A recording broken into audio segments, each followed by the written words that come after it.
Good, good, good, good, good, good. Fyodor, hello there.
Good, good, good.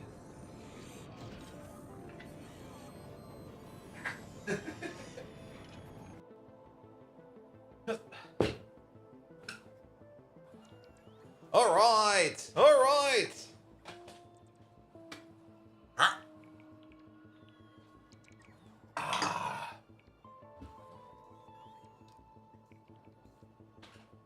Also, I think I've learned the other day, my dear co-worker who's watching, it's time for your child to go to bed.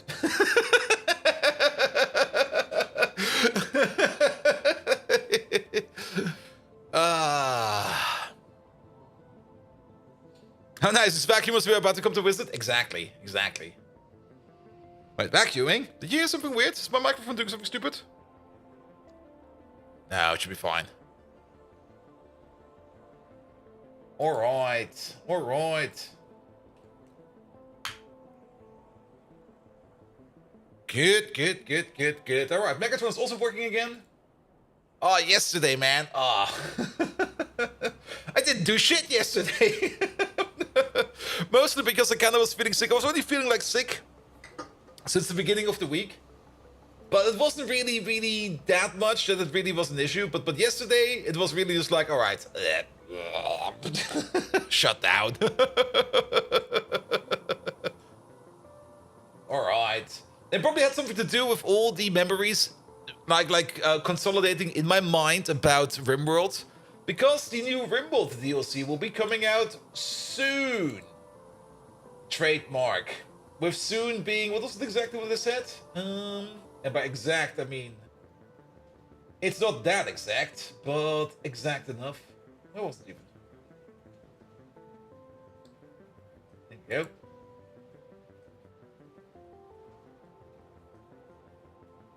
Releases in 1 month. So maybe we got 4 weeks. Bolt, am I the only one to notice that the steel furnace uses liquid stout? No, that has been in there for a while. There has been also an update. There have been some things that have been changed. But a while ago, like maybe something like 2 or 3 like minor versions ago, they changed that the steel furnaces now require liquid fuel. But since we really never used them, yeah, we never got into that. Simberg will probably have to face that issue at some point in time. Gafora, hello there. How you doing? Gims, welcome, welcome. Mr. Washington, how you doing? Fjordor, hello again. All right, all right. How about chat on YouTube over there so that we can watch over there? Good. And Acronymus signing your employment contract tomorrow. Acronymus, that means today is your final day of going full hobo. You do know what that means. Definitely run through the street naked, then beg, not beg for money, demand money from a complete stranger. Also drink a beer or 2, especially for breakfast. Good. And then it's kind of use of coke made in Vaseline, yes. And got to get your previous employment time accepted so you can get a better tier sooner. I see. Good. All right. I think we got everything already. Like yesterday, I had like I like to call those days more or less like purge days, where I just like everything just went down the shitter, and it was just like, all right, I'm feeling way better now, so that's good. That's good. I would rather consolidate feeling bad on one day than not feeling feeling bad like all week. And yesterday was good. Yesterday was real good. All right, let's maybe also close this one down. We don't need this one. That can stay open. OBS is over there. That's good. Factorio is over here. Let's get the fuck going.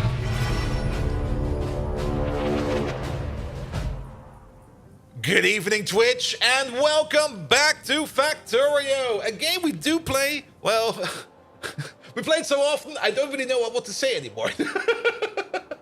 We play this game, man. We play this game, all right. There has been updates, it seems. I've heard from King Arthur that there were some updates.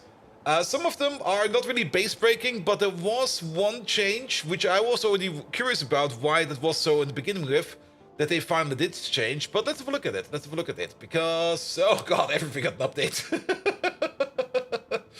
Everything. Where's molybdenum plate? I think it's over here. Let's have a look at this one. Alright, in Pi High Tech, adjusted that armor battery levels were far too low to be useful. Ooh. Fixed typo in Nextlet battery charge level should be 100 megajoules, not a gigajoule. Wait, what?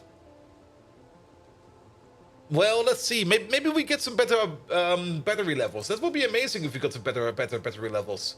Then, petroleum handling. Fixed niobium and molybdenum plate have a hot air recipe and use productivity modules. Remove the hot air recipe. Yeah, that was something we've already noted in the past.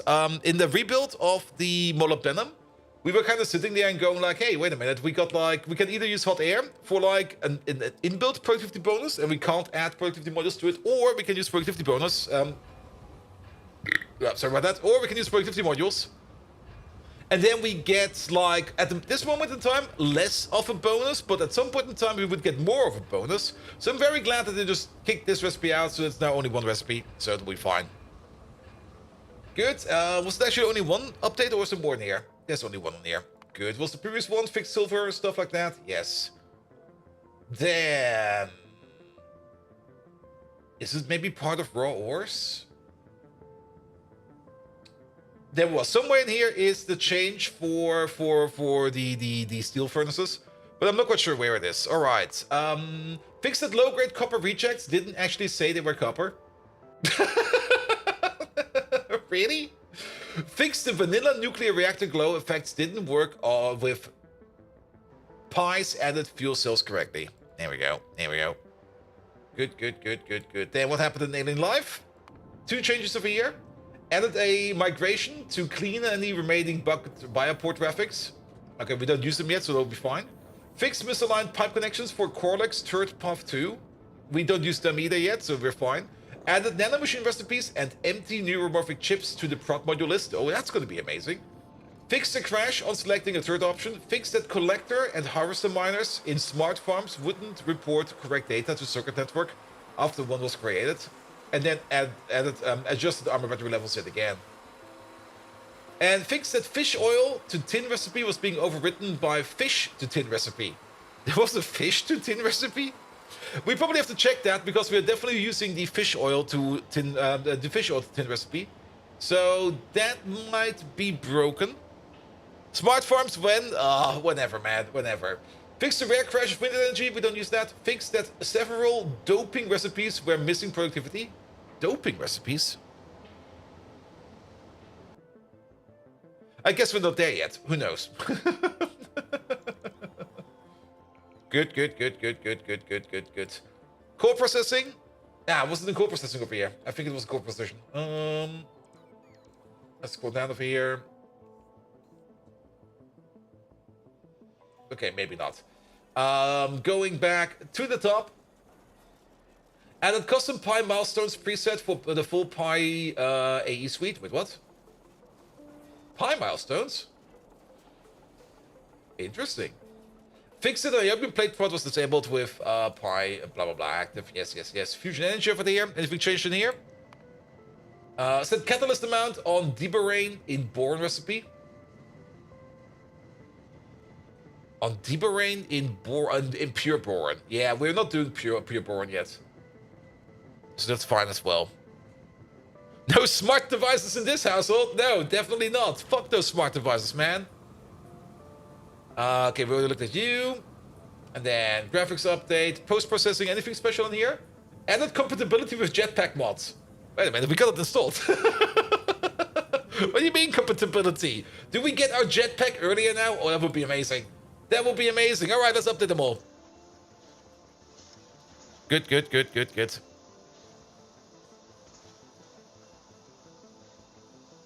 I mean, we do have the jetpack mod installed because the jetpack mod is kind of fun, but also the jetpack mod, I think, has some other issues. Might also get fuel, maybe. And Simra, good morning. Oh, did you just wake up? Good morning, mate. And pan, toast to toast, toast to toast. A smart pan would be amazing. I mean, could you just imagine like a pan with like a circuit in it? What the fuck, man? You put your frying pan like on the stove and goes like, you can't use this pan, it's out of battery charge. And you go like, what the fuck, man? Dude! Get the smart pan out of here. Then again, maybe if you do have a smart pan and you use it as a weapon against a burglar or something when he comes in, and just before you whack him, it like superheats itself, that would be fun. That would be fun. Good. All right. You know the day-night rhythm thing? You've given up? I've kind of fixed mine somehow, and I'm kind of happy with that, though it is kind of moving away again a bit, but it's more or less stable, which I'm very, very happy about. Good. Yeah, yesterday, like I said, I really didn't feel like playing Factorio yesterday. I booted it up, I walked over here, I put these buildings down, and then I was like, and then I left. And then I just left. I tried playing some Crusader Kings 3 yesterday, and I was like, and then I just left. And then I booted up at least Minecraft a bit and mostly let it run in the background while I was automating some processes, and then I just left again. Good. Trippy, hello there, how you doing? Not quite sure what was yesterday, but yesterday, my motivation yesterday was just like non-existent. Like it was completely in the shitter, which is fine because usually when I have a day like that, I do know what I need to do. And that is the most magnificent way to fix any kind of low motivation day you can't even imagine. I had ice cream for lunch. It was Frog Day. Maybe it was Frog Day. Maybe whatever. But I did get myself a big spaghetti ice cream. I like a big one, spaghetti ice cream for lunch. And then things were still shit. But at least I had spaghetti ice cream. Also, today, I mean, if you're not playing Pyanodons today, what the fuck are you doing? It's Pie Day. So get out there and play some pie. Come on. And wait until you can't cook breakfast until you do some software update on your skillet. Oof. There was you playing pie. Good job, man. Good. All right. Yeah. Updates. How's the UPS value? UPS value is fine, I guess. It could be better, of course. We will see. Your skillet subscription has expired. You can't activate your skillet no more. But if we go over here, we will probably see that, yeah, all of this is off because hot air is no longer a thing. Let's just go over there right away and fix that. Let's fix niobium. Let's fix molybdenum right away because, well, we do need to do that. We should probably also maybe go back to base real quick and try to pick up some prot mods because we are going to need some extra prot mods. And I think we do still have prot mods in here. Let's check real quick. No, we have no prot mods over here at all. That's kind of stupid. Good. And Pi Day is a huge ploy by Big Math to sell more math.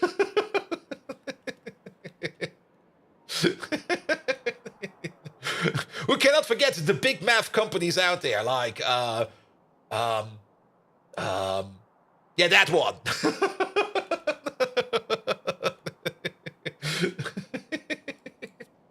Circuits! Are circuits working? Not really. Circuits, of course, are not working, but this time around we are waiting yet again on something that is all the way coming from over here.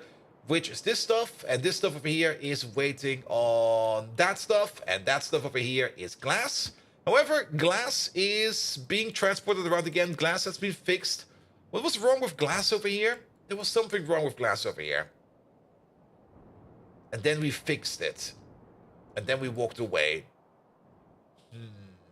Was it something in the circuits? No. Was it something in the fuel? It was something in the fuel. The station was deactivated, I remember. So no fuel was coming over and nothing worked over here. And that was the whole reason why we were not making any glass over there. Wally! Hello there! How you doing? Also, it seems we are kind of in range of logistic bots coming over here. Logistic bots, please, scram.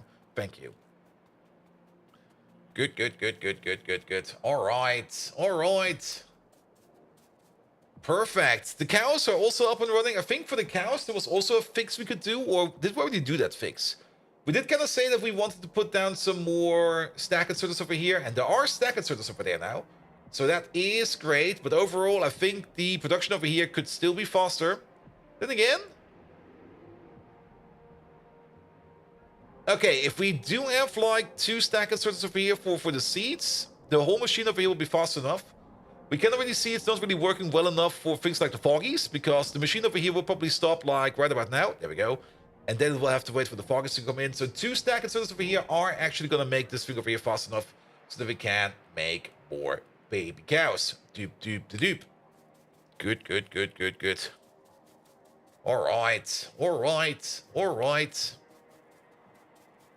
All right, we need a train. Any train will do. Is there... There's a train over there. Let's take this one.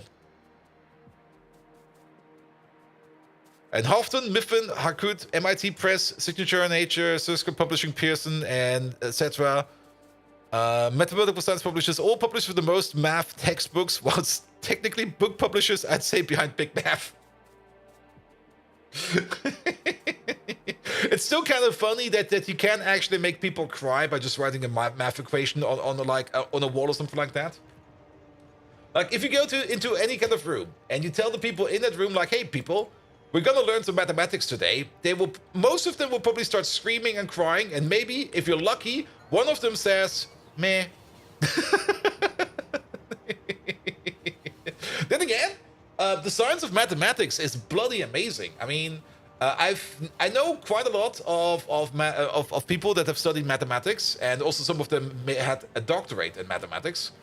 And they're all actually pretty chill people, because the one thing they've basically learned is grouping stuff together, clustering stuff together, and more or less identifying stuff together. And that's usually what also makes them key project managers. There we go. Oh, it seems my thingamajig over here is broken. 1 moment, let me refresh my thing real quick. Because on my activity feed... Ah, there we go. Oh, there's a whole bunch of activity over here. Good. Math is a very bloody field of study. Yes. Can be a lot of fun, though. And also, of course, it has a whole bunch of fun mathematical riddles and questions that are usually answered like during mathematics studies. And math PhDs, maybe, but math bachelors and masters have no chill. Math bachelors are definitely... I'm not sure if it's correct, but I think I've not even seen one good mathematician bachelor. Maths is like throwing some numbers together at high speed to see what happens. No, that's physics. That's definitely physics. Good. We kind of wanted to pick up some prod mods, but if we go over here to the mall, we will not get any prod mods because there are no prod mods over here. Also, does this train go back again? No, it does not. There we go. Good. And physics is mostly math anyway, so you're still mostly correct. Yep. Same for computer science, especially computer graphics. You would be surprised how much mathematics are involved in computer graphics. You probably just think like, it's just a bit of art, isn't it? No. No, it's not. There's a lot of math in art or in computer graphics. Good. The triangles all the way down, yep. And then triangle transformation, and then algorithms on how to make those triangles more efficient, yada. And even just the whole science behind how audio works. Audio is usually also part of any kind of graphics study because you can't really do graphics without audio. But it probably doesn't go as in-depth as you would be doing like a pure audio file study or something like that. I guess they got squares now? No. A square is just two triangles, man. A square is nothing else than two triangles 69ing each other. There. There you have it. That's a square.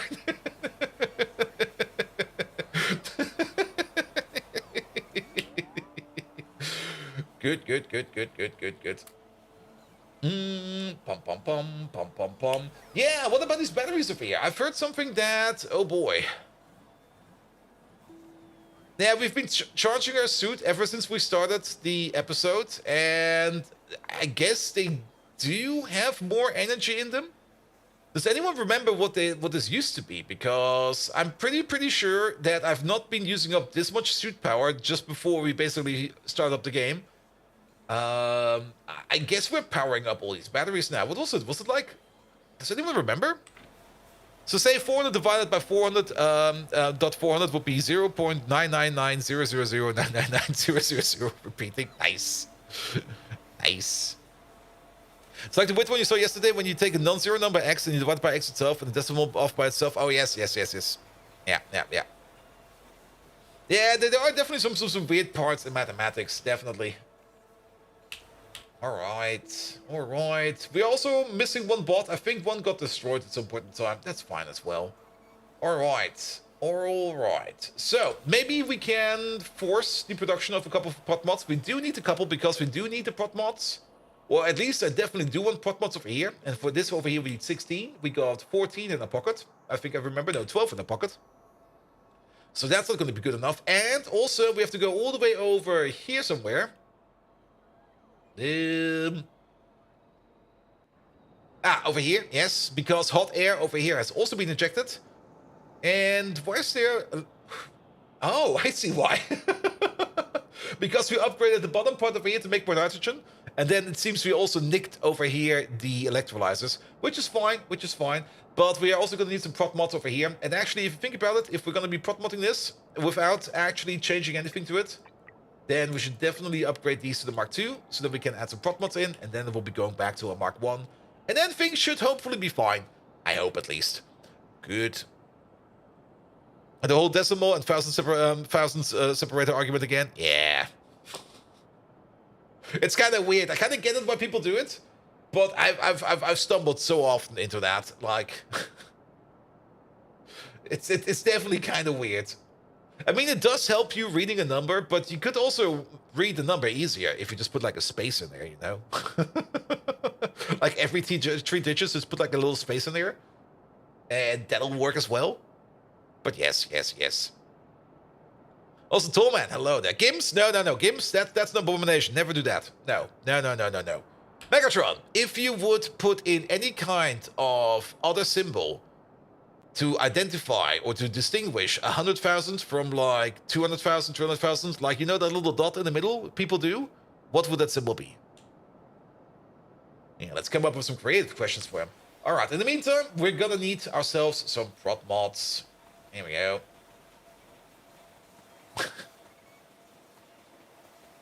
GCC recognized this correctly? Oh, God. What does GCC even make out of that? Oblivious as ever, bold Viking, let me educate you. In Europe, we use a period as a separator.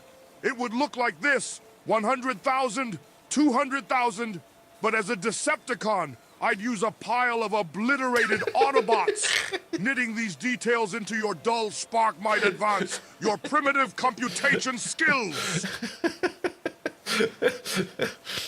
You're just sitting like in like that board meeting. Johnson, do you got those new numbers? Yes. Also, there's this pile of dead Autobots in the room. We need those for later. All right, control panels Mark II.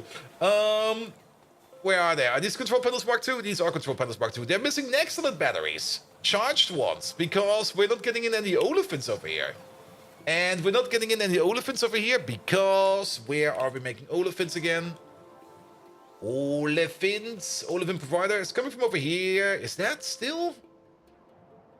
Is that our... Oh, okay, never mind. Yeah. Olefins are not being made over here anymore. It used to be the case. Oh, Are we not making any olefins then? Wait a minute. Pom.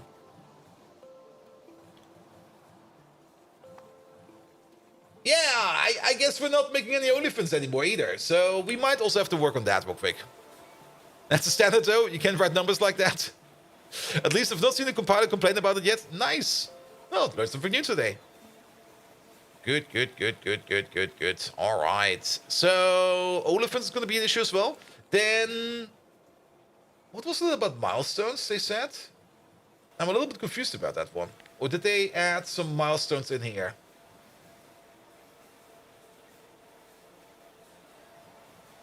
What was it about the Pi milestones? Is there maybe Pi milestones in here now? In this one?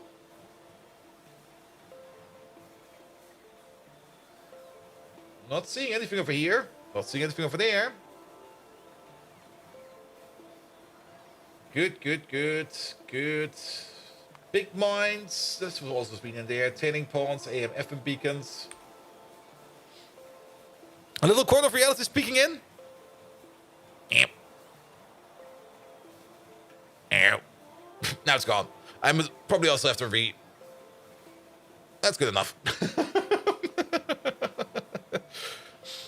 Good. Perfect. Yeah, it's probably because I kind of kicked my table yesterday a bit. I got stuck on the corner. I was like, oh god, dang.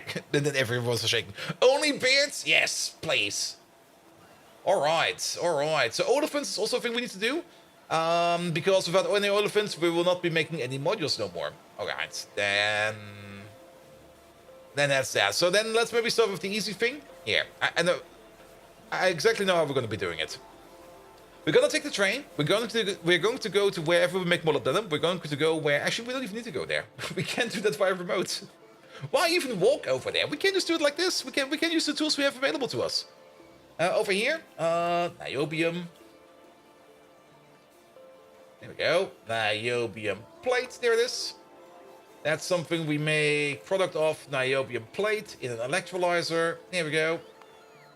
There it is. Oh, and if you didn't stack the table with the lower external leg finder whisker, I did that half a year ago with my big toe. It was one of those nights where I was like, ah, shit, I need to go to the bathroom. So I woke up real quick. Or actually, I wasn't really waking up because I had to go to the bathroom. Let's put it like that. And I was like, okay, I need to go. So I basically stood up, just not really sprinted to the bathroom, but went there with due haste. And then, of course, on the corner, I just like stopped my big toe on the corner. I'm not even quite sure how I managed to do that, but I just basically just tried to pile driver that thing into like the wall, it seems. And then basically, yeah, I had a big black toenail. I still have a bit of a black toenail, but it's almost gone. But I had a big black toenail for quite some time, which was like super annoying. And my right little toe, that thing is basically mangled beyond any kind of visual indication, because that little guy over there, he's been hitting so many sides, so many furniture corners, so many other stuff that it's basically just like, it's almost a war crime down there.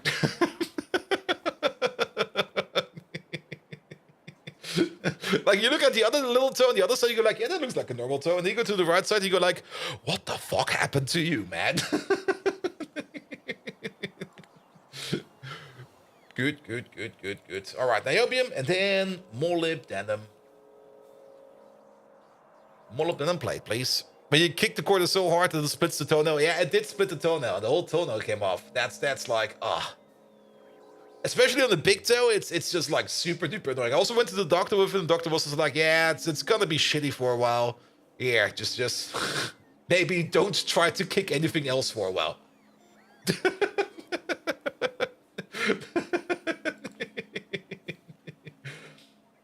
Good.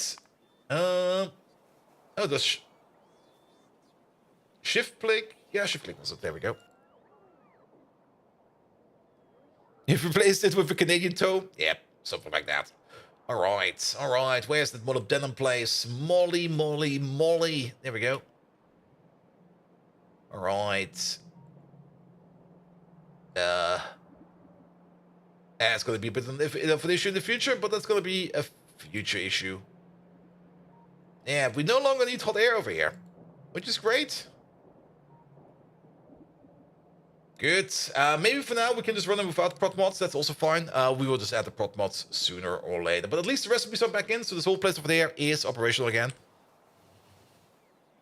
Here, have some socks for on here. Socks so you don't sock it. Ugh.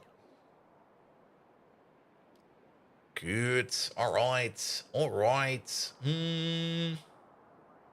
Let's have another quick peek over here. Is everything fine over here now? I mean, this is just input, input, input, output, and then make things go.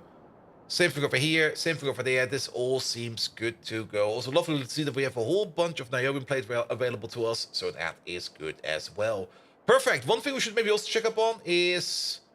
Oh, maybe we're not doing it then. I thought for sure we were also doing fish oil to tin, but I guess not. We are definitely doing fish oil to iron, but it doesn't really seem that we're doing fish oil to tin. Or maybe we never had it available. Tin ore? Because they did kind of say something was overriding, but I think we already should have it available over here. That's meat to tin. And then tin, there's fish to tin, still in here. Or was it the other way around? Did they do fish oil to tin instead of fish to tin? Well, it doesn't matter. We're not doing either of them, so it'll be fine. Fish oil to tin statement streamed up by Utterly Deranged. Acronymus, hello there. And Storm Rider, hello there as well. Well, so be it. So be it.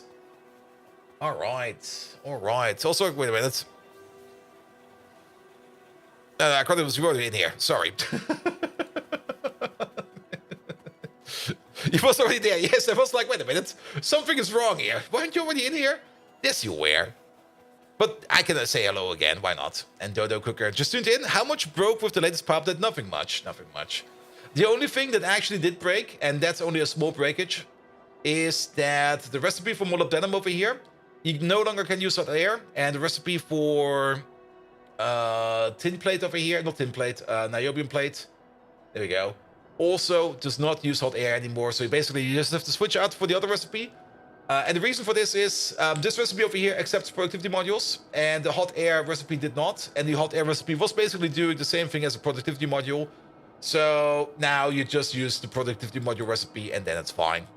So nothing bad has broken.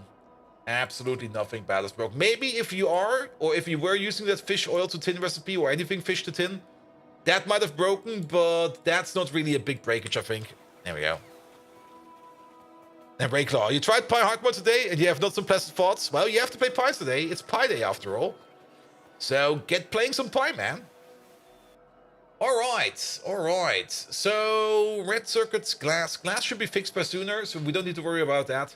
So we can actually just go back over here to this project. You can already see that I was sketching something out over here as well, because it kind of turns out that there is a better recipe available for laboratory equipment. Where is that even?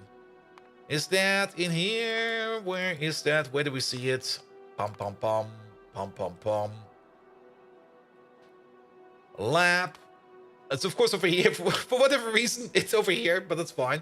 There is a better recipe available for laboratory instruments, which basically makes this whole thing twice as good by just keeping most of the ingredients the same. With one exception, we need to add in electric engine units. And electric engine units is definitely something we're also gonna need for other stuff at some point in time.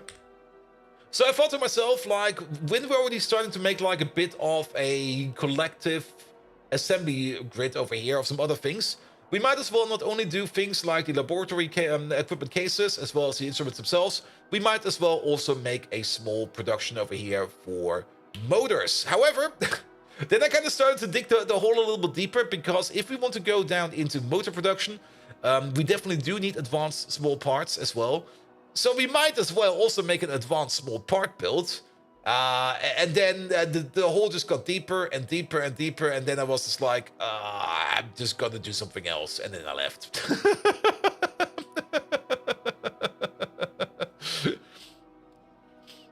And Isa puts the month before the day. Yes. So basically, next year, actually, what would it be? February, and then something would be Pi Day. Well, so be it. And Bastani, hello there. Good. But then again, it's always a good idea to play a game of Pi, regardless. But yeah, I think we should make something like a more advanced small parts machine, or at least try to export it. I mean, we are making small parts in here, and this place... Oh, we got some more over here, it seems. Yeah, they are hungry for stuff, man. They're very hungry for stuff. I mean, making small parts outside with some speed modules and some other stuff could be really, really, really nice. It's gonna be a build, alright? This build already needs like 10 bolts per second. Do we at least have like the bolt casting recipe? Because that's gonna help us out tremendously. Good, good, good, good. He was happy with himself making a tree farm Mark 1 that consumes 1 full belt of ash, and it's compact and pretty and just chef's kiss. Nice, nice, nice. Until you build stuff around it, and then it becomes horrible again. Alright. Good. Alright, we got some plans for today. Let's maybe start off with the Olefins. The Olefins is going to be most important, because without Olefins, we are not going to be making any modules. So, Olefins should be number 1. We can make it out of strip distillates, but our strip distillates are already being used for other stuff, so maybe not, unless we set up a whole new thing. We can make it out of methanol, carbon dioxide, and distillate plate. We also get some diesel on the side. We can straight up make it out of hydrogen and carbon dioxide into olefins. We can turn refined syngas into olefins. We can turn aromatics into olefins. Wait a minute, I remember already looking at this at some point in time. Let's use this one over here, because this one is straightforward. Also, this one over here is affected by productivity, so yes. And not only that, we can do that right over here, because that's where we make our aromatics. They are sitting over here in this station. We might just landfill a little bit over here, put down the station for the olefins over here, and maybe make the olefins over there. Yeah, let's do that. Let's do that. Not only that, we need, of course, an olefin plant for that. So let's grab ourselves some olefin plants. Actually, we could maybe even get them via remote, but nah, let's just pick them up. Let's pick them up. Not the Ottifanten? Yes, I mean, we all know that elephants are made out of crude oil, at least if you're from the Netherlands. There's also this very stupid Netherlands Dutch joke around how you get like an elephant into a fridge. It doesn't translate well, but it's more or less like you take an elephant, you just let the oil out, and then you basically it's just like a big blob of skin, and then you just put them in your fridge and you're done. And, well... It's funny when you're from the Netherlands.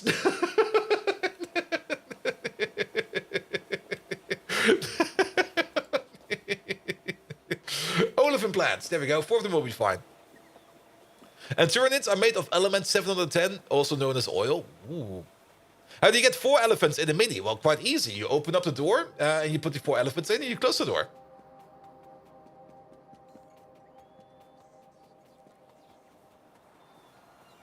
Here we go. Here we go. 2 in the front and 2 in the back. Yeah, something like that. Alright, alright, alright. We got some olefins in here. We also got a couple of prop mods. Let's start off with an olefin plant. Let's just start off with an easy build, just to get our head back into the game. Speaking of getting our head back into the game, like I said at the beginning of the stream, RimWorld will be getting like a DLC release very soon. Something less than 28 days. They basically said like in a month. Who knows how long that will be? It could be something like tomorrow. It could be something like April 15 or something like that. Who knows? And you get the giraffe in the fridge. Also pretty easy. You open up the fridge, you take the elephant out, and then you put the giraffe in, and you close the fridge again.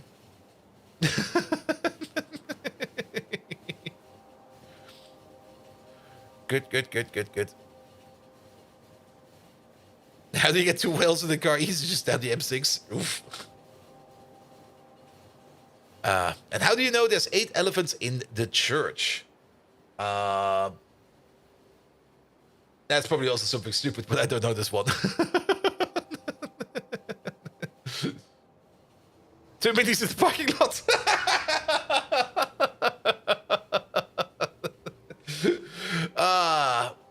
All right. But, I mean, it's always fun to ask me those questions, but what would a crazy AI say to these things? Megatron. How do you get 4 elephants in a mini? He would probably just like cut them apart and just put them in there like piece by piece and just goes like, here, done. Good, good, good, good. Yeah, let's do the production over here, and then the train station. Silly human! The answer to such a joke is as clear as the devastation of Cybertron. Really? 2 in the front and 2 in the back. God damn it! But why waste my energy placing elephants anywhere when I could be scheming against the Autobots or optimizing my weapons? Now get your act together, bold Viking! At least we can know that we cannot outsmart the AI, our future AI overlords, with silly riddles.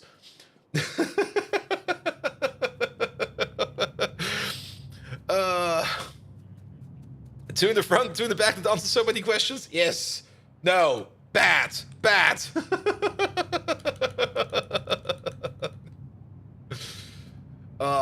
It does also kind of remind me of one of my most favorite movies ever made by the South Park dudes, Orgasmo. If you have not watched Orgasmo yet, it's a treat, all right.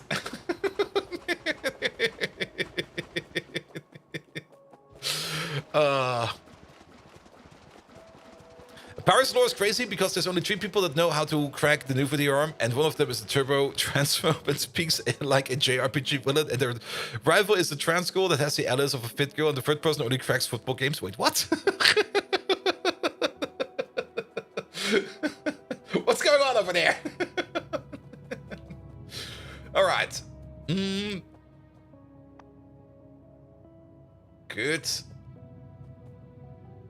I mean, I might have it wrong in my head, but wasn't cracking mostly done by just going into the binary with something like a debugger, trying to check where basically the check is going to be done if any kind of code is correct, then just patching that part over there in binary by just doing placing like a return true all the time for it to be always true, and then just slap it around a bit.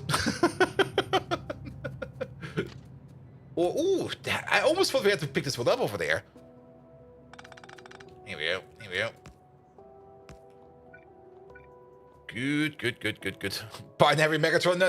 Megatron is banned from binary. And we license and not own our games anymore. Surely it isn't piracy. It's like the same trick when you're like in Germany and you basically announce that you're driving without a ticket, then they can't hold you accountable for driving without a ticket. Because usually when you're getting like held accountable for driving without a ticket, it's like what's it called again? Erschleichung einer Dienstleistung, which is basically translated to, what is that?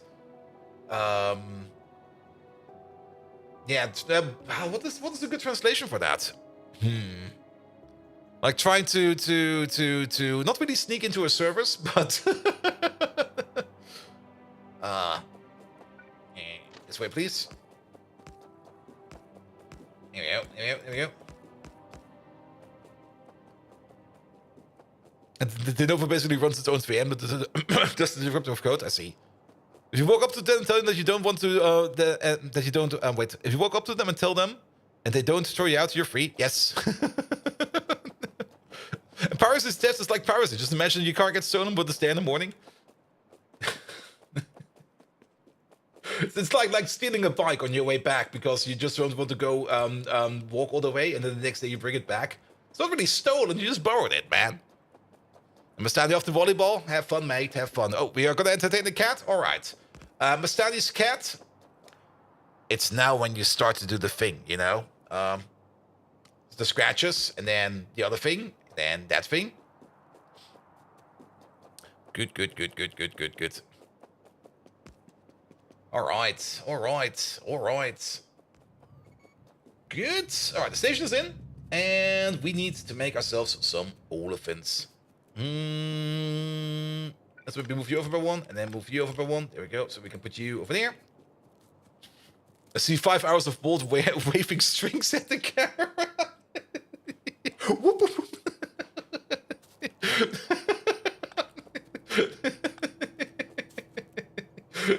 So, Bolt, how did your stream go yesterday? I've tried to entertain a cat. What?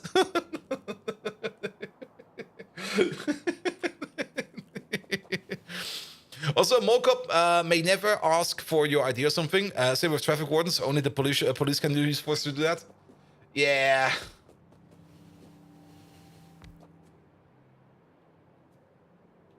There you go. I mean, there's a whole bunch of things they technically cannot do, and practically we still do them. But it also, most of the time, it kind of turns out if you're just being nice to people and explain why you did something, they usually let you off quite easily. But not always. Not always. Sometimes they just want to get you. Remember when I was basically, when I caught like peeing in the wild in the city, and the police just came over, was like, "What are you doing over there?" I was like, I really had to go, and there were no public toilets available, so I went here. And they're like, "What? What's so bad over there?" "Yeah, that place is closed since like then and then." "All right." And then they left.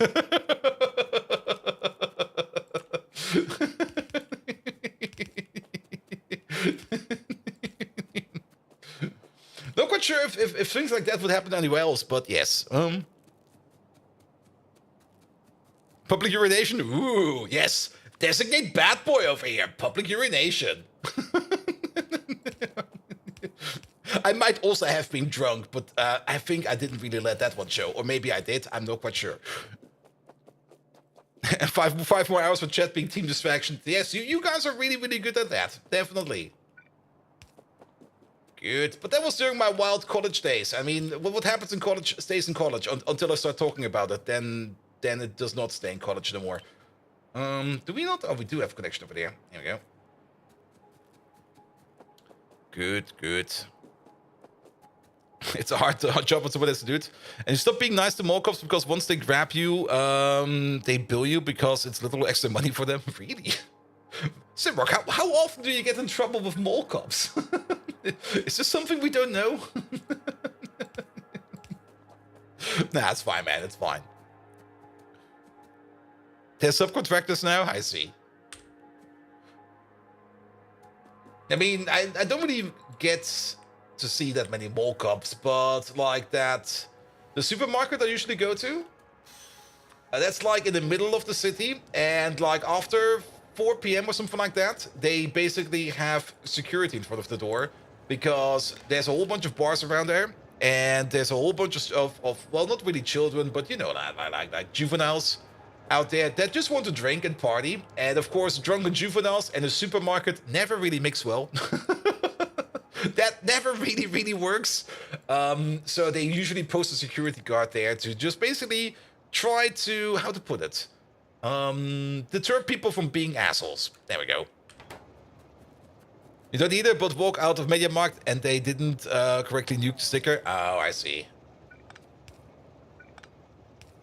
But then again, that's also then like here. Here's the bill. I bought this thing. Scrap. Alright, we're gonna do something like this. We're gonna do something like that. We are gonna be putting down like a little lever over here so that we know when we want to make more of this and when we want to make less of it. And this over there is more or less like an overflow pump. And this over here will be the actual pump we're gonna be using for this whole operation over here. So that'll be fine. That'll be fine. Good, good, good, good. Then of course stuff will be going over here somewhere. Please don't drive off train. Okay, fair. There's other shit in the way. Over there.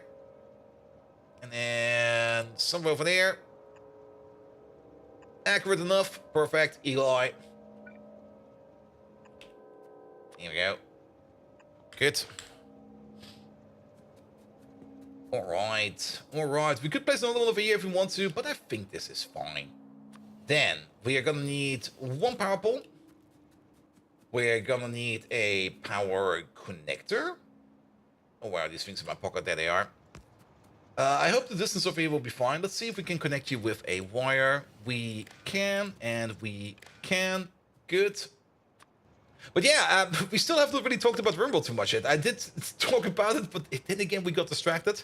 Yeah, once the Rimworld DLC will be coming out, we're probably gonna have to like reprioritize a little bit how the stream works every week. And I guess maybe for the first week when Rimworld comes out, I might just be playing Rimworld all week because I already know myself will be playing Rimworld all week.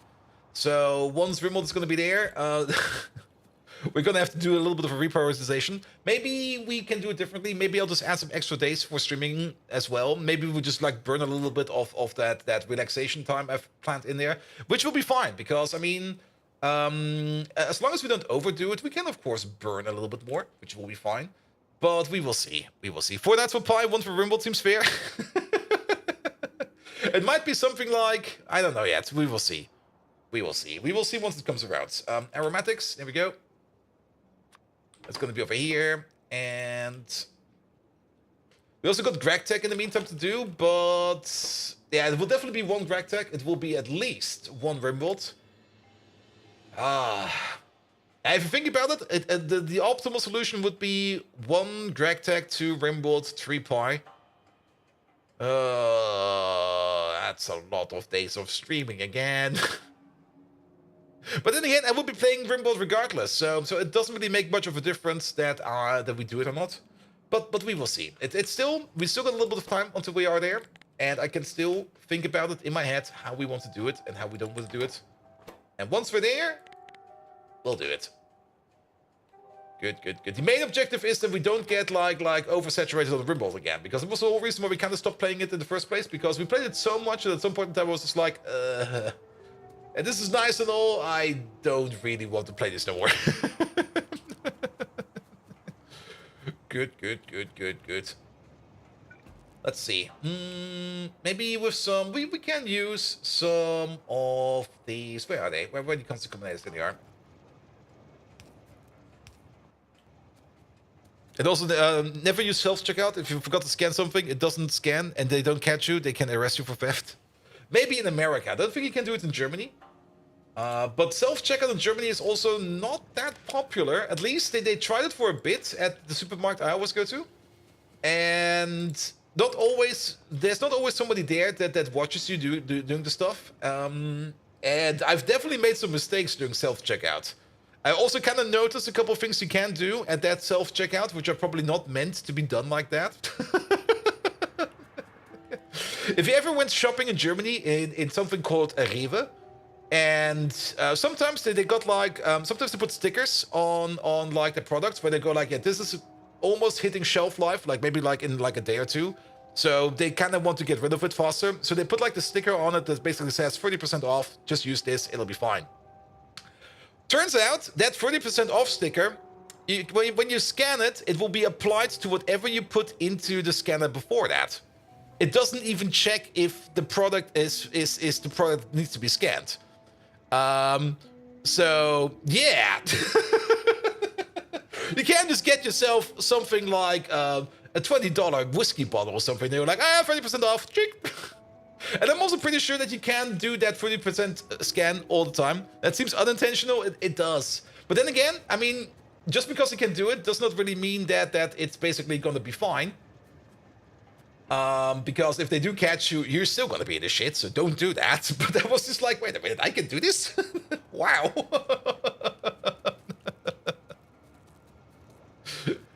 Same as the one time I went to an Edeka here in Germany, where I was just like, I just went to the Edeka and I bought like normal groceries, and I also bought like a crate of Club Mate because, well, I do need my crate of Club Mate.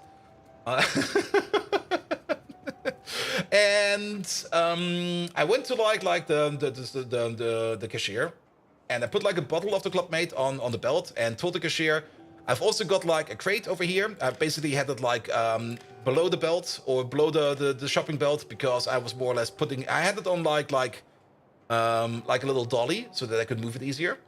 And I told her like, here, I've got like a crate of Club Mate. Please also check that off. And she was like, yeah, fine, perfect. And it was fine. But then after I went out and after I was home, I kind of noticed like, wait a minute, that shopping trip was a bit cheaper than expected. Did she forget the whole crate? And I looked on the bill I took with me and was like, yep, it was missing. It was just flat out missing in there. So I came back to the shop the next day and was like, hey, I bought like this crate of Club Mate yesterday, and you guys just didn't like put it in there. And they were like, oh, really? You know, you're the first guy that actually comes back for that. Usually when we forget shit like that, people don't come back. I'm like, what? All right. I'll gladly pay for it. You cannot be held accountable. I was not trained on the checkout machine. Yeah. Usually people are more intelligent. But I was being honest. I mean, I like the store. And worst case scenario, they watch the review or something like that, and they go like, hey, this asshole over there, he just stole a crate. Let's ban him for life. And like, I have to find another store. That's no fun.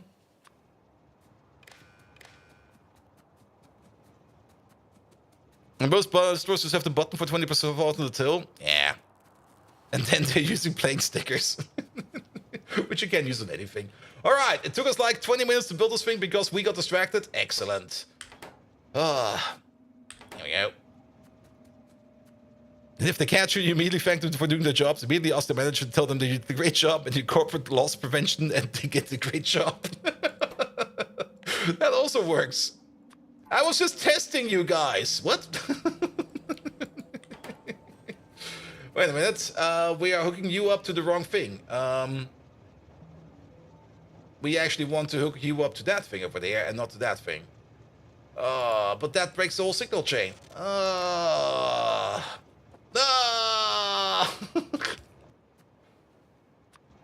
Alright, here, have this. Here we go.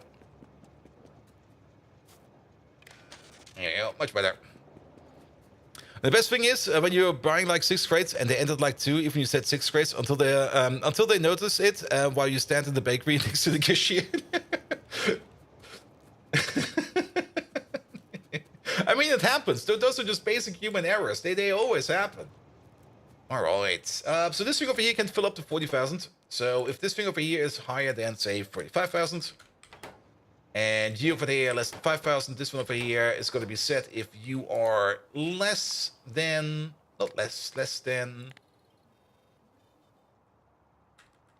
100,000. Then you're going to be set. No, wait. You're going to be set if you are. You're going to be set if you're less than 5,000. Sorry, wrong way around. And you're going to be reset if you are larger or equal than 95,000. That's a little bit too much. There we go. And the Pyanodons used a short change on your club mate, and they often treated them like 8-cent bottles when they are in fact 50. Yeah. The Raven machines do that. And I tried to talk to one of the cashiers about it once, and they were like, yeah, then you have to bring them over here. And I was like, oh, that sounds like so much effort. Oh, here, just keep this damn money. I did gaff. Technically correct, but yeah, I just don't want to deal with that. And at the end of the day, like making a fuss about something that will probably end up with something like less than €1, it's not worth the time. It's so not worth time. All right. So at some point in time, this one over here will be filling up all the way to the max. There we go. And then we are bleeding into there. Yes, we are. Then you will snap into, and then we're going to be starting to making olefins over here, and then they should all be going in over there, which they already are. Excellent. Only thing, oh shit. The only thing we did wrong over here is that is a requester and not a provider. So all of this over here, that needs to go. Because, of course, we didn't pay attention at the beginning, and things are not like they are. Here we go. There's also an extra signal over here, which we do not need. It's 160 per crate. That matters if you're a student. If you're a student, yes. But then again...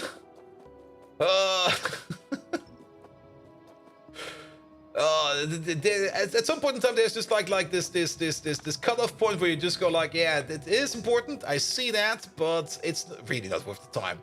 Okay, liquid provider over there. Good. This way around. That's also probably the reason why I kind of started to like order my club mate via just like delivery service.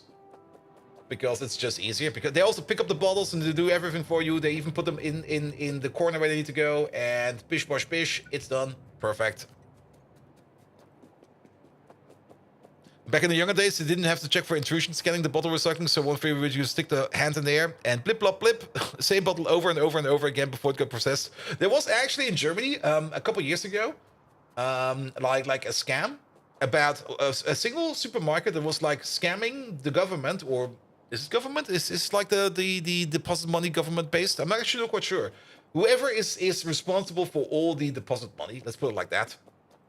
They were basically scamming those people. They basically got themselves like a license, PET bottle recycler, and they just put in like a piece of wood and some other things, and they were just scanning the same bottle over and over and over again. Without basically putting in any extra bottles, and then they just scammed the deposit money company for like extra money. And that was the supermarket that did it. All right, I kind of want to see this machine over here work. So what's going on over there? We're actually out of shrooms. How are we out of shrooms?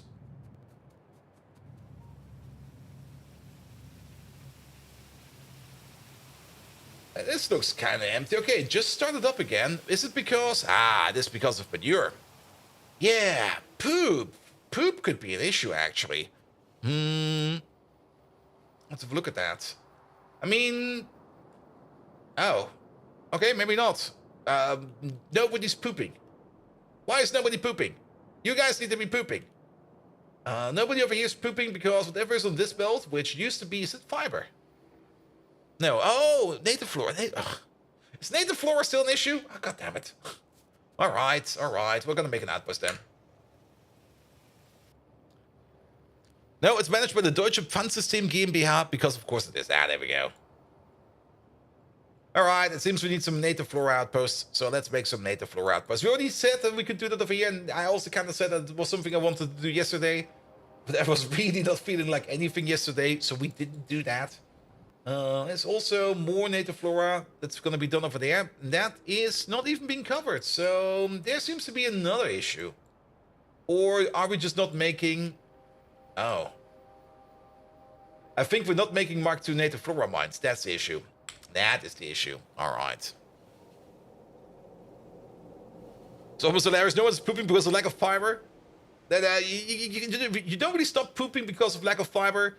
But you basically start, well, giving quicker shits if you're lacking fiber.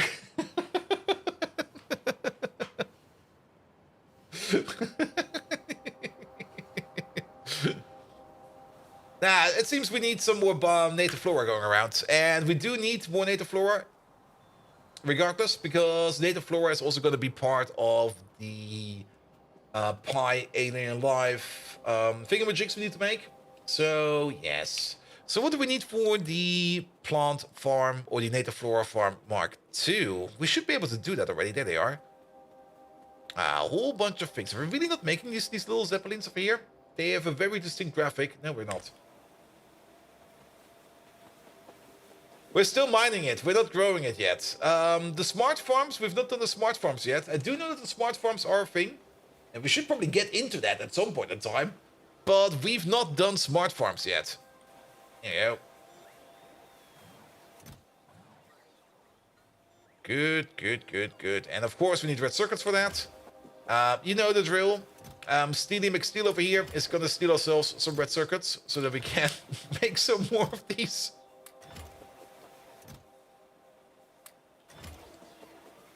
There we go. Which will mean that at some point in time, we will have to restock all of these over there, but that is fine. I have some of these. That's 600 red circuits in here. That's going to be enough for 60 farms. That should hopefully be enough for now. Let's maybe also just order in a couple of extra. There we go. And maybe limit these to something like 5 stacks should be enough. Good. Yeah, the smart farms. The SMRT farms. If we can just straight up research them, they're right over here. Never done that before. Never done it yet because, well, we've not done that. Smart farms are made up of two things. I've actually never seen the smart farms before. And I'm kind of curious, actually. I mean, whatever we do, we're not going to be doing Pi Science anytime soon yet. I kind of want them. Let's get the smart farms in. Because the smart farms was a thing we've been looking at in our previous Pi playthrough.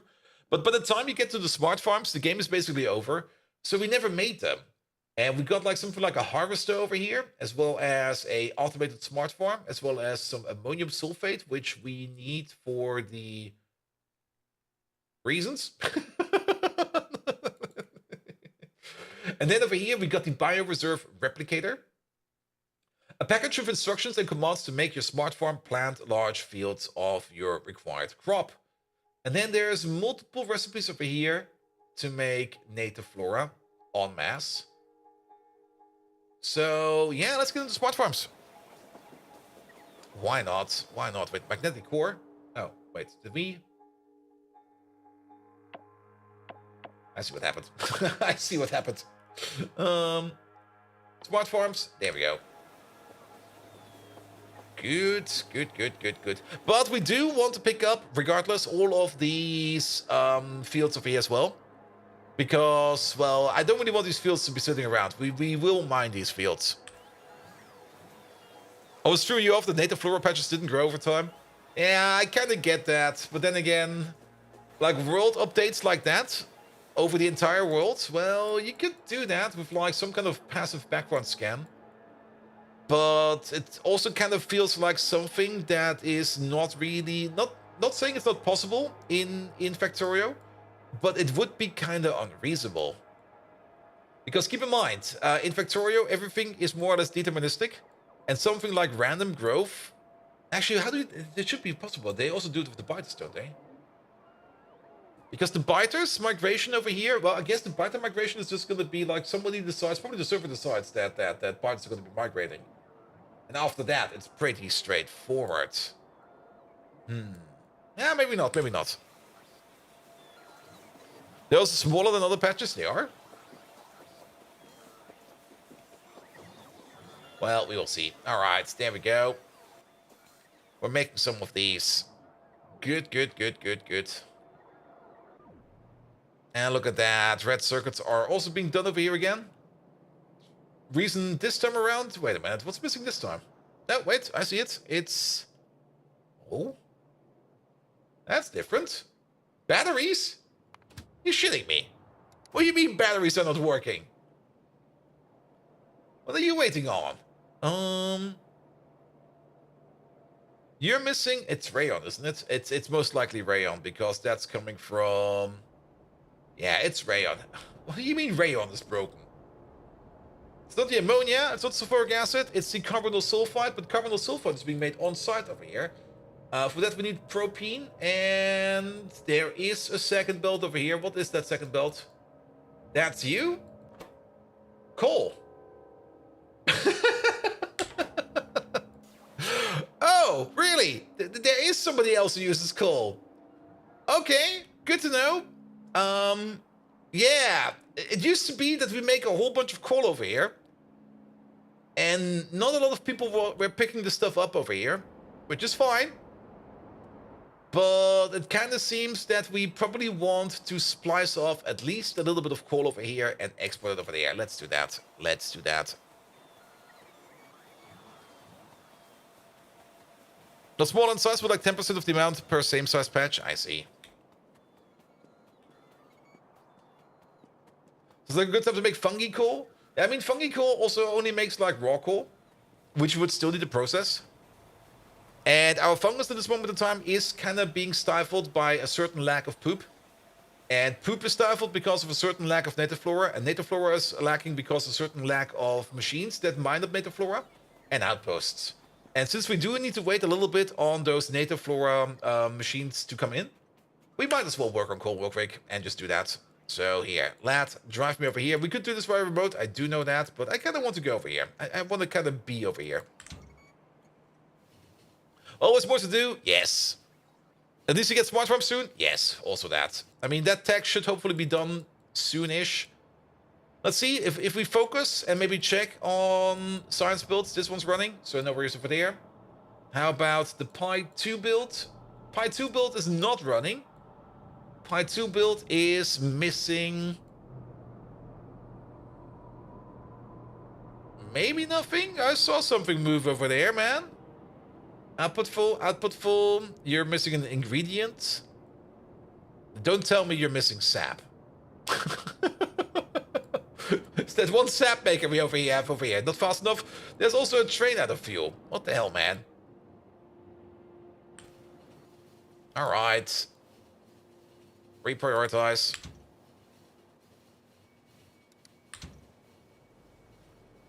Good. Really? That's the path we're gonna take? No.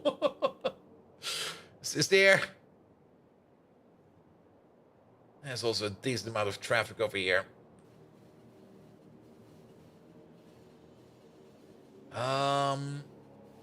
Maybe go over here. I don't want to go through here where all this traffic is. Going like this might be better. And actually, we could just go all the way over there. Because then we can just walk over. Priorities, right? Right? As they always go. Ah. Well then, we might as well start building over here via bot at least a little bit. I think... 2 builds? 3 builds? 4 builds? There's not that much coal going in over here, but yeah, we should go for 4 builds in total.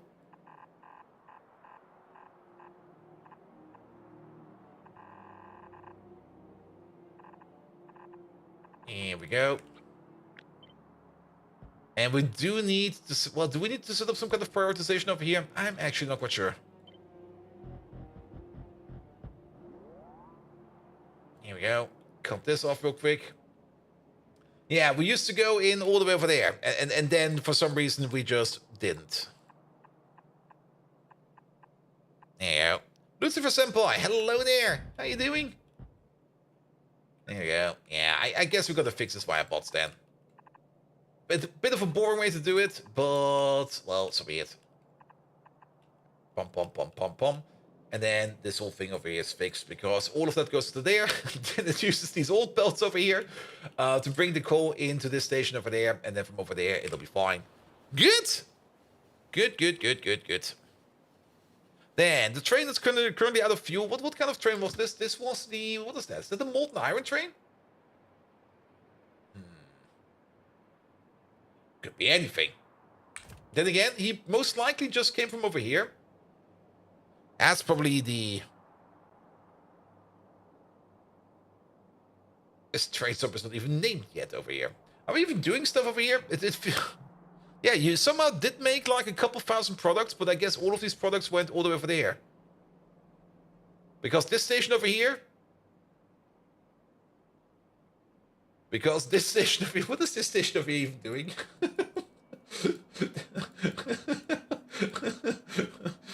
What's the reason for this station over here to exist? Yeah, if you play like a certain amount of hours on any kind of Factorio map, you just end up with like things in your base where you just go like, wait a minute, what does this do again? Why does it exist? Why is the existence of this thing over there just pain? Here you go. Good, good, good, good.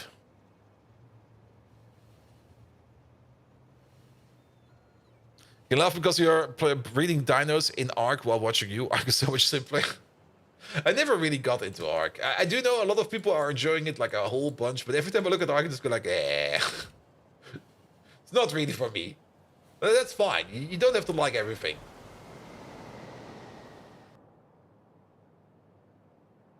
Ark is like Power Out and worse, right? Yes, something like that. So I'm kind of curious how the development of Power World will continue. It still seems a bit shifty and a little bit scammy. But, I mean, then again, if they're lucky and they play their cards right, it might be something great in the end. The same basically was also true for Phasmophobia, which also kind of started off as like this very basic bare bones games. And then suddenly it had like millions of players in it. Alright, what's going on over here? Traffic is what's going on over here. Lots and lots of traffic. There's too much traffic over here. So, get out, walk. Up we go. Somewhere over there. Powell will probably go the same direction as Ark ascended. Player numbers falling through the floor. The old Ark is much more fun. Who knows? Who knows? And there's still over 100,000 people playing Powell. Yeah, I've looked up the numbers myself a couple days ago, and I was kind of surprised still. I mean, as long as people are having fun, fine. Have fun, mates. And Helldivers 2 was probably originally played with like planned with having like 10 to 20,000 people. Yeah, then they somehow hit it out of the park, and we're like, wait a minute, we've got how many players? This much? All right. Yeah, this one. This train over here is one of the trains that cause issues because he wants to go all the way over there by means of this path over here. We're gonna stop this over here. This thing over here will be removed.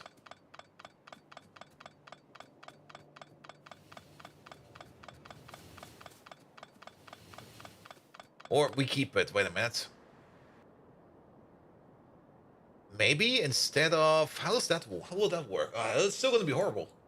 I mean, basically, we got this issue. We got trains coming from over here, which want to go straight. And we've got trains over here, which technically also want to go straight.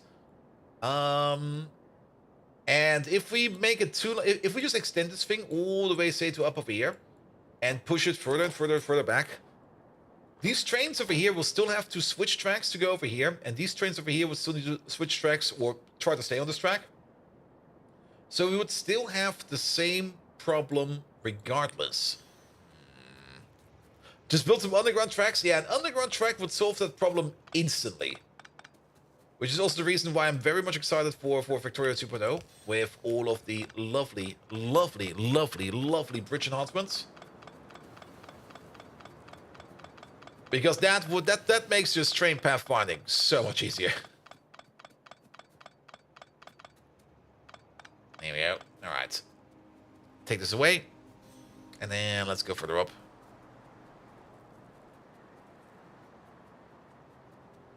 Good, good, good.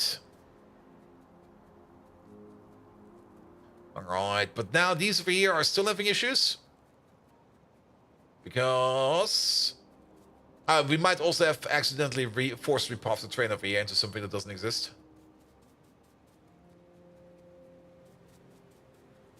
Also, there's still a mine in the middle over here. Yeah, we are still doing turnarounds over here. We're gonna push this up even further. Maybe all the way to over there. It might seem super duper silly. But I think the further away we push this, the more they try to merge over here, the more they go forward over here. We could still try to put in the second track over here. All the way down here, so that this train over here can go, like, on the second track. Yeah. Maybe try to push it all the way over there, then. Yeah, let's maybe start with thinking about how we're going to be doing two-way track over here. Because this is definitely the part of the base with the most traffic at all. So working a little bit over here on things like two-way track is going to help us out. So let's make some bigger blocks over here then. Here we go. That was horrible. Don't do it like that!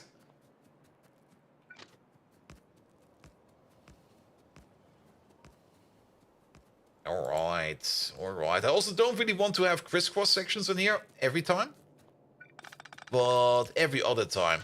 Like what I don't really want is having something like basically something like this. Because you can't really put signals over here. But if we can put in like a swoop to the left and a swoop to the right, like alternating, I think that will work.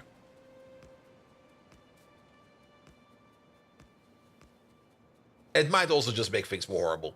Very much possible as well. A swoop to the left, yes. A little swoop to the left, and then a little swoop to the right. And then it's just a jump ahead, and then after that, it's like the time walk again. That's going the wrong way. Oop.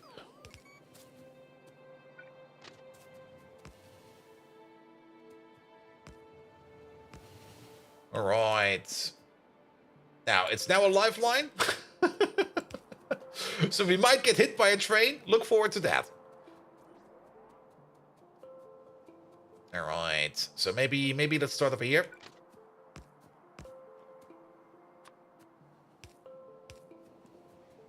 And then something like this. Will this be fine? This seems like an awful lot of signals. It should be more something like this. There we go. That seems fair. And then we go all the way over to the next block, which will be over here. This over here, that needs to be redone a bit. Should those after the swoop not be changed after the swoop? No, no. You will put the train signals before the swoop. There we go. Basically, we're using the chain signals over here to reserve a path. Here we go. Or, wait a minute.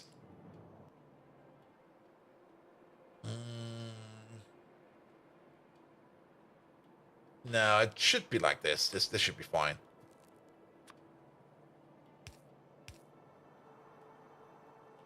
There we go. We're basically using these to reserve a path. Then we have a signal over here to basically not block this path while we reserve this path. Is there a better way of how we could do it? No, I think this will be fine. There's really happy trains going around over here, every which way.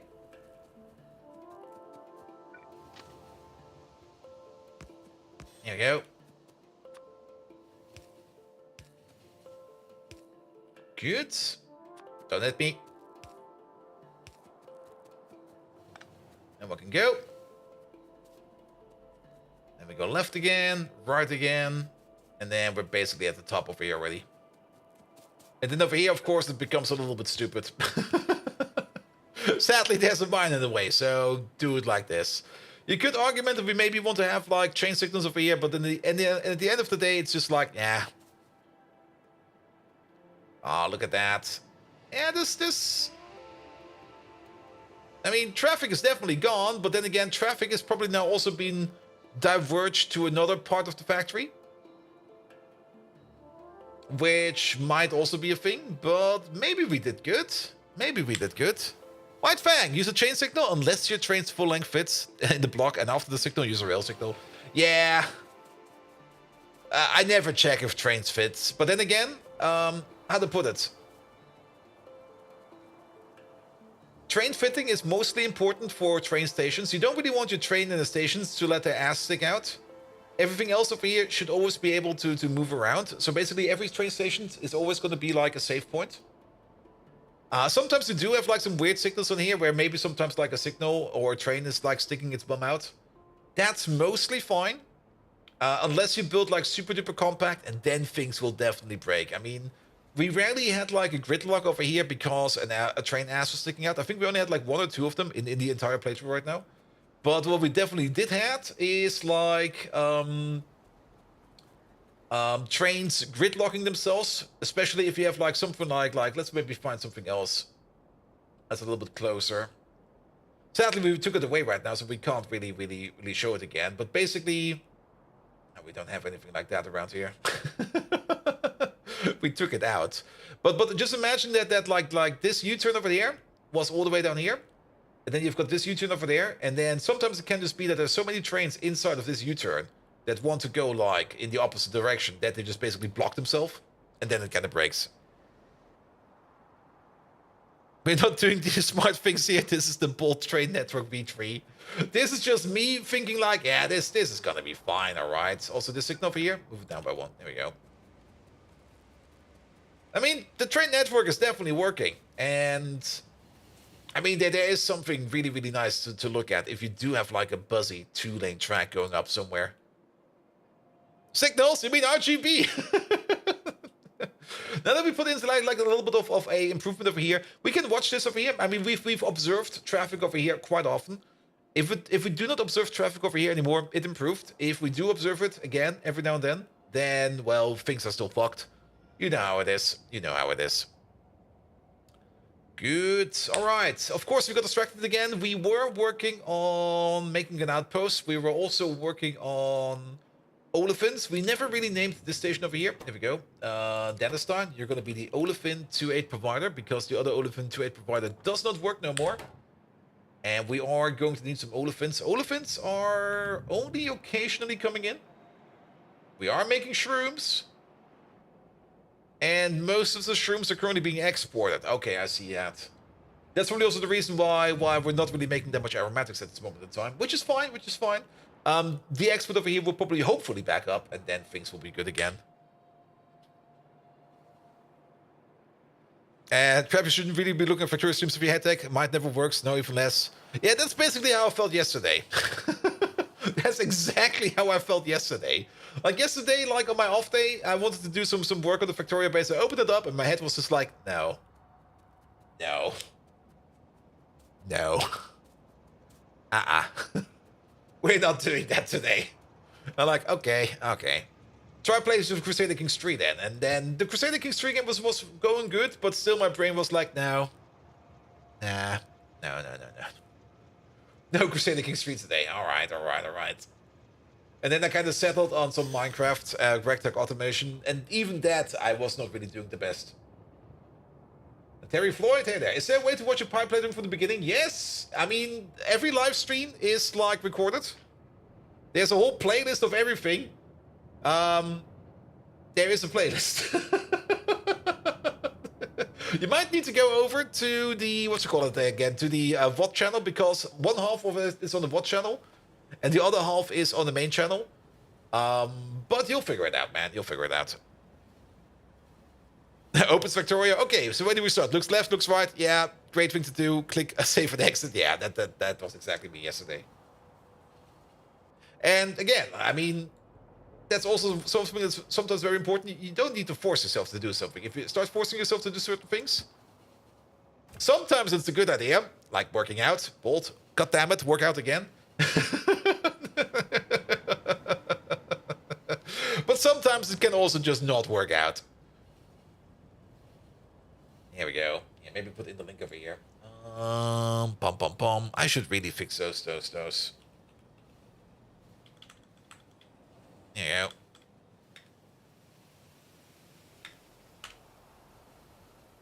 For the people that are impossible to find things. Here we go. Hello, me. How you doing, me? There we go, me.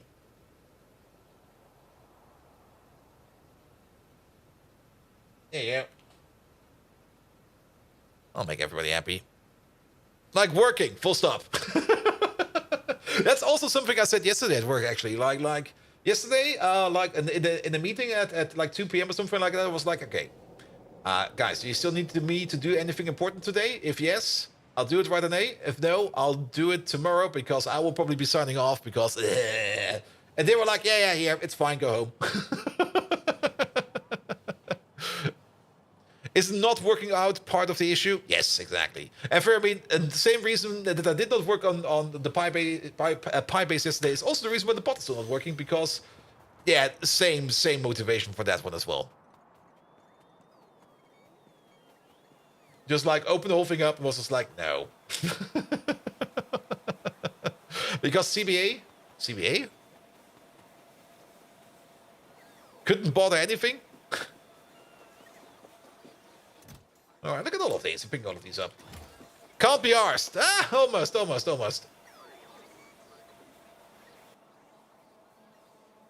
And days like that just exist. Which was also the reason why I had spaghetti ice cream for lunch yesterday. Made it a little bit better.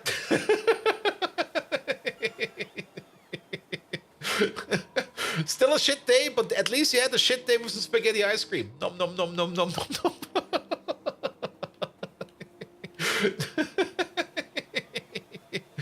All right. I'll guess we'll make a stupid outpost then. Did the bots at least bring over the machines for displays? Yeah, they did do that. Oh, look at that. Thank you, Pass Me. You're an asshole. There you go. Over there, native flora to a provider. And not only that, we also gonna need you, and you. Here we go.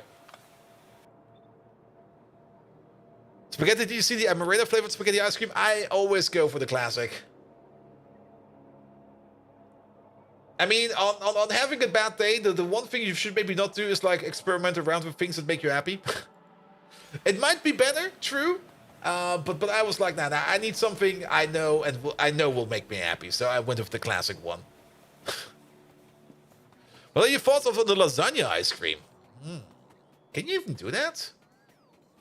I mean, a lasagna ice cream, like with wafers in the middle, or that weird ice cream from like the late 90s, early 2000s, which was like that deluxe ice cream called Vignetta, where people were like, "Oh, you're bringing out the fancy ice cream." Antimony, antimony, antimony, antimony, and native flora. And native flora. Let's go over here. Should be possible, but it's way too sweet. And remember, you did that to yourself. Exactly. I mean, you can definitely make something like spaghetti, lasagna-based ice cream, or ice cream that looks like lasagna.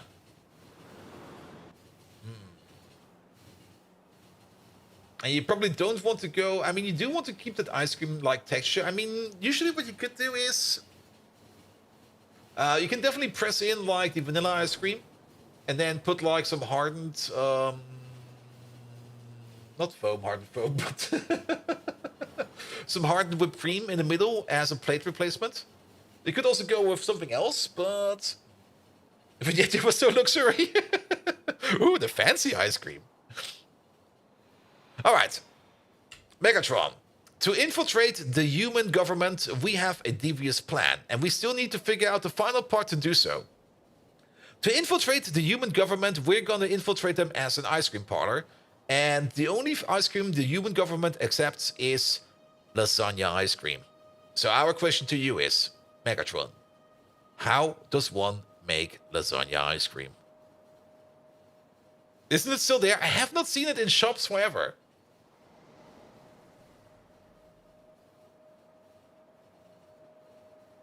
You're Googling ice cream lasagna and all you find is things like looking like frozen tiramisu.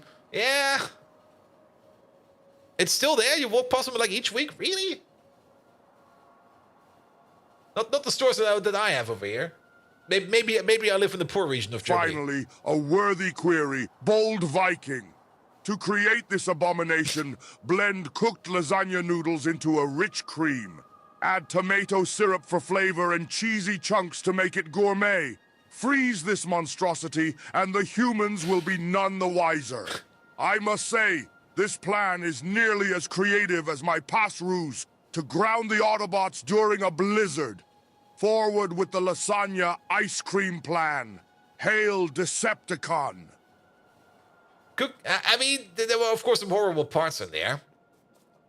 But maybe one, I mean, technically, if you think about it, a lasagna plate is nothing else than like those cookie plates you have. And I think with cookie plates you could probably do it. But cooking actual lasagna plates in like cream, will that work?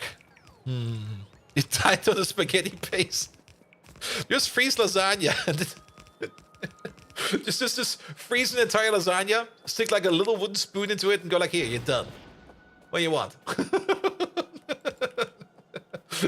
Lasagna ice cream. Done.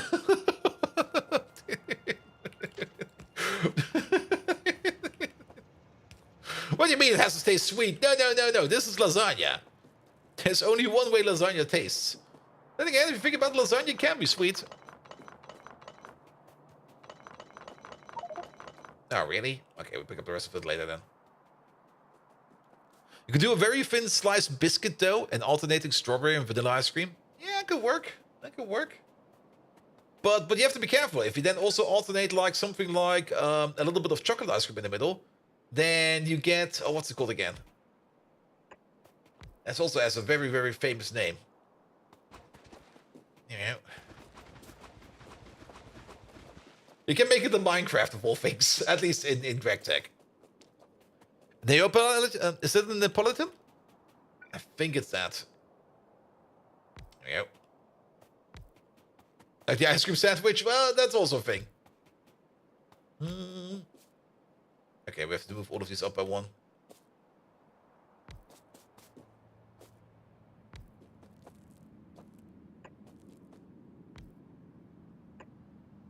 And then one over there. Good. And then up by one. There you go. And they have political ice cream.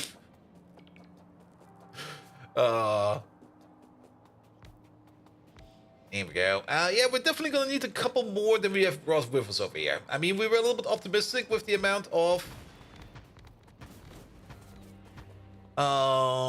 collectors over here. We were definitely a little bit optimistic.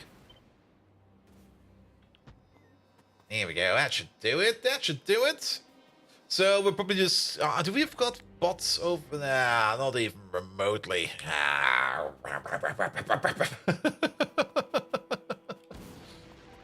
Well then, it'll be fine. And let's copy paste some power balls in there. There we go. Copy paste the whole thing over.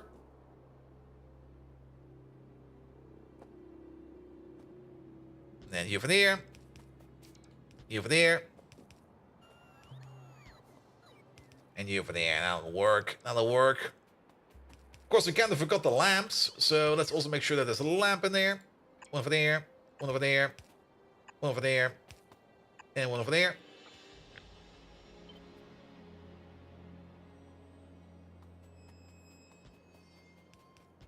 Here we go. Hold that mouse still. There you go. Good. Yeah, a quick native flora outpost. How much is in here? 20 million. That's going to be good for a while.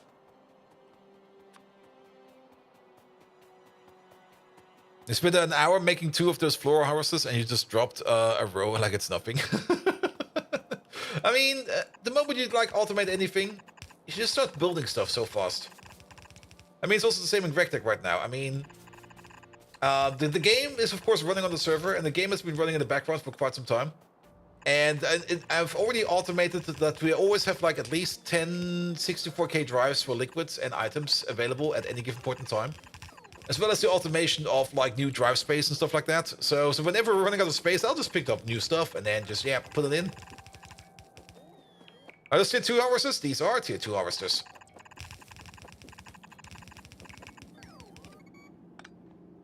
These are all Collectors Mark II, running at a speed of 2 per second. It is going to be about 11 per row. It's 22. Yeah, these belts will be full. Yeah, hard to see, definitely. I mean, that's also one of the things that's sometimes a bit hard to look at. It's sometimes a little bit hard to see if a building is actually a Mark II or not. But these are all Mark IIs. Good, good, good, good, good, good. All right, stand you over there. Pull you down. Connect you over there. There we go. Yeah, we're still missing a couple, but at least we're getting some in. At least you can walk over them. That's really nice, actually, that you can walk over them. I really did enjoy that. When we go down over here, we might as well pick up some of these mines. And actually, this whole belt over there is gone.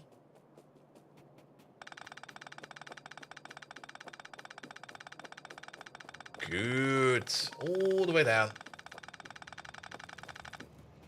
And all the way over.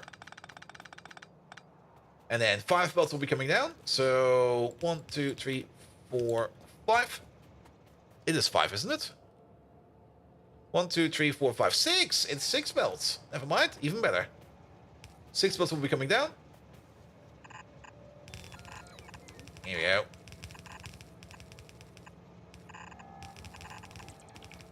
Alright, and then it's gonna be 1, 2, 3, 4, 5, 6. Off we go. And then you go in there, you go in there, you go in there, you go in there. Excellent. We got the perfect face over here to put all of these things in. Rotate, rotate, rotate, rotate, rotate, rotate, and off we go. So many empty miners over there. Yeah, there's quite a bit.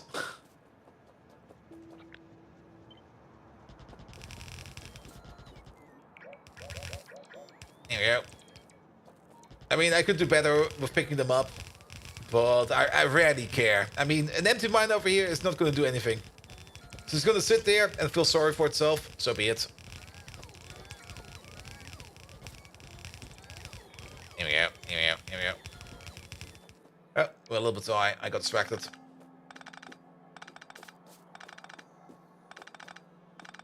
Alright. And then get rid of some of these trees over here. How many more red belts do we have? Enough. We got enough. All right, you in over there. You in over there. You in over there. Not like that. You in over there. You over there. Oh, wait, wrong way around. There we go. Yeah, it's fine. Good. All right. We need a couple more miners over there, but that'll be fine. Thinking you might make a crafting combinator as well, combinator mole. Just don't plan on making a proper one. And Tony Master, hello there. Greetings from Norway. Ooh. It's a little bit early to go to Norway. I mean, Norway is amazing. Don't get me wrong. Norway is absolutely amazing. Wouldn't it be even more amazing like during the summer? Then again, you never know. But Norway, absolutely. Kind of reminds me on that's a whole different story. I will probably tell that at some point.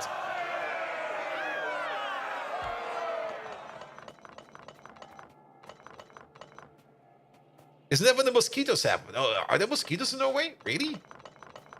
Isn't it like even still too cold over there during the summer as well? Or is that just how it's gonna be? A deconstruction blueprint for inactive miners would be cool. Yeah, it's kind of weird that that's not a thing, isn't it? Or is that actually a thing and I've never noticed it before? I mean, we do get like some deconstruction plans over here for certain things. Like ghost entities, item on the ground, item request slots, tile ghosts, drop modules. But yeah, something like this over here for like empty miners, that would be great. That would be really great. Maybe Factorio 2.0, you never know. What's this thing over there? Delete.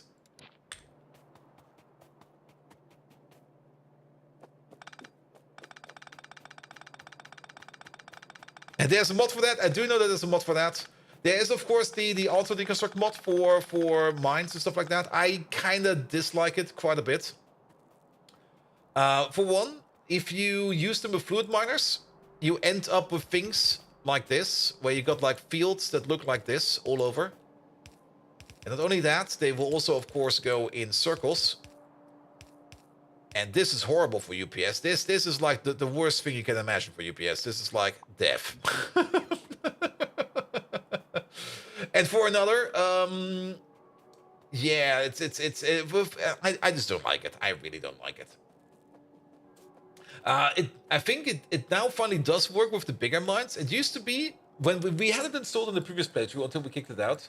But for like things that are like a little bit of the bigger miners, for example, like the borax miners over here, the crystal miners over here, it would be that for these over here, it would only put down like a little 3x3 cross over here of pipe for these. So that would also break over here. Now, of course, the borax miners over here, I don't think they require liquid. No, they do require liquids. There we go.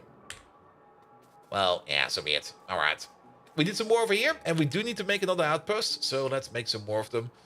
We can definitely count how many are missing. Do we still got that special planner for that? Is that this one over there? It is this one. There you go. And we should put down a radar over here so that we can look over here if there's anything wrong at any given point in time. But we can use this to count. We're missing 42.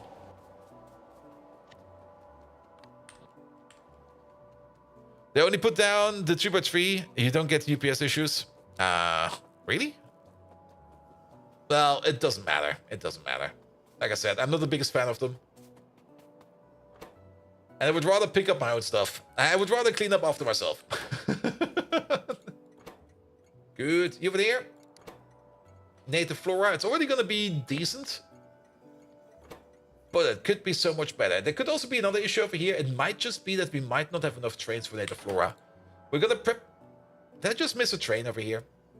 There are more trains down there. All right. We might need to prep some more native flora trains. So let's prepare a new train.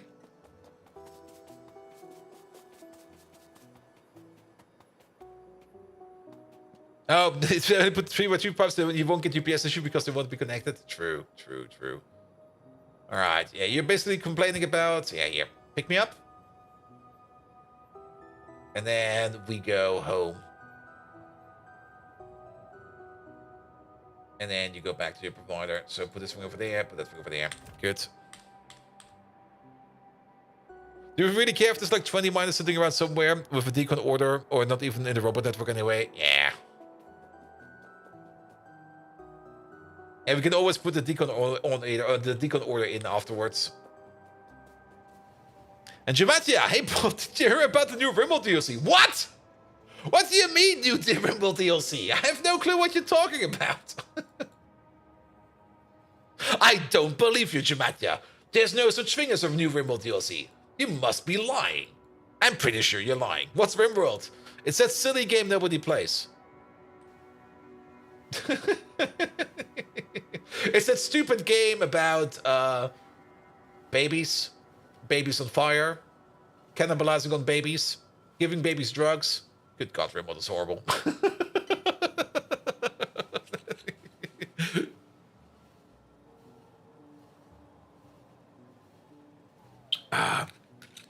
Baby fires and cyber mages, yeah.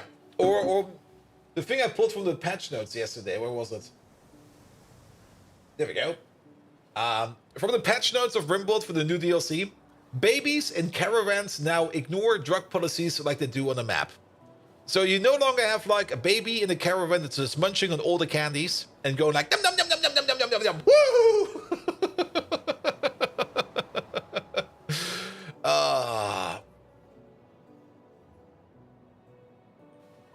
And Kevin, what's one of your favorite movies? He's super excited. Yeah, I'm already kind of thinking about what kind of base we're going to be building once the Rimworld DLC comes out. And the more I think about it, the more I just come to the conclusion, I will probably just make something like a zoo or something like that. Like, get a bit of everything and just put it in there. I mean, what can possibly go wrong when you have a zoo in Rimworld?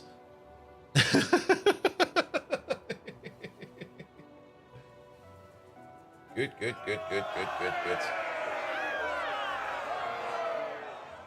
All right. Happy PY Day. Yes, happy Pi Day to you as well, Simrock. Also, what the fuck? Wait, is that? Oh, I'm looking forward to that. Looking at random stuff in my Discord.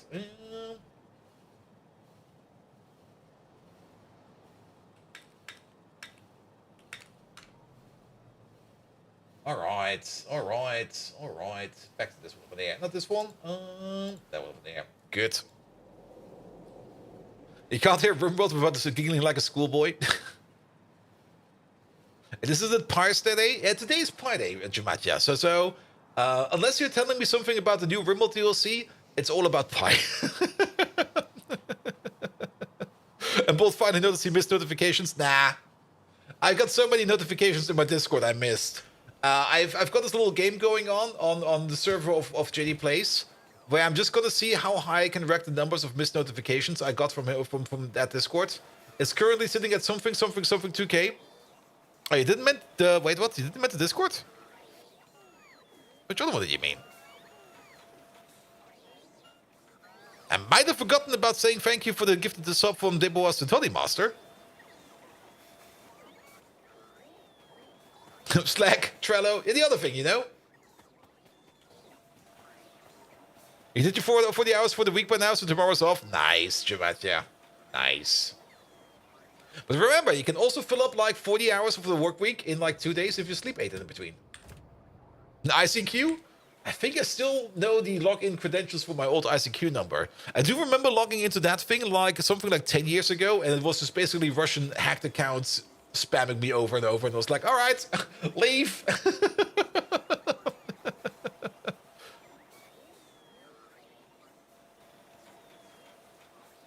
Oh, Demos, you mean the notifications in Rimworld? No, I will be ignoring them as well. Like, if you guys have never seen me play Rimworld, basically on this side of the screen, there's like this massive amount of notifications I just ignore. I just absolutely ignore. Like, things could be on fire. I'm just like, nah. No worries. I don't care. All right. It also seems that we did power up our suit over here entirely. And I guess these are carrying more charge now because it seems we got like infinite. Also, when we play Rimworld, usually it involves potatoes on the fire. Yeah. I'm very curious about how the DLC will affect gameplay. I mean, we're definitely going to be playing it on. We're not going to be playing it on the super hardest difficulty because I do kind of want to explore the DLC a bit. So we do have to lower down the difficulty a bit so that we can see more shit and we can try more shit. That's the important part, because usually if you play like on the high difficulty in Rimworld, most of the quests you get is just like a straight up no, not doing that. That's gonna murder us. So we're probably gonna just make it hard for ourselves. That's usually the best way to do it. Here we go. Here we go.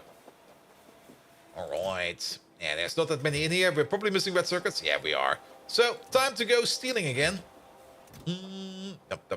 Red circuits. We have way too much shite in the inventory. Let's actually put these back for a second. There we go. So we can carry more shite. Scrolling through your local grocery advertisement paper thing. 3 pages just for wine. Isn't it gonna be like a couple of days off soon again? Isn't like Easter around the corner already? Like, isn't April 1st? It's kind of funny, actually. Isn't April 1st already like Easter Monday? When is that? Yeah, isn't that Easter Monday over here? Which means a whole bunch of extra days off again. Oh, I'm looking forward to that. Which usually also means on the client side of our client, the management over there is probably not going to be there for like all of April because everybody's going to be on vacation.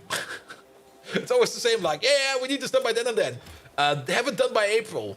And then everybody's on vacation and just go like, all right, have it done by May. Good. And 1 week until the first Viking event of the year. Yep. And that weekend is daylight saving weekend as well. Yeah, I mean, yeah, daylight saving. That's gonna mess me up again. I'm actually kind of surprised how little red circuits we require over here. And how many we have over here. Good. Yeah, stealing red circuits like this is usually not the best thing to do.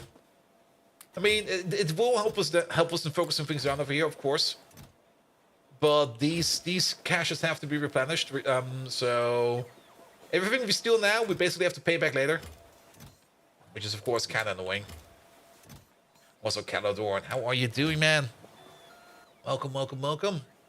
We're also missing some neuroprocessors? Nah, we're not, are we? No. They are in there. They are in there. Never mind, 4.5 pages of wine and 0.5 pages of spirits. Nice, nice, nice.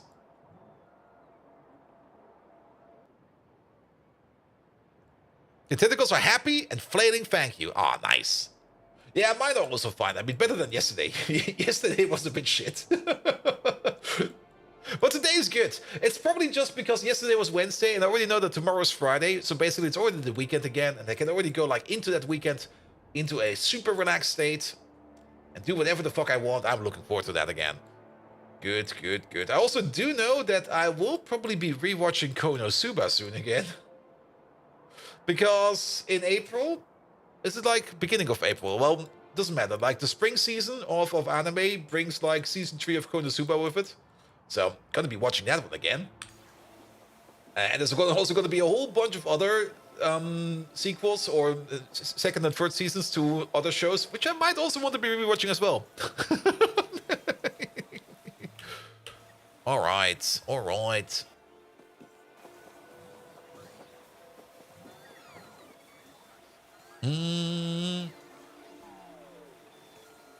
I see. Right. What do we need over there? It was one for like 42. Was it 42? Was it exactly 42 that we're missing over here? Or was it 48? I mean, we definitely want to finish up this farm. So, what was it that we were missing? We are missing 42. Nice. Do this on again. That should hopefully be done soon. We are probably just gonna like, yeah, just press feed you a bit. What are you missing? Melamine. Have some more. Have some more. What are we missing now? Everything else. Now we're missing everything. Have a bit of this. Have a bit of that. Have a bit of this. And that's that. You probably want some engines. Some duralamine. There we go. Some mechanical parts. Oh, okay. You're also missing some collectors. Have these. And then you're missing things like small parts and glass. And then we're missing things like Nexalite. And more Nexalite. How many is in there? 33. We need like 9 more. Glass again. Have these. Probably want some red circuits by now. Here we go. Yes. Small parts. Have these. We put these in there yet? There we go. And then... It would be so great if I could just like pick up everything real quick and just dump it in directly. I could of course put stuff in my pocket over here. We could go that way, but it will probably just be picked up by our auto logistics system. Alright, and then some duralumin. Here we go. Good, good, good. And Konosuba, that's the one with Aqua, the Dark Musician, and the Interesting Night? Yes. Exactly. That's the one with like, that's the one where basically the guy just doesn't give a shit. Good, we need 3 more. I mean, that's also the one with the best wizard ever, who only trains explosion magic. Because why else would you train anything else? I mean, come on, big explosions, man. Alright, that's all we need. That's actually one too many. Boop. Can do 1 spell once per day. Yep. More than enough. Good, good, good, good, good, good, good, good, good. Yeah, that's 42. Alright, then we can at least finish off that thing all the way over there. And then I hope my motivation is at least good enough that we can start working on the alien life part. Let's have a quick look at you. There you are. Alright, you have not really filled up a shipment yet. We only need like 1 shipment of olefins. I'm at least happy to see that the shut-off system over here works and does its job. But yeah, shroom production is lacking a decent amount of poop. Though poop production is still lacking a decent amount of, whatchamacallit over here? Of plant fiber. Well, not really plant fiber, but native flora. We should maybe also increase the speed that we can unload over here. We might even want to put in a second train station over here because there's quite a lot of native flora going down over here. Did we not also have a system over here in place that augments this place with even more native flora? No, we did that for the moss over here, but not for the native flora. And I'm pretty sure we do need a second native flora train, so let's make another one. They pinched a whole bunch of series lately. They were all blend, Konosuba, Overlord, High School DxD. After not summon the Demon Lord, that time he got reincarnated as Slime. Yeah, Slime is also getting a new season. That's also going to be in there. But I've rewatched Slime a while ago, and that time I got reincarnated as Slime. It's still a bit like, I don't know. It's fine, I guess. It's decent to watch, or at least decent. But it's also kind of silly at parts, where it just goes like, and then I defeated the enemy, and we became friends. And then the next enemy shows up, we defeated him, and then we became friends. And then just, after like the 3rd time, you just sit there and go like, oh god, it's gonna be one of those. And you just can't stop reading Dan Da Dan. Yes, Dan Da Dan is gonna be absolutely amazing. I mean, if you want to read or watch soon, because it will be coming out, well, it's coming out this year, I think. But if you want to read something that's definitely super duper weird, and we already talked about it a couple times on stream, but people probably have forgotten already, go read Dan Da Dan. Because it's all about a dick-stealing turbo granny. That's all you get.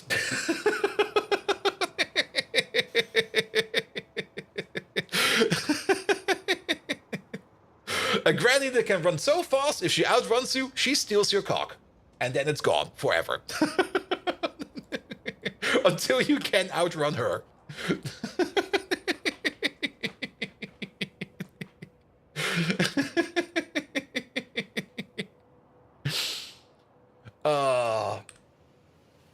There we go.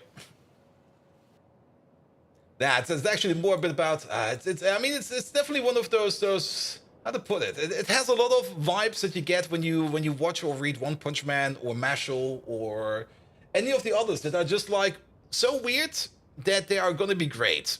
And those are usually the best, in my opinion. Same for the other one. We talked about it, or Chad at least talked about it on stream, and I kind of missed it. The one about all the trash. What's it called? Gachinki or something like that? Vari knows, and I think a couple others over here as well, where basically everything is made up of trash. Gachakuta, there we go, Acronymus. Yeah, I also picked that up by random, like maybe a year ago or something like that, because the cover looked interesting. Okay, the cover has a girl on it. Sorry. It looks interesting, click. And then I started reading it and I was like, hey, this is actually kind of fun. But Pachinko the Carnival game? No, not that one. Hey, an Iron Wolf, hello there. How you doing? But yeah, everything in that manga is just made up of trash. Everything is trash. And it's more about some pieces of trash are being more special than other pieces of trash. It's trash. I love it. Good. All right. You do feel the ought to re-binge all of Dragon Ball, but you don't think you'll survive it. Just watch the re-edit, the remake of it. It will be shorter. You are gonna miss out on my most favorite episode ever of Dragon Ball, but you get through it faster. I'm still kind of mad that they when they like basically reanimated the whole Dragon Ball Z series, that they did not reanimate some of the filler content. And don't rewatch Dragon Ball, you're just gonna be disappointed. Yeah, because all the filler is gone, man. There used to be such good filler in Dragon Ball.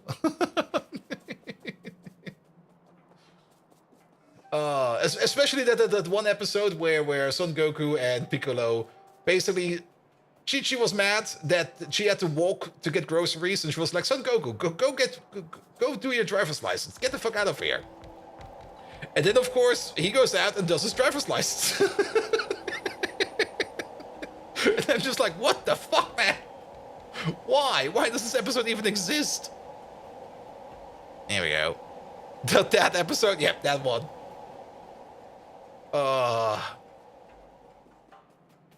Also, the naming of Dragon Ball Z, the remake, which is called Dragon Ball Z Kai, is not really that optimally chosen if you're living in Germany. If you say the name of the title a little bit too fast and you're in Germany, you might have to be careful.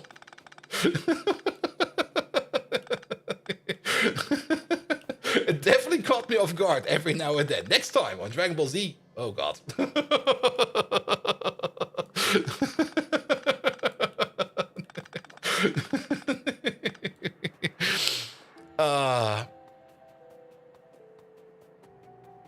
Check out ID Invalidated and Aku Demo Drive. Yeah.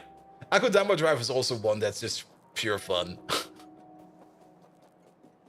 I mean, you're either gonna love it or you're gonna hate it, but it's just like, yeah, we're gonna do something stupid and we're gonna roll with it. So we're gonna roll with it. And then they roll with it, and it's amazing. I think we need another train over here. I think we can allow us one more train over here for Native Flora.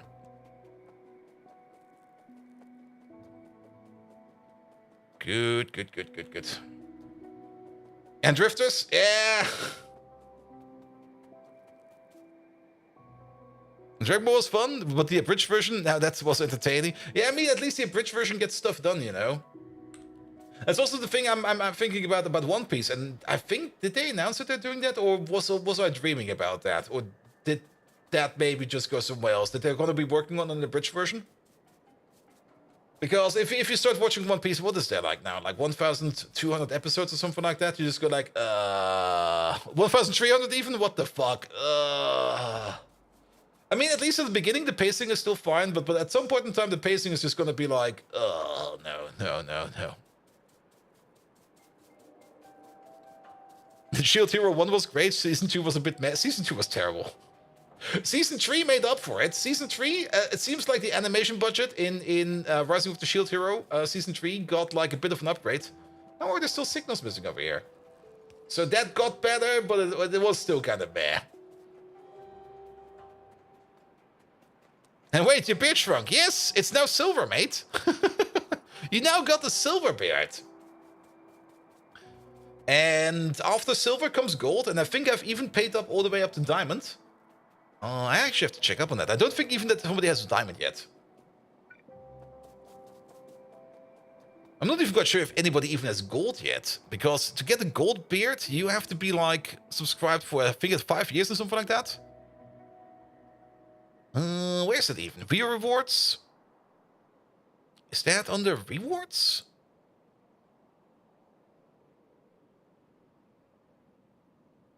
Not drops, not emotes. It's badges. Where the fuck are my badges? Bits tier emotes. Follower emotes. I got so many emotes still open. I'm so terrible at Twitch. Is that a channel point? No. Where the fuck is... I mean, Twitch is also being very terrible at trying to give you the information you're looking for. Because the information I'm looking for, of course, is nowhere to be found. Because it's probably hidden in one of these tabs over here somewhere. Community. It's not under... Is it... No, that's not over there. Bits and cheering. Bit tier badges. Another tab for bit tier badges. Like, one is not enough. We got 2. Subscriber badges. There you go. Oh, actually, no, never mind. It only goes up to the big silver beard. I think the... and nobody's gonna have the big silver beard yet, because the big silver beard is 4 years. Full silver is 4 years. Yep, exactly. Did you forget to put them in? I think I've just not ordered them yet. I was just like, here. For the golden ones, I'll come back to you once we need them. Which might be soon. I mean, I'm pretty sure. Wait a minute. Do I have got my own badge? Blah. Oh shit, I do got my own badge. Wait a minute. Oh shit. Technically, I would have it. Because I got the 51-month badge. Alright. I'll guess I have to spend some money on them. Here we go. Actually, you know what? Let's just copy over. Where is it? Yeah, do something like this. Yeah.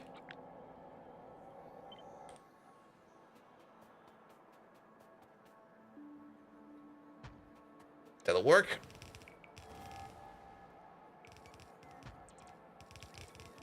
And then... one more. Good. And then none of these and none of those. And don't forget the Baldina body pillows. It's still kind of hard to find like a shop or something like that that does like custom body pillows as an actual product. I mean, you can definitely find like on Fiverr and stuff like that, like a one-time buy for like a body pillow. If you just like bring the graphic, they go like, yeah, I would make a body pillow out of it. But like actually something that does it like as a web shop, like they do for things like t-shirts and stuff like that, no, that doesn't exist.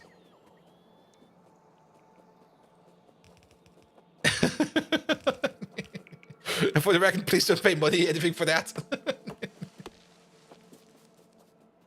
It was also already hard enough to find like a body pillow artist that would be doing like me as a body pillow.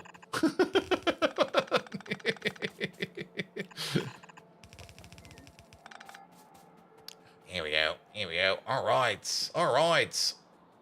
And we're gonna do something like this. 1, 2, 3, 4. This is smaller, but same size. We need the whole station. It's kind of far away to build it all the way over there. What is Megatron's favorite joke? Now, that's a good one. Megatron.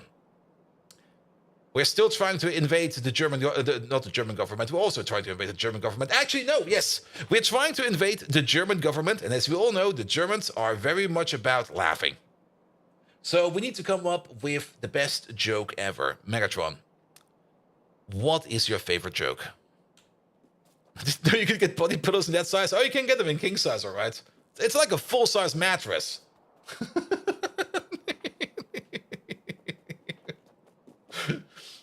Like when you order that thing, a truck has to come over and deliver it to you. It might actually almost be easier to go over there. How come he's never seen elephant in the tree? Because they can hide. Ah, you stumble over your own words, bold Viking. I do. What pitiful entertainment! Here's a taste of true humor to methylate your mundane musings.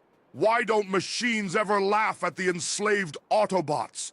Because we have their funny circuit disconnected. Ha ha ha ha! Now, on with the invasion plan. Decepticons to Berlin. And there's a 20-meter long snake girl body pillow. Yeah, but there's one thing about that. It's not like a single body pillow. It's like it's like multiple body pillows stacked after each other.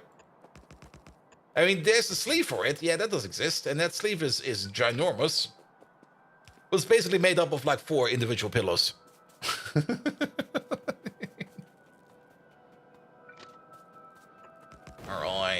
All right. Bolt, why do you know that? I looked it up. I wanted one. They are expensive, so I didn't buy one.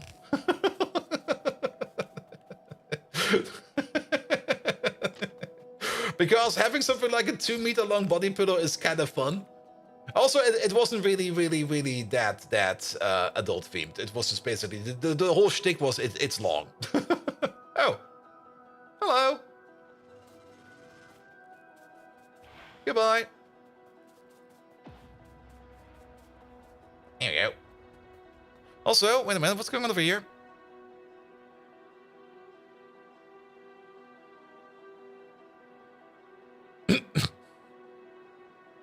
Guys, do we want to stream WWE 2K24 for like $50? No. I don't, actually. How long to the fat man? Once we need it, though. Here we go. I mean, at the moment, there's no... I don't even think we're even going to make that thing. Because there's no reason for us to make it. Because the biter infestations that we have are not that debilitating that we require nuclear artillery for that. So, yes. Put this thing down.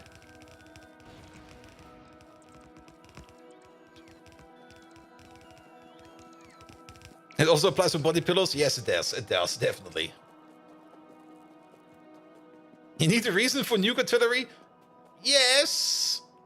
Isn't that the whole point of nuclear weapons? Having a reason to have them. It's not like people are or governments are stockpiling them just because they want to. Wait a minute. Wait, they do that. Good.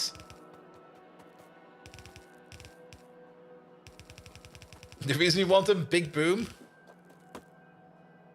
But you can't even watch the big boom. I mean, usually when you watch the big boom of a nuke go off, you're in range. Actually kind of boring.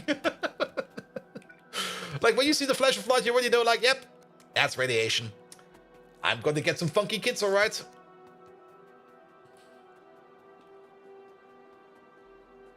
All right. Yeah, this is not really the best way to set up this train line over here, but this is how we're going to be doing it.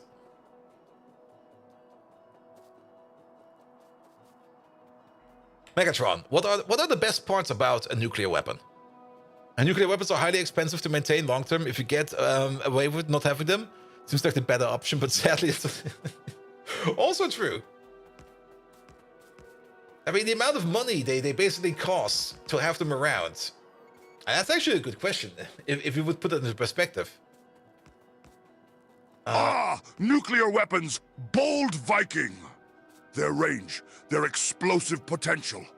Nothing makes my circuit sizzle like the sight of a mushroom cloud. They're like fireworks, but better. Yet they still can't match the joy I get from crashing bold Viking's yoga sessions. Ha! I can see your feeble flesh flailing now. Never forget the bold Viking yoga sessions. Yeah, this build over here. Yeah.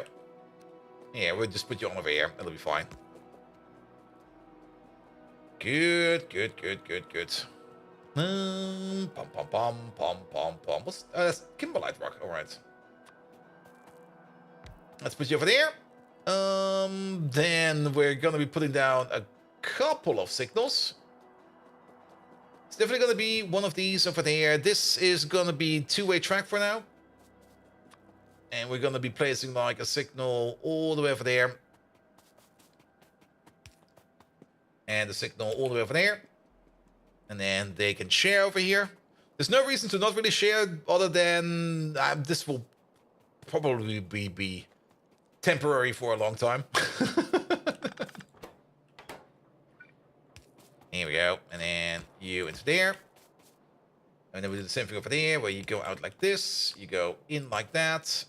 And that's that. Because over here it's one-way track.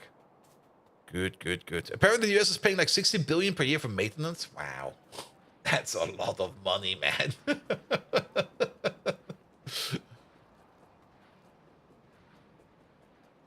Good, good, good, good, good. Speaking of batteries, did we ever fix those batteries? Yes, we did. We kind of asked them to build a belt over there. That belt is done. Wow, this thing is already full. That was fast. Problem solved. And we probably didn't even affect much the coke throughput over here. I was gonna think of maybe putting like some kind of priority system over here.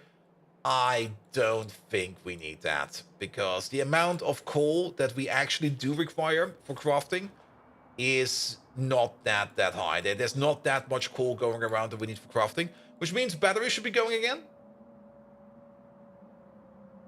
Well, technically they are. We're now out of something else. What are we missing over here now? What's this? Sulfur. Oh yeah, we are actually out of sulfur. Oh fuck.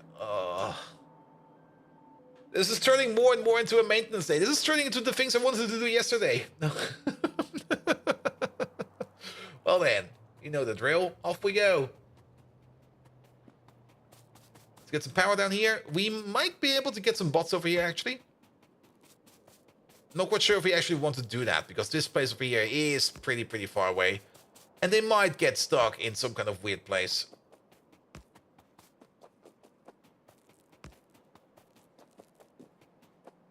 Out of sulfur already? There were some changes how we do sulfur. It used to be that we get a whole bunch of sulfur from coke oven gas processing, but all of that coke oven gas processing at this moment in time is going into sulfuric acid. Or into acid gas. We're actually not even making acid gas over here at this moment in time, because we're not getting any coke oven gas in. So this place over here is not doing anything. Other places are making sulfur. We get a little bit of sulfur from our lubrication process, which is sitting over here. There we go. From this process over here, but that's also not really that reliable. So that's nothing we can really work on. Other places where we get sulfur as a byproduct. Molybdenum, of course, is making sulfur as a byproduct, but we also don't really make molybdenum that often. So that's not going to be it. Bitumen, nickel plate and shale oil, nichrome and shale oil, acid gas. We're not going to be doing acid gas into sulfur. That's ludicrous. Oleochemicals and sulfur, no. Calcinates, no. Outlet gas stage 1. Outlet gas stage 1 gives us like a metric fuck ton of sulfur, but again, that's outlet gas processing. Actually, the entire chain of outlet gas processing gives us like so much sulfur. The cadaverics. The cadaverics. Wait a minute, do we already have that? No, we don't. So we can't really make much sulfur over there. We could think about particle accelerating some sulfur. This one doesn't exist, this one doesn't exist, this one is also not there. And then foggies into sulfur. But our foggies are currently not backing up enough for us to do so, so no. Sulfur-enriched biomass, of course, is going to be great. And then we're back to bitumen and stuff like that. So mining, I guess we're going to be doing some sulfur mining. I mean, we do got like some decent sulfur stacks going around. I mean, we used to get our sulfur from this sulfur mine over here, but this one over here is out. Also, thank you for the follow, mate. So we are probably going to be switching over to other sulfur sources. Let's maybe use our little view over here. You there. I've seen a couple of them around. And there we go. There's 2.6 million over there, 1.1, 1.9, 4.8. That one looks sexy. It might be preferable to get the sulfur from inside the base, because sulfur mining, ooh, 9 million. If we start mining this stuff up, we will probably have to nuke these biters, because sulfur mining does produce quite a bit of pollution. Same for this one. Actually, this one might be fine.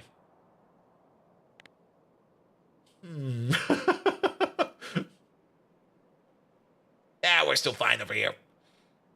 How are these guys doing? We're still fine over here as well.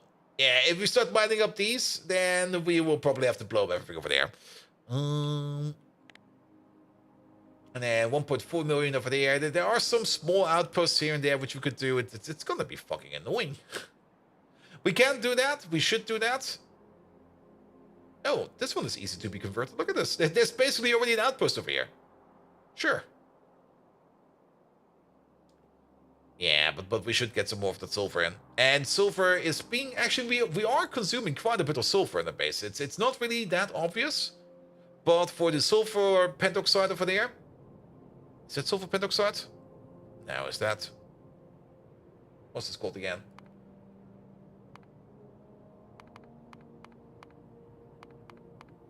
It's sulfur and phosphor, so it should be sulfur phosphide?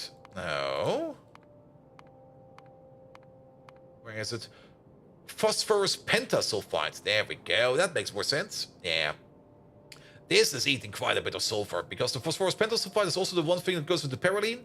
And parylene is the one thing that goes into the... Oh, it doesn't even show over here. I think it's this one over here, which goes into the self-assembly monolayer over there.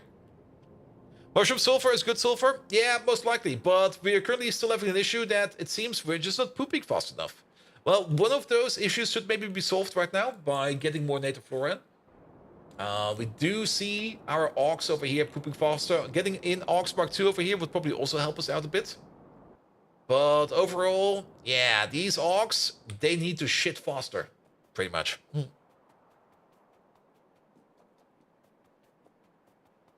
Something's burning quite hard over there somewhere. There's like 10 fire trucks drove by. Could not hear a thing and anything less than sirens. Wow. I only once saw an actual fire happening. Like in real life. That was not already like noticed by any kind of fire truck or something like that.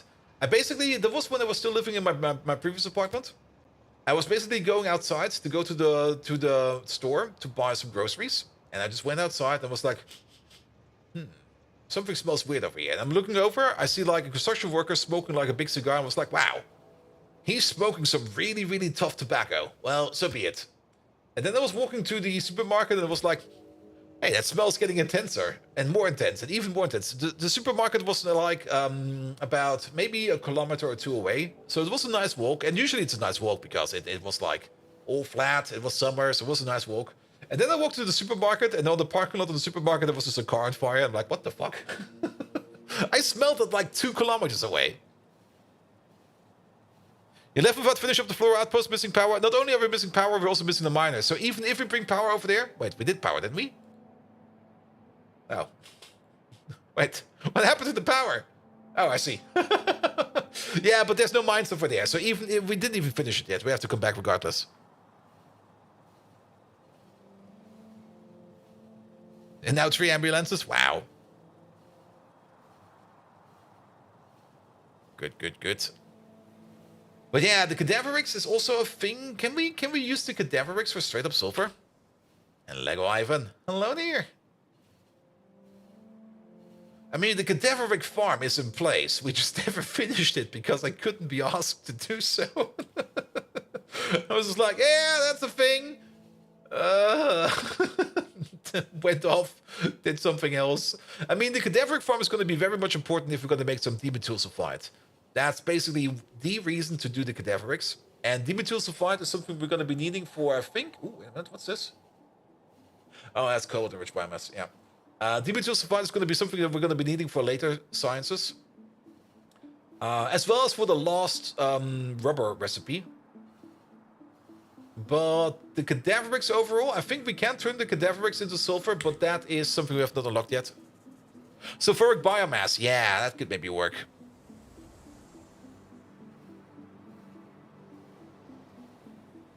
Here we go, here we go.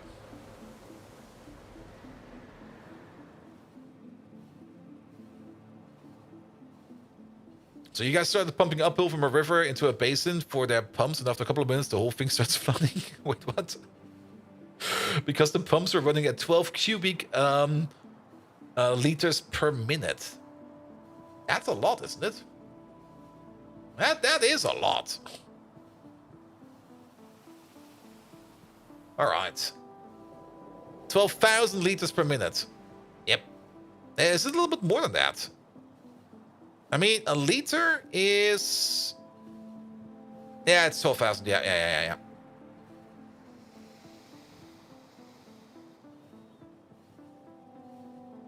Yeah, a liter is usually 10 by 10 by 10 centimeters. 1,000 liter is a meter by a meter by a meter. And then 12 of them is 12,000. Or a casual 200 kilograms a second. Nice.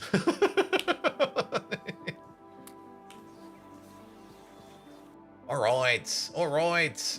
Yeah, getting distracted 101. We're doing it correct. So, things we're gonna need, and I don't think we have them right now. We got 50. It's 50 over there. Yeah, that's gonna be more than enough to finish up this place over here. Yeah, 50 should be fine to finish up this one. I didn't expect that there were that many. Let's get those 50. Finish up this mine over there. Then we're gonna be tapping the silver vein over there. Silver mining. Silver mining runs, I think, just on things like coal. Oh, it runs on fuel canisters? Oh, horrible. Oh, why does it run on fuel canisters? On the plus side, I mean, we do have a canister loop over here. And we got a fuel loop over here for canisters. So that will not be too bad, but how much time have we spent on that world? Not enough. We need to double our numbers. We need to triple our time on this map to make sure that we can finish this map. I mean, this map over here, keep in mind, this is only the starter base. Once we're reaching up to the space science, everything will be looking different because I will probably pull the plug and just leave after we get to space science.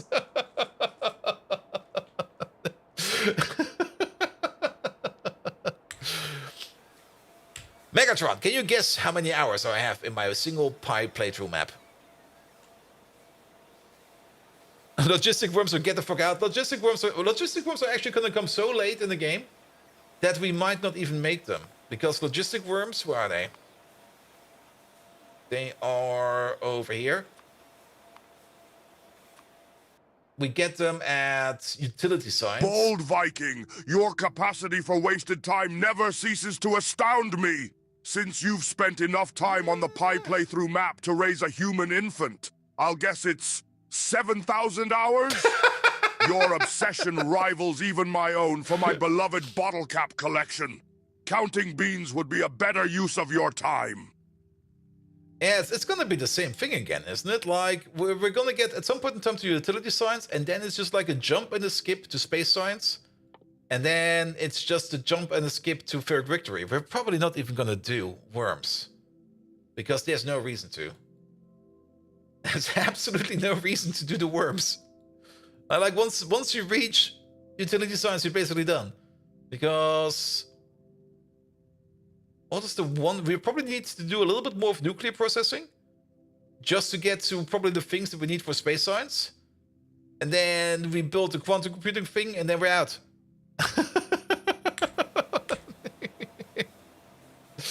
Alright, we're sitting at... what are we at? Homepage. We're sitting at 1,268 hours. But we're also not really playing that efficient over here, because we get distracted, like, a lot. We start doing thing A, we turn around, we start doing thing B, we forget that we were actually planning for thing number C, then D happens, and then we eat. And then it's already, like, late. Simrock, at this point in time, those couple of extra hours or less doesn't even matter no more. It's just like, nah. Good. You never leave, the factory just keeps growing? Yep. That's the game of Factorio, alright. Alright, where are these mines we're looking for? We could, of course, request them via the bots, but there they are. I want to pick them up. They matter to you? At the beginning, they do matter. Like, if you're only like 10 hours in the game, plus minus 10 hours is a lot. If you're like at 1,000 hours into the game, plus minus 10 hours is like, fun. It's more concentrated fun. Yes.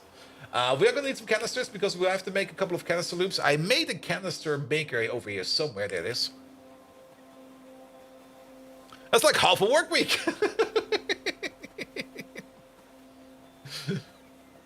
Good. Good. We should maybe also check up on red circuits if they are moving or at least doing something. Didn't canisters stack up to 100 at some point in time? No, they were always so. What was stacking up to 200? There was something in here. Milk cans, milk jugs stack up to 200. For whatever reason, milk jugs. 100. Okay, not 200, but 100. But canisters is less. We could maybe also put some canisters or sneak in some canisters in our sneaky pocket space over here. Which we're gonna do. Also, those canisters I just picked up. The bots took them, didn't they? Yeah. God damn it. Turn this off for a second. Give me those. Alright, get rid of these. Give me those. These opportunistic pocket bots. They're stealing whatever we can. Anything else we can drop in here for a second? Our inventory is such a mess. We need more inventory space. Like, absolutely need more inventory space. There's the tag for that. We might, you know what? Let's queue that up. Where's that? Advanced movement, advanced inventory size. Bish, bosh, bish, bosh. There we go. Yeah, and barrels only stack up to 10. That's also absolutely horrible. We can probably get rid of some of this landfill. We don't need it right now. Here we go. 50 canisters will be enough. These miners we can go. There we go. Don't need those. 160. Drop some more of these. 200. 200 will be fine. But what canisters? Canisters and barrels. I just absolutely hate them. Like, whenever I have to fuck around with anything like that, I just go like, no, please. No. Go somewhere else, please. We also, if we want to go over here, I mean, if we're going to be making the outpost over there, we might as well finish the outpost over there. So, let's pick up something extra then. This thing over here can get removed. No requirement. This thing we want to keep. Those things we want to keep. Anything in my pocket that we can have less of? Yes, yellow belt. There you go. And then 1, 2, 3, 4, 5, 6, 7, 8, 9, 10. Remember you mixed liquid fuel pipelines? Have you come up with a better way of handling that? No, I mean, at the end of the day, as long as you've got like mixed liquids all the time, you're gonna have that issue. You could maybe solve it by doing some kind of fancy combinator setup. I was kind of thinking about something like that, where you could maybe put down some counters and maybe count how much stuff you put in and you pull out. But then at the end of the day, you're gonna have like a whole bunch of work for something that might not be a problem. At the beginning, it was good. At the beginning, it kind of worked. If the factory, when the factory is still small, and you only got like a couple of those multi-liquid requesters that are sitting close by, and you can whack them with a hammer every now and then, that's great. It worked well then, but once the factory got bigger and we had more issues going around in the factory, then it became a nuisance. For example, we are never ever really going over here anymore because, well, for one, we don't need to, but for another, it's still running. But if this machine over here would be stuck, it would just be stuck and we don't care. We got some other multi-liquid systems, and we actually do have one multi-liquid system all the way over here that's stuck. It's this guy over here. This lad over here is stuck for the shittest reason ever. There's like a little bit of light all over here. Small enough of an amount that it will not be used in the pump. So it will not go into the tank, it will not go into this pump, and it will not go into there. So there is definitely some kind of very annoying rounding error with liquids, which is of course super duper annoying. So multi-liquid systems do have the chance of breaking down regardless. Even if you have a system that's basically container, pipe, container, it will still get stuck. It will probably... No, that will probably still get stuck.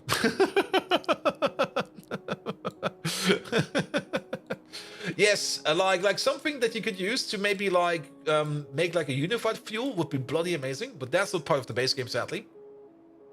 But what we ended up doing is we just switched over to monoliquid gasoline, and we got tons of it. Absolute tons of it. All right. But yeah, of course, the other way around would be to maybe void other liquids that you have as a byproduct. I just don't want to do that. I'm greedy.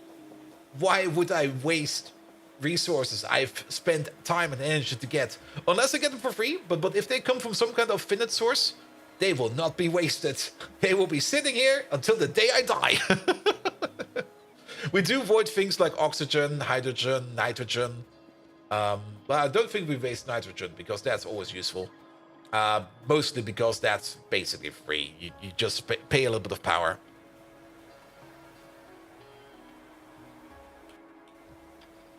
Or until not melon changes something, yes. I mean, remember how pissed off I was that after the not melon change, we lost like all of our hydrofluoric acid over here? Well, guess what? It's almost full. We actually had to expand over here. And these ones are full. These ones are full. And these are now slowly filling up. But yeah, we got tons of hydrofluoric acid over here.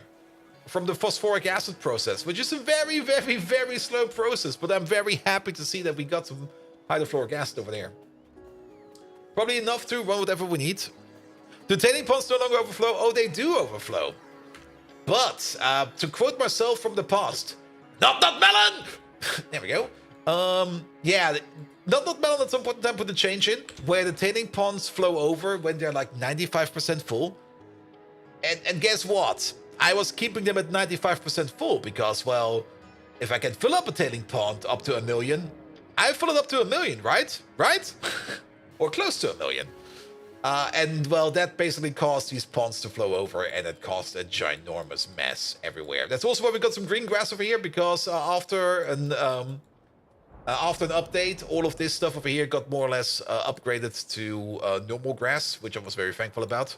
But yeah, we wasted a lot of resources over there, which kind of made me angry and livid. A rare moment where you actually see me angry.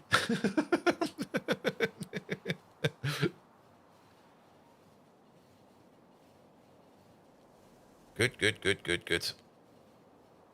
And barrels on the belt. Yeah, I was also kind of thinking about doing it with barrels. That might actually work. I mean, you could technically put multiple different liquids into barrels and then just use a barrel machine to unbarrel them again and directly put them into the machine that you want to. But that would be like a lot of extra barreling machines as well as extra inserters, which would just make it even worse. And barrels have the same problem? Yeah, but at least you could make some dedicated stations that only like barrel one liquid, and then basically the belt itself would be like the mixed belt or the mixed pipe. And then you would just pick up from that belt whatever you need. And at least you could still top it up every now and then and hope it will be working. And next pipe challenge, no trains? Nah. Well, technically you can't do that actually. You can't just do everything with pots. You just sushi barrel belts or something like that. And then it might work, but it still might break. It still might go weird. It's still not guaranteed that it'll work. And then you would have to fuck around with barrels. And then I just sit there immediately and go like, no. Hard no. Alright, yeah, we're missing the miners over here. And of course, yes, we're missing a power pole over here. Or at least something that we can use over here to connect. Here we go.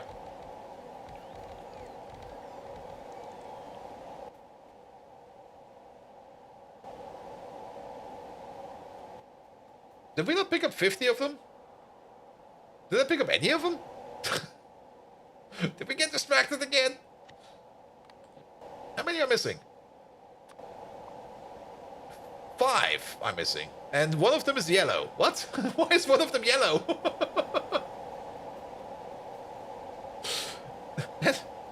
There's a Mark 1 collector over here. Wait a minute. Mark 2? Alright, how many are there over here then? 55. Alright. I stand corrected then.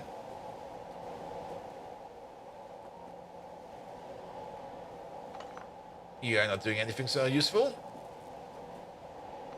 You're not doing anything useful. Neither are you.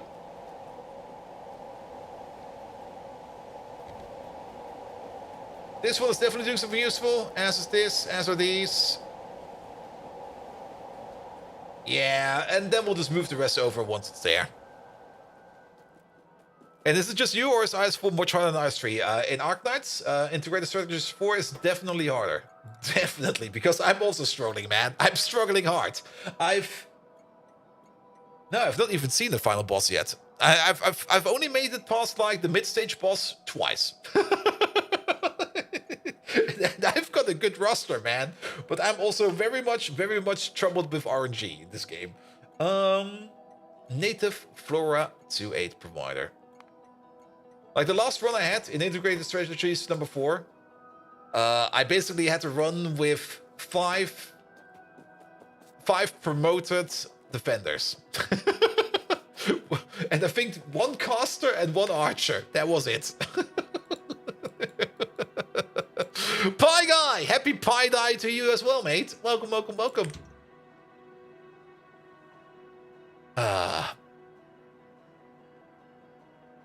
Good. So start with what's for the sushi. I mean, if you think about it, I think Pie is actually way easier if you just use bots. And you play it a little bit more as an offline game. Because then you just can worm your way through the whole thing. Quite fast, actually. You can't even get through the first map without bleeding health. Same. There's definitely some getting used to it. But then again, it's a lot of fun. It's a lot of fun. I really do enjoy it. And you do get better at it. You do start to kind of learn the mechanics of what needs to be done where. And I'm very happy to see like a whole bunch of enemies you've seen like from previous versions or previous events that you would never have seen again show up in the integrated strategies. It's a lot of fun. I am really enjoying it. IS4, that's from Arknights. I mean, for everybody who's not playing Arknights, I mean, I'm not. I mean, Christmas 2 years ago, I got so annoyed by my family while I was staying at my family's place for Christmas, and all those little shits out there were just like really loud and obnoxious that I needed to do something to distract myself. So I picked up Arknights.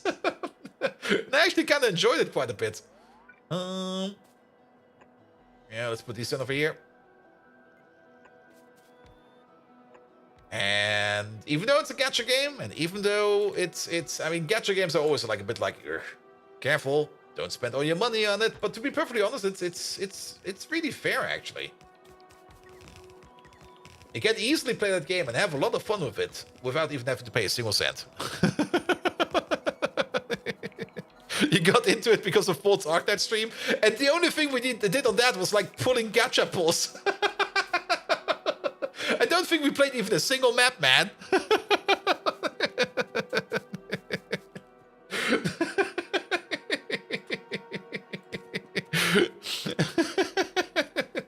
But it was a lot of fun. I really enjoyed it.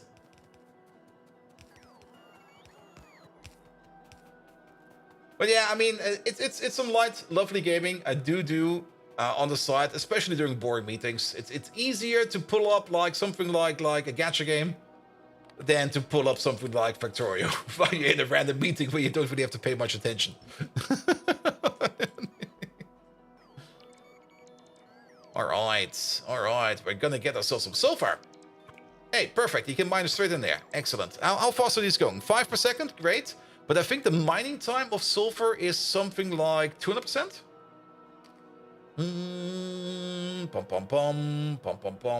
Nah, we can't see you. We can't see you. Yeah, it's 200%. So it's 2.5 per second per machine. And Arknights is one of the least brain-dead gadgets out there for actually playing, not farming. Yeah, it is. I mean, it's a tower defense. And tower defenses are always fun. And it also plays a bit more like a puzzle game. Sometimes the puzzles are very easy. Of course they are. And sometimes they're kind of hard. And it's usually the most fun when they're hard, because then you go like, shit, how do we solve this? Let's have a look at you real quick. Let's go like this. You on the outside. You on the inside.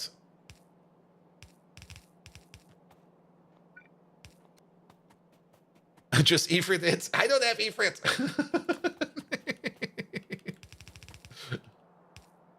Actually, no, Ifrit I do have.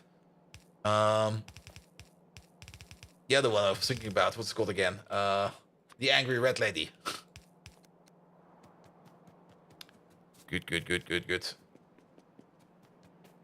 Can those borrow your level 90 Ifrit? No, I do have an Ifrit. Surtur, there we go.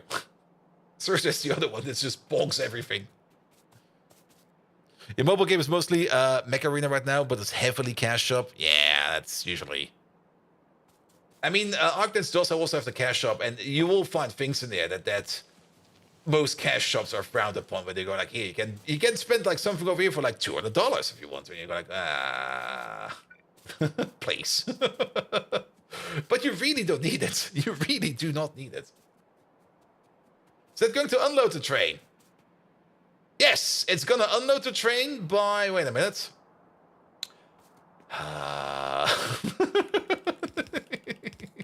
It's gonna unload the train so fast by loading it faster. Distractions are everywhere, man. Here we go. Here we go.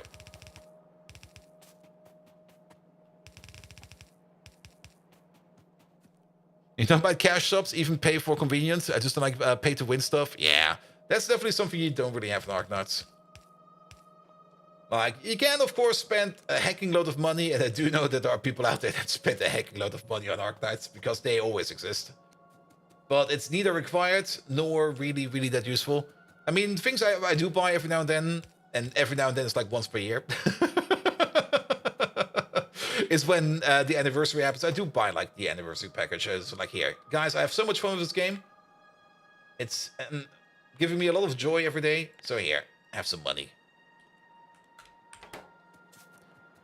Good. You blame Twitch chat? Guys, YouTube chat is blaming you. What the fuck, man? No, actually, you're completely correct, man.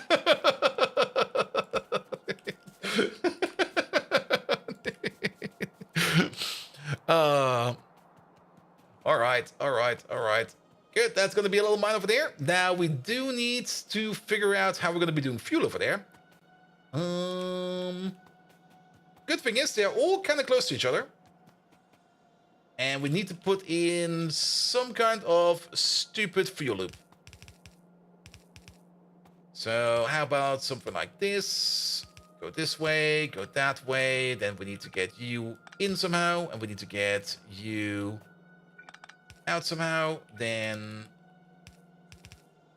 that connects up to you. And there needs to be some kind of loop in here. You're already being processed, so we can't do something. That's a little bit too close.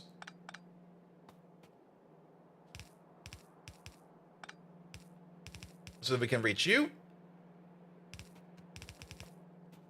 All right, and then what do we do over here?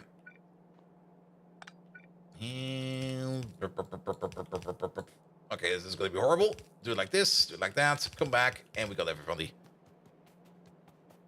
I'm most excited for Enfield. I'm not quite sure about Enfield yet, but then again, we will see. I mean, for everybody, and probably a lot of people don't even know what it is. I mean, they're of course working on another Arknut game, because when you already have something that's going well, why not make another one? And that's going to be something more like a, what's it called again? Like... a Genshin Impact with Factorio elements in it. And I'm just looking at them going like, what the fuck? Who came up with that idea? So I'm a little bit on the fence about it, if it will be good or not. But then again, could be, could not be. But at the end of the day, we will have to see. There we go. You over there, you're going to be canisters.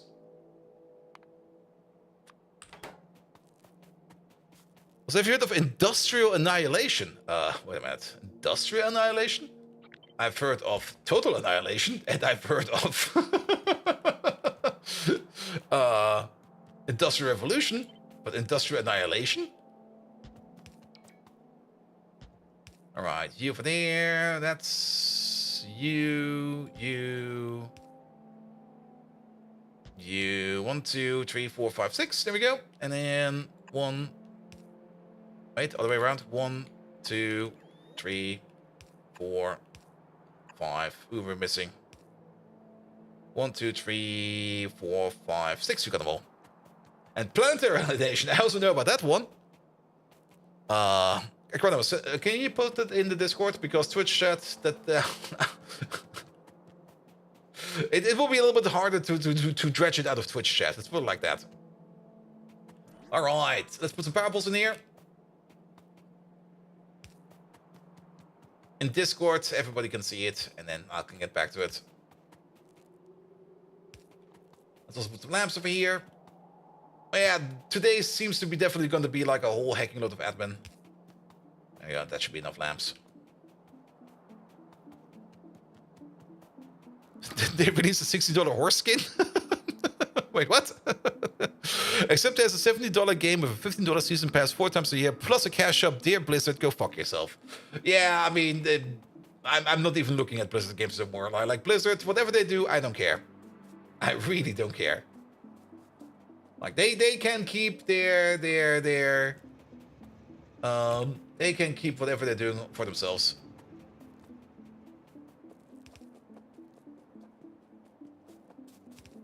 Here we go.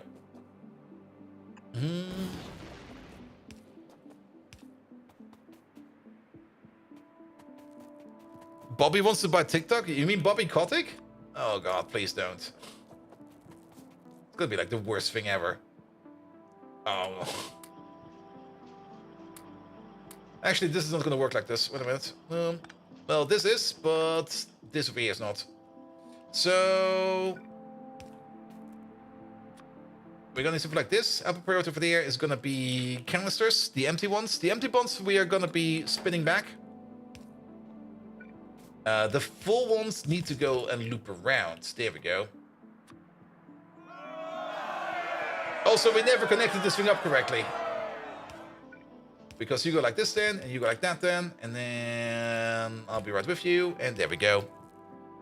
Guarantee! Thank you so much for the resub, mate. How you doing? When is the ever-loving shit out of TikTok? I mean, I'm already not looking at it because it's There are some times where I think about, okay, I could maybe set up a streamer key for TikTok as well and stream on TikTok as well, but I just go like, no, you know what? No. I mean, if you do want to do content creating, you do have to at least run some of the social platforms because it's just better. But there are pieces of poop I want to pick up, and there are pieces of poop I don't even want to look at. TikTok is one of them.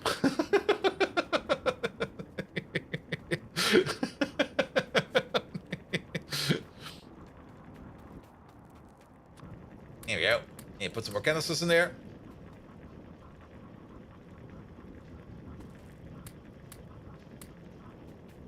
And the top creator on TikTok made like 500k for like 5 billion views. Yeah. But then again, is it only TikTok earnings? Because if it's only TikTok earnings, I mean, if you got that many viewers on one platform, it should be easy to move stuff over to other platforms as well and use those platforms for earnings as well. That would at least be the smart thing to do, you know? Only TikTok, yeah.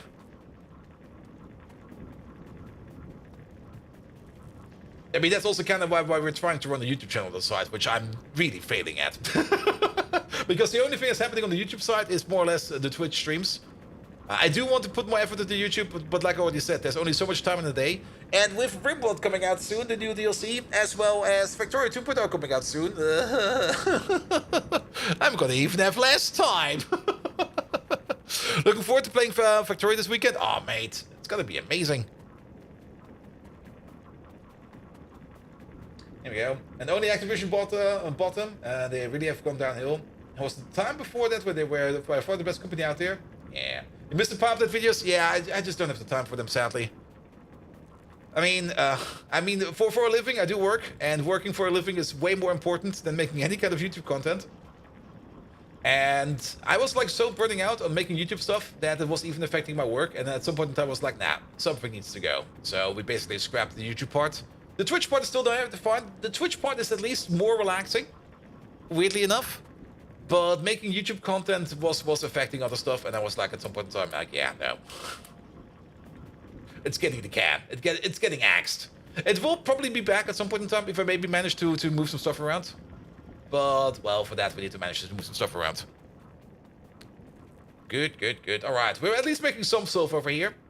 So we got at least a bit of sulfur going. And now we need more sulfur. Sneaky person! This is Tollman in disguise. Of course it is. Sulfur 2.8 provider. Here we go. And that's the matter. Apparently now people getting big on TikTok and then moving their audience to YouTube because it pays a lot more. Yeah, it makes a lot of sense. It's definitely the smart thing to do. And branching out is always a smart thing to do. I mean, it's basically just like if one platform, for whatever reason, breaks off or breaks down or just stops, like Twitch stopping in Korea because they were like, no, we're not paying our bills in Korea anymore. We're going somewhere else. Then you definitely need some kind of second platform where you can at least keep some stability going around. There's more pressure to perform when you're recording in a vacuum when streaming. Chats there and more like hanging out with people. That's very true. That was actually, I mean, I did enjoy like just recording on my own. But I got like more and more and more ambitious with the things I wanted to do, and it just started to get more and more shit piled up. And then I was like, yeah, no. And chat's there for shit talking, but shit talking is fun, man. I mean, this is a pie stream. We're always talking about manure in here. All right, that's one of these. Yeah, let's stay in this one for now. Let's have a quick look at our poop production now. Is poop production better? Nah, this is still kind of crap. Yeah, this is the one thing we kind of want to prevent. Like this belt over here cutting itself off. I mean, there is probably going to be another train coming over here. There is a train designated to come over here. And it is this one over there. But it takes this train a bit of time to get over here. And during that time, basically this belt over here kind of stops. There are some things we can do over here to prevent that from happening. For one, of course, we want to unload the train faster so that the next train can come earlier. Of course, a stacker would do wonders over here, but we don't have stackers. I didn't really want to spend space on stackers. Could you imagine how this base would look like if we had stackers everywhere? Oh! No stackers. Definitely no stackers. And is there a way to grow native flora? Yeah, that's what's happening over here, mate. Automated smart farms. We never checked them out in the previous playthrough, mostly because they came all the way at the end of utility science, so we never made them. But this time around, we get them earlier. And I've never really used them. I've never even looked at them. I don't even know what they look like. So we're kind of focusing the research down over here real quick to get them in. And of course, the first thing you get, and that's probably also the only thing you get for a while, because everything else over here requires productivity packages or production sites, which you don't have yet. But the first thing we do get is native flora. So looking forward to that one. And the Minotaur is pure gold. Somewhere out there is a guy sitting in the septic tank watching pie streams. Just fully immersing himself, going like, yeah, it's good shit. Drive me over here, please. The Poop to Gold machine is, I think, technically still running. I don't think it has been moving for quite some time. The Poop to Gold machine over here also, it's not because of missing poop, actually. The Poop to Gold machine is not running because it's missing... What is it actually missing? Or is it backed up? No, it's backed up on light oil, of all things. And light oil is just sitting over here, never to be picked up no more. It's technically still operational, I think. It would still turn poop into solid gold. It's actually kind of fun that we have some gold over here. But practically, yeah, it was a stupid thing we wanted to build, so we have it. Good.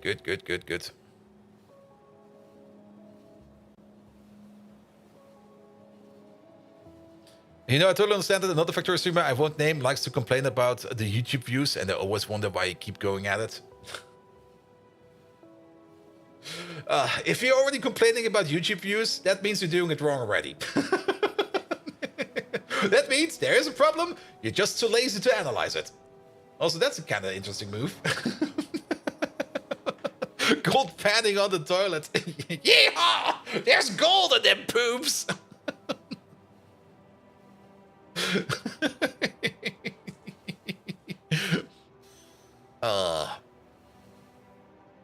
Yeah, but Factorio content on YouTube is definitely still a weird thing that is still in there. It's technically still going pretty decent. I mean, even the full stream bots are still getting a decent amount of views, in my opinion. Even getting some ad money in, where I'm like, all right, thank you, I'll take that. Sounds like a promising after eating corn. Oh no, it's fool's gold. It was all corn.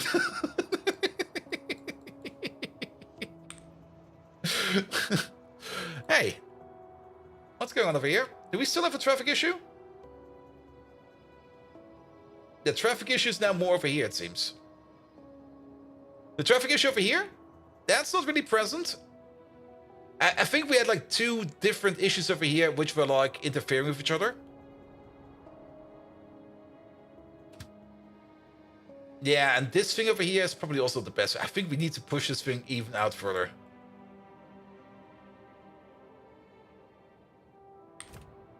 Yeah.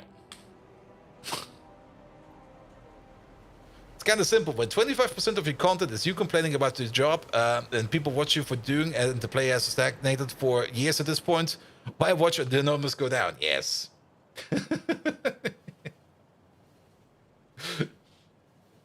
Absolutely. Absolutely.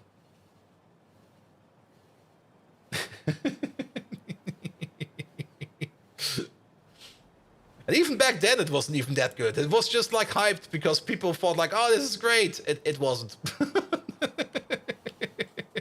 It definitely wasn't.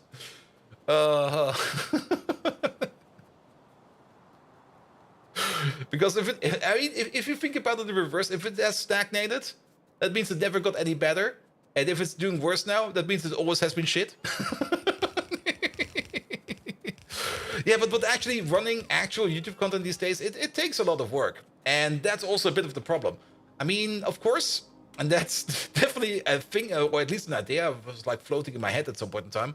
Of course, I could maybe put in an investment or something like that and just go like, here, let's try to kick this off. But that would be such a high-risk investment. That would be like a real high-risk investment. Like trying to get like some people on board with editors and stuff like that and trying to make this thing a thing. It could work. It could definitely work, but it would also be like, it would definitely be a venture. Do you send a new train for the Flora? I'm actually not quite sure. No, there's still a train over here. Let's assign you to something as well. Because most big YouTube channels or most successful YouTube channels, most of them, not all of them, but most of them do start out with some kind of production team behind it, or at least some kind of extra effort they can put in to do it, or at least they have some background that makes them help do it better. And to be perfectly honest, the stuff that I watch most of the time it's not really, well, it is definitely edited stuff, but it's more like more narrative stuff, like where people actually write scripts and stuff that does work for them. There we go. All right. And meanwhile, just like full-on long Let's Plays, I guess they still work for some people, but if you have the audience for it, you can basically give them whatever they want. They'll be back for more. But getting new people in with like long content, that's kind of hard. Also, we should order up way more stuff over there. Like LTT with their 150 plus employees, yeah. But at that point in time, they're already doing like something else in the background. Like, then the YouTube channel is no longer the one. Wait. They got 150 plus employees in the background and they still got their shit wrong? What the fuck did they do over there? Something must have gone horribly wrong over there. And not worth it without the big narrative push for everything. Look at Martin and forgot his name. People don't watch for the game, but for the lols. Yeah.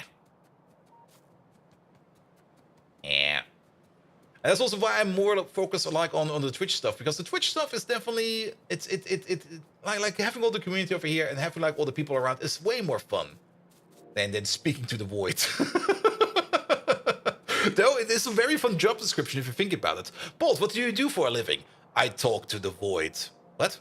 I make money by talking to the void. Huh? What do you mean talking to the void? I sit in front of my PC, I look into the camera, I start speaking. Sometimes I turn into an anime girl, sometimes I turn into Big Bolt, and sometimes I just sit there, do nothing, and just stare. And that's how you make money? Yes.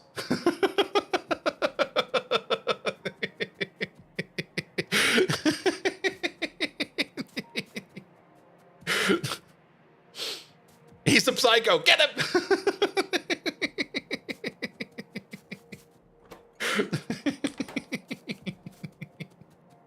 And I do like the more direct feedback I get on Twitch. I mean, sometimes on YouTube, and I'm still kind of amazed that people do that. Like, you got like this 3 or 4 year old video sitting on YouTube, and people go like, "You forgot an inserter over there." You go like, "What, dude? This video is 4 years old. There's at least 100 episodes coming after this. You want what?"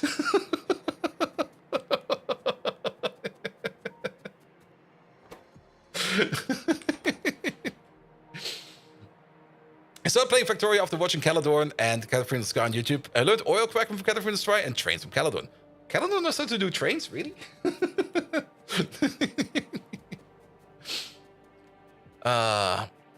Or Dosh condensing 400 hours of SE into barely an hour. You could have probably even condensed into like 20 minutes or something like that. I mean, yes.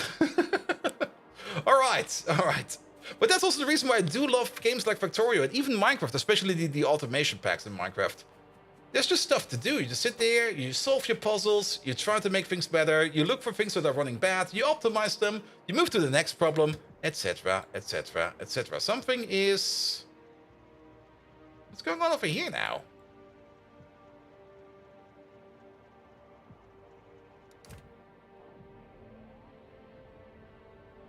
Oh! Oh, what the fuck? Alright, you there.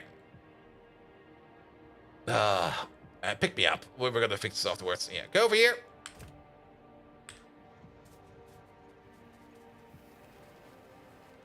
Is there an Eldritch Trains mod for Factorio? Like I said, I mean, that's also my only the mod I have from the Pi mods. Give me a bio train. Either a big slug, a tentacle, or something wiggly that even wiggles when it goes around the corner. I want this thing to be sloshing around. It might be wiener shaped, I don't care. Give us a biological juicy wiggle train. Hannah Man, hello there. How you doing? Or a worm or something like that. All right. Good. 100% going to be wiener shaped? Yes, and we're going to make a long one. Absolutely. In fact, it would be twice as likely to use them if they were phallic shaped. That's the magic of about space exploration. Like, once you get to the stage where you start to design your own spaceships, yeah, it's penises everywhere. Absolutely, non-stop. Like, flying wieners everywhere. It's basically the same thing that's happening right now with all those billionaires making spaceships. It's just for like one big sausage contest. Who's got a bigger rocket? I do. Have you seen Mike's Zeros? Who? Oh, is he doing it with somebody else? New ship design? No, I've not looked at that one yet. And Lictor, welcome. Happy Pi Day to you as well. And Hannah Man, you doing decent? Decent is fine. Zero Shadow, he's down there for occasion. I think. Oh, is that also the buddy he's playing with Baldur's Gate 3 he was doing in the past?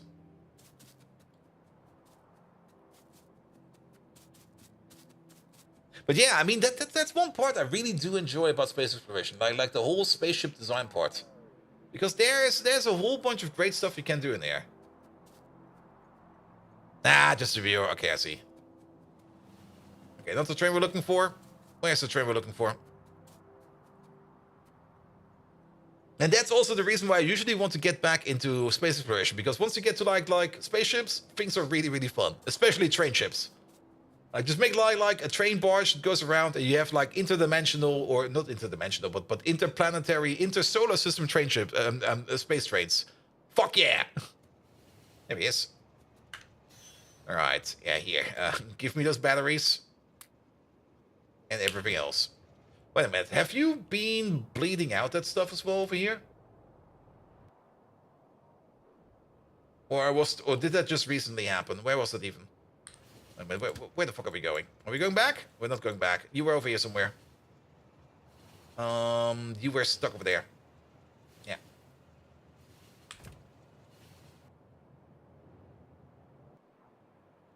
Let's see. Yeah, you were stuck. Are you stuck over here? No, you were stuck over here. Yeah, you were definitely stuck over here. And you were not bleeding out the stuff. Perfect. You didn't try space exploration, you went straight from one vanilla completion to full pie. Boom. Sir, please give me the hard rocks. You know they're gonna fuck you up, right? I know.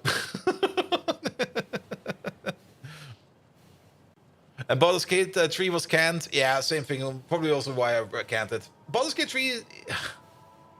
Oh, it's... Some people just find it the best game ever. I just sit there and go like, it's good. It's just such a mess sometimes. It's such a messy game. You can definitely do stuff, and there's a whole bunch of information you can get from the game, but sometimes it's just like... It's very sloppy. Sloppy in a good way. Like sloppy, like there's a lot of things you can just push your face into and have fun with it. And you miss a lot of it. Still have the original Baldur's Gate. I do like the original Baldur's Gate more. Good. And Mike started with a penis train ship, and with Zero, when Zero came along, basically said, move the balls to the ball end.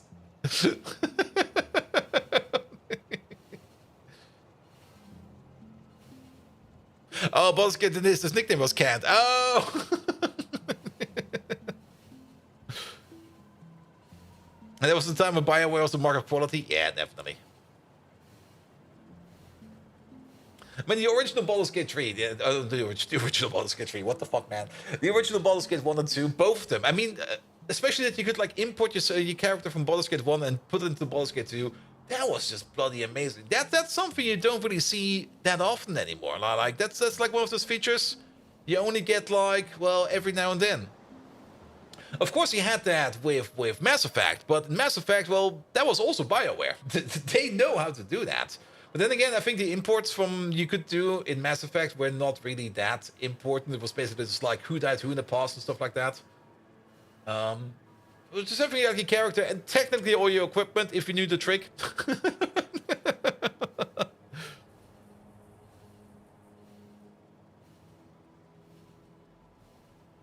Good. Alright, park it over here for a second. Actually, we're already good. You can leave. You're fine. You're good to go. Alright, you can't park here. This is a no parking zone, man. Yeah, park over there.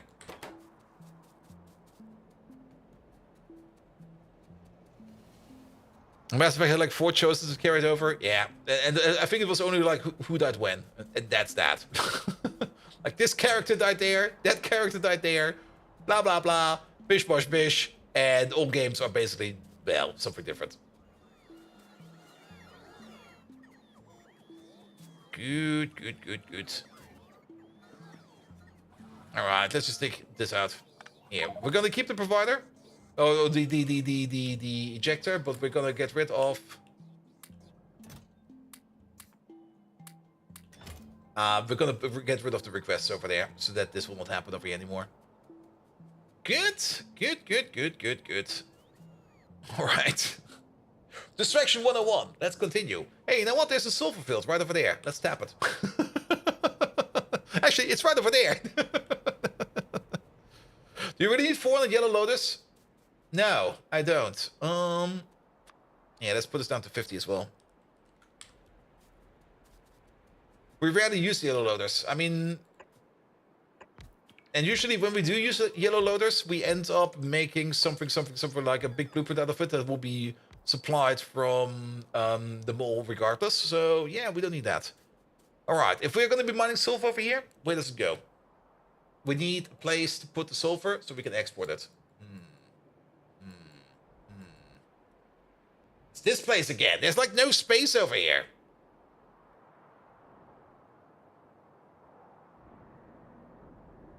That is chromite sand. Nope. We could try to tie in the train station over here somewhere. We could belt it all the way over there.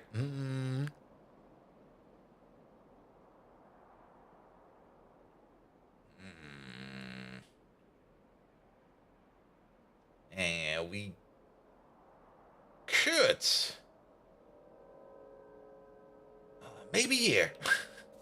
That would be such an awkward spot though. Like belt it up, belt it over, do it over there. Let's try.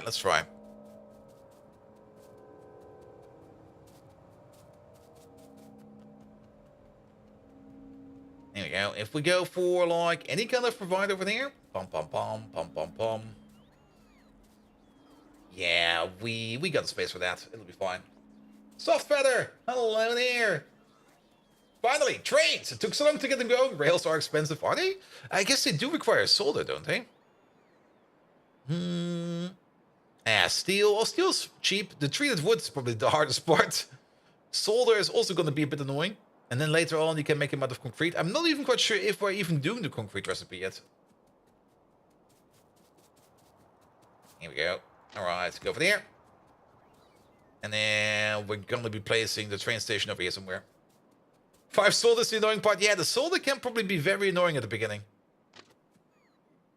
As making solder is going to be, well, annoying, to say the least. 2-8 provider, please. Put you right over there. There is a power pole on the way. There you go. And of course, bots from far away will start to build this thing for us, but that is fine. We also got a cheeky bot in there. Yeah, get out of there. Speaking of bots, how is the bot production over here going? Okay, we made the total. It's going right now. That's the best part ever. We made a total of 555 construction bots Mark II, which means the network over here is 50% construction bots Mark II. That's great. That's great. So let's just tin and lead. Yeah, but getting the lead in is probably the issue at the beginning. I mean, mining tin is probably not that big of an issue because you only need steam to mine tin.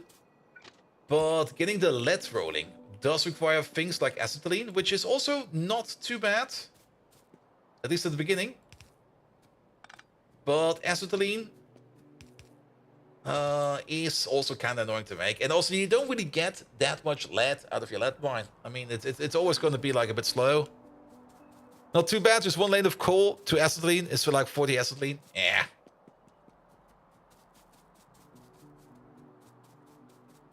Simrock, you should know. You should be at the stage of the game again. Are you already at solar? Do you already have your circuits? Alright, since this is going to be 2-way track, we do have to switch them out. You made them yesterday? Nice. Nice. Alright. Yeah, make all of these chains.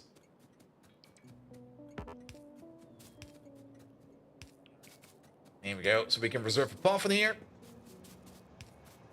Then chain. Rail. There you go. Good. Train station will be over here. We got these smart farms in. I do want to make one. Let's hook this up real quick. And then let's go for the smart farms. Not making them, but you got splitters. Splitters are the most important part. It's still so amazing that you basically start a game of Pyanodons without actually having any kind of useful splitters. It's just like here. You get them in like 10 hours. And you go like, what? What do you mean 10 hours? Yeah, you get them 10 hours. How do I split things before that? Well, you either don't or you come up with something stupid. And then stupid stuff happens. We do need some kind of burnable liquid over here. And it technically doesn't really matter what kind of liquid we use over here.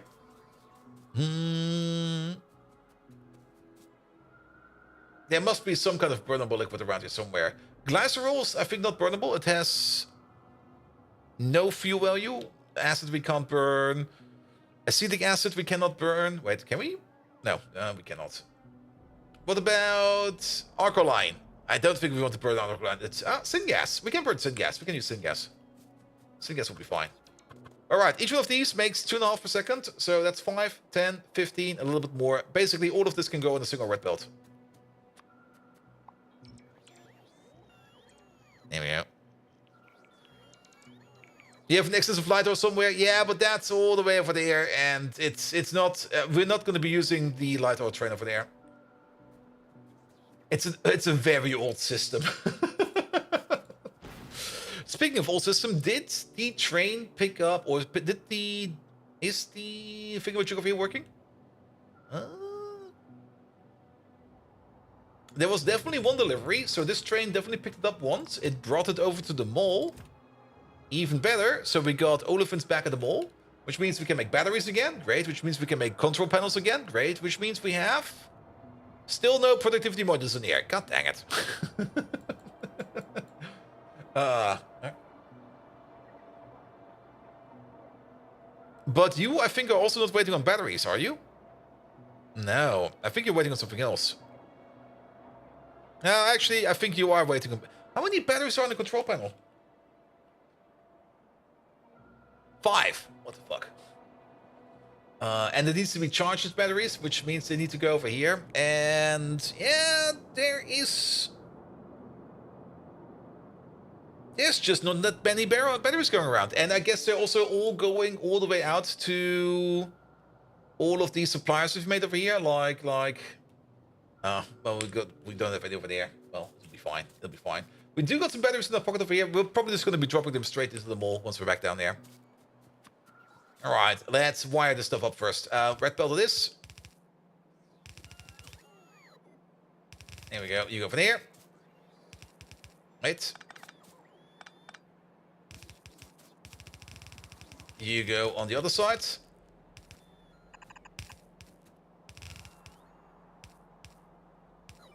And then we just balance them together. Actually use a balancer.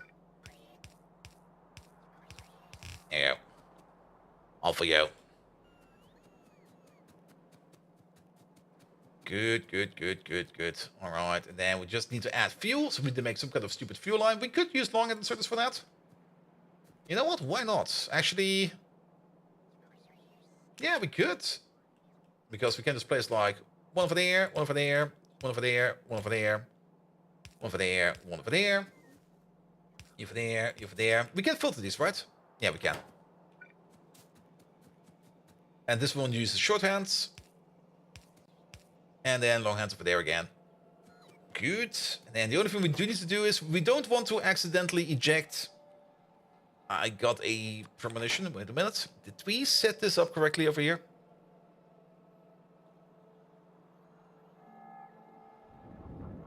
It seems we did. Good. I kind of thought we forgot to set the whitelist over here, because you do need to set the whitelist. But it seems we did. And then you just take some of these. Then there needs to be a loop over here somewhere. Is it Steam Spring Sale? What's for sale? There we go. Go this way. Go that way. Wait, it's spring sale? Shit, I should have maybe waited. I bought some games yesterday. Like, after I was like, alright, let's buy some stupid games. I should have probably waited. And actually, maybe do this loop the other way around, because then we can do the fuel. Yeah, let's do it like this.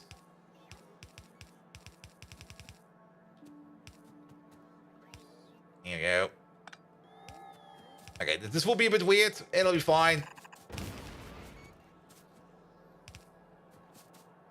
If Steam does a sale, you can refund and rebuy. Yeah, to be perfectly honest, I mean, the games I did buy were from some like indie studios. I don't mind them getting more money. I could do that, but at the end of the day, yeah, it's fine. It's fine. There's a sale now as a valid reason for a refund. Hey, didn't you buy this yesterday? Yes. So why did you refund it? I want to buy it cheaper today. You did that with Age of Empires 2? I mean, sure, you can do that, definitely. And I'm pretty sure that Steam won't even check them. I mean, if you just buy something, haven't even installed it, ask for a refund, I'm pretty sure you just automatically get that refund. But what I did buy yesterday was that mech game, or actually the day before that, that mech game we were talking about on stream. I was like, okay, I will probably not play it, but it was like a solo development project, and it was also kind of like, how to put it, it didn't start out well in terms of their own marketing that they did, and I was like, you know what, here, I'm just gonna buy it, here, have some fun with it, thank you. The drill mech? No, not that one. The one with the commies and stuff like that. Here we go. Here we go. Yeah, put you in the middle. I can actually move you back by quite a bit. Here we go. Let's also put the balance over here. And bought under 14 days ago and less than 2 hours playtime, and you always get a refund. Yeah. I do have to say, I do kind of find those channels kind of funny. Especially those YouTube channels that try to buy like a game, try to complete it within 2 hours, and then try to refund it.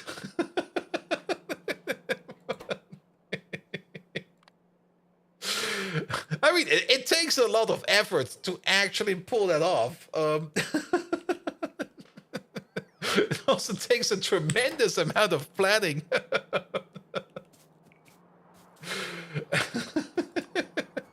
I saw one guy do that. I think was it Resident Evil 7? I don't even remember what game it was. It was just like, wait a minute, you're going to try to do what? I think it was Resident Evil 7. Like, finish Resident Evil 7 in under 2 hours. I think even on the hardest difficulty with not all of the achievements, but with most of the achievements, and then just like go out of it. The one dude is getting it seriously again from Steam now. I mean, at the end of the day, it's still more or less just going to be like free advertisement for whatever game they're playing or for whatever Steam is doing. But yes. All right. And I mean, there's a valid risk involved. I mean, if he is too slow, and if he does fail in it, well, congratulations, you just bought the game. Oh, fuck it. I was looking at getting Final Fantasy VIII Remastered, not sure I could beat that in 2,000 hours, let alone in 2. I think I got all the Final Fantasy Remasters. At some point in time, I saw them like on Steam, and I was like, all right, I'll buy these. I do remember them fondly, and I think I do still have my PlayStation 1 in the cellar. I could hook that thing up. Maybe. I don't even think I can hook up to my... Well, there should be some kind of adapter for it. So far, you got Subnautica and X4 in a basket. Subnautica is a lot of fun. Especially if you haven't played it, and especially if you have not really watched anybody stream it recently. And you still are going to get all the surprises in the game. Then it's going to be a lot of fun. But even without all of that, it's still a great game. You don't have a SCART? Yeah, just let me get my SCART to HDMI converter. There we go. That'll work. You watched some of the story, but not the story, and got 2 DLCs? Wait, Subnautica got 2 DLCs? What? What? What? Did I miss something? You got Subnautica and you got Subnautica Below Zero. I do remember those two.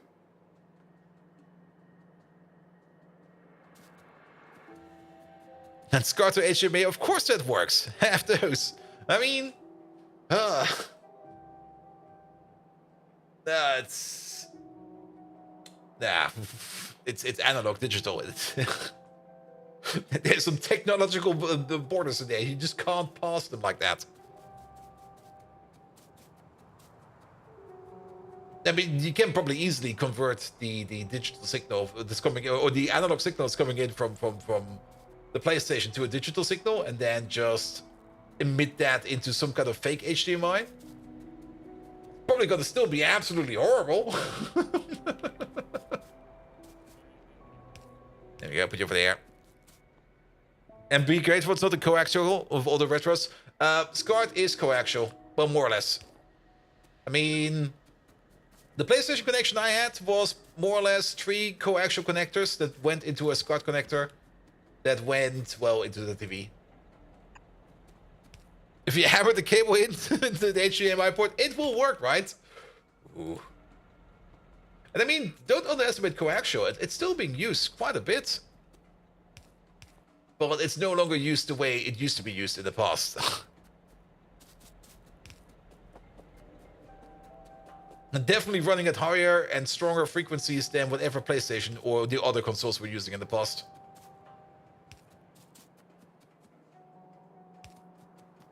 Here we go, here we go. And your first PlayStation had the 3-pin connector? The fun part about the 3-pin connector is, and that's... it's actually a bit weird if you think about it. You got like 1 pin for the video, like all of the video. You got 1 pin for the left audio and 1 pin for the right audio. You kind of go like, wait a minute. Why does audio get 2 pins? How can we compress all the video data in one pin, and then for audio we need 2? I do know it's for like left-right stereo, though. Of course it is. But it still is kind of like, wait a minute. That feels kind of off.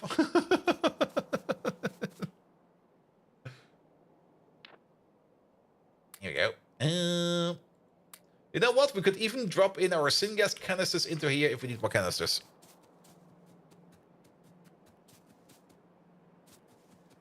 There's an entire ministry focused on around connecting old consoles to modern displays. Yeah, I mean, be glad that you don't have, or at least the Europeans over here, be glad that you don't have what the Americans had back then, with those weird boxes you had to like screw drive into your TV to make things work.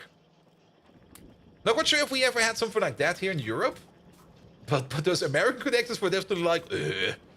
And then you also need to figure out on which channel it's broadcasting.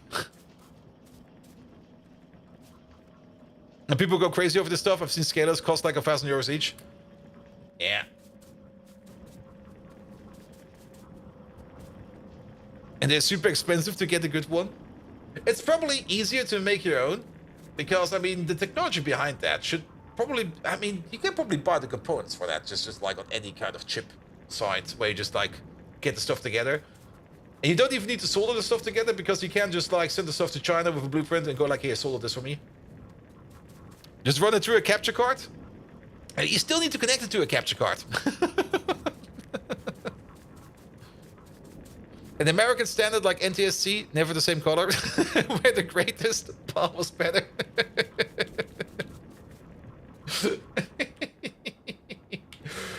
Things back then were just simpler. And sturdier. We just had the Moscow mufflers you had to connect to the radio. What are the Moscow mufflers?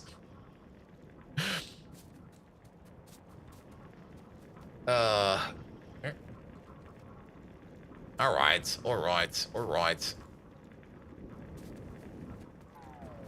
Yeah, this is looking fine. I was kind of concerned that this one over here might be choked out a bit, but he's doing fine as well. They're also all doing fine for fuel. Perfect. Got a bit of a silly loop going on. More sulfur. Excellent. Alright, you over there? Oh, you're not even done yet. Jolly? No, you're no longer Jolly. You're the sulfur 2.8 provider, please. Thank you very much. I think you're also still missing power. And for real, you have a SCART to HDMI converter, not a simple adapter. You're right, they require an additional power supply. Yes!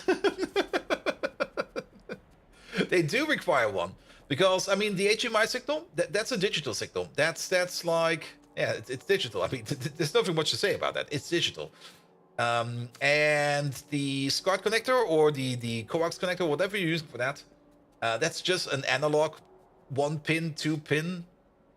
It's technically 1 pin and a ground, so 2-pin. A 2-pin connection for like just voltage, pure voltage, going up and down in frequencies. And to filter out the massive interference caused by radar systems, the USSR has bounced the signal off the atmosphere and be able to see ICBMs past the horizon. Ah. SCART is pretty fancy, actually. I mean, what does it do, actually? I mean, I do remember the SCART connectors. I can clearly visualize them in front of my face, but you connected like the video connector and the 2 audio connectors into something that had like, how many pins? Like 19, 20? So was that already a SCART of different pinnings, and some had multiple pins for video signals? Yep. And SCART connectors electrify you. You've been zapped. How do you get zapped by a SCART connector? 21 pins in total. Yeah, probably 1 for the ground and then 20 for data, I guess? Or was it maybe so stupid back then that every pin was basically a channel? Now you could do VGA to DVI, DVI to HME, but not VGA to DVI to HME.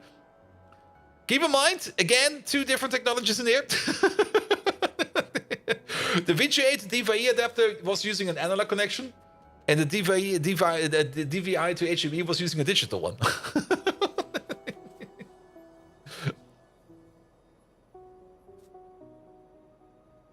Your 360 had the component because of a broken HME port? Yeah.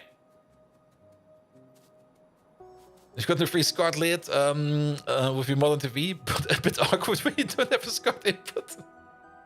Can you just imagine, like, you're buying like a 50-inch plasma, full HD, quadruple, something, high definition stereo TV from like your supermarket or whatever. And then it comes with a SCART adapter. You go like, what the fuck is this? Why is there a SCART adapter in here?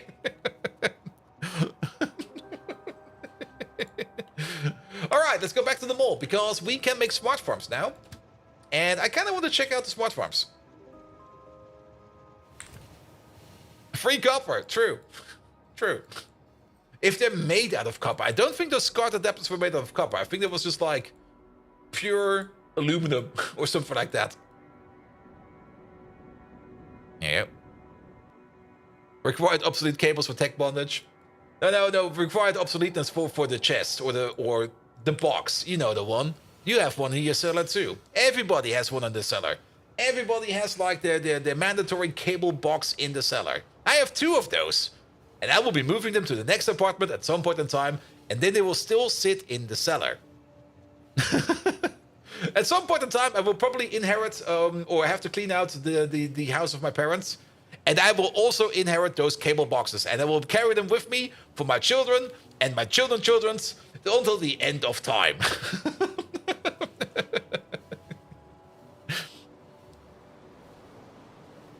Good. And if you ever want to get rid of them, the next day you will need one. Exactly. You'll pass the box down to your kids who probably waited for thousands of copper and scrap.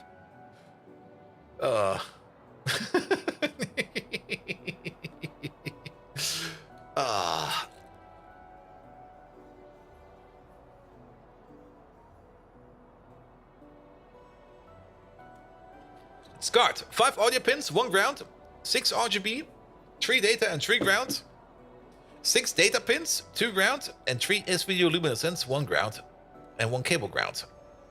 Okay. Makes sense.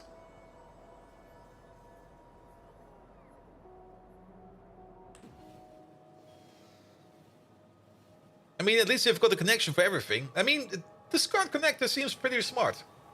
Because you just go like here. Use this to connect whatever. TV manufacturers, just put a SCART in there. You don't need to worry about anything. Basically the same thing they're doing with HDMI. But the main difference with HDMI, and I'm not quite sure if a lot of people know this, but if a manufacturer puts an HDMI port on their product, they've got to pay a license fee to the developers of HDMI. I think Acronimus knows.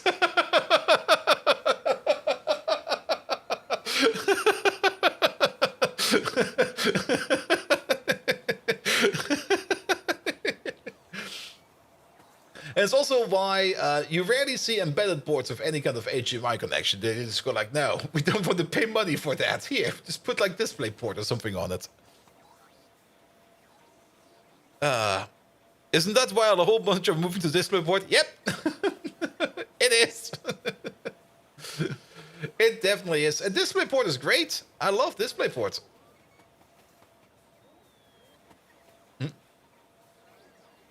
And that explains why consoles had the weird connector cable for the longest of time. Yeah. And I don't really think that... I don't know how high the fee is. But I do know that it is substantial enough for big tech companies to go like, you know what? Maybe we'll just put one on there. I mean, you even see it on GPUs. I mean, most GPUs have at most 1 HDMI port and the rest is DisplayPort. They just go like, okay, you guys get one because we're being nice and we're going to cover the costs. Use DisplayPort.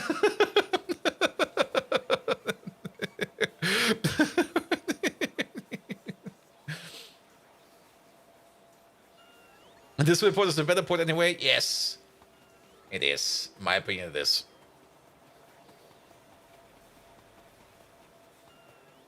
And also, if you remember, if a device requires HDMI 2.I, you need to make sure the device has a 2.I port. That's the other thing. Alright. I've not read about the AMD stuff yet, but I'll follow the link afterwards here. Let me just open that real quick. There we go. Put you in the corner for later. Good, good, good, good. I remember when ultra wides needed 2 HDMI cables or 1 display port. Wait, they needed 2 HDMI cables? That sounds like such a synchronicity problem. Oh, you will probably not notice it if the implementation is good enough, but that kind of sounds like if you're unlucky enough, like the one part of the monitor will be going at a different frequency as the other part. The stimulus fees are still the GEMA fees for storage medias. Yeah, that's a German thing. This is one for those where the Americans probably don't even know what we're talking about.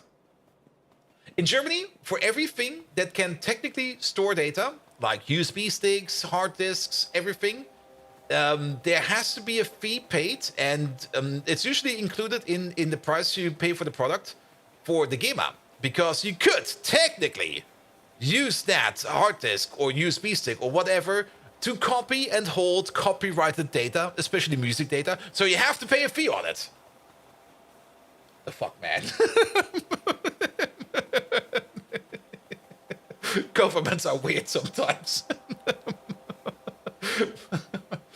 But don't forget, because of GZ, we do have ARD and ORF, and because of that, we kind of learned that they did produce Biene Maya, Vicky the Vikinger, etc. as anime form in Japan, and that's the whole reason why Bolt got addicted to animes. Somehow. ARD and ORF, at least according to the things posted down a couple days ago. It's like shipping to France or Germany, you need to pay the fee to cover the recycling of the packaging. Oh, yes. ORF is Austrian? Yeah, but I think they did it together. I don't know. Doesn't matter. Doesn't matter. Was it ZDF? Wasn't it ORF? Well, it doesn't matter. All right, smart farms. That's what matters. Smart farms. There they are. Never made these fuckers in the past. Okay, we're missing some red circuits. You know what that means. Fine. Have these. Good. So, one harvester. This is only the harvester. This is not even the smart farm yet. So how does this work? Is the harvester a thing we can drive? I mean, the harvester over here consumes electricity. Mining speed 2 per second, mining area 9 by 9. So the harvester is a building. But not only that, then we also have the actual smart farm over there, the automated smart farm. There we go. All right, and you also need like a metric fuck ton of red circuits.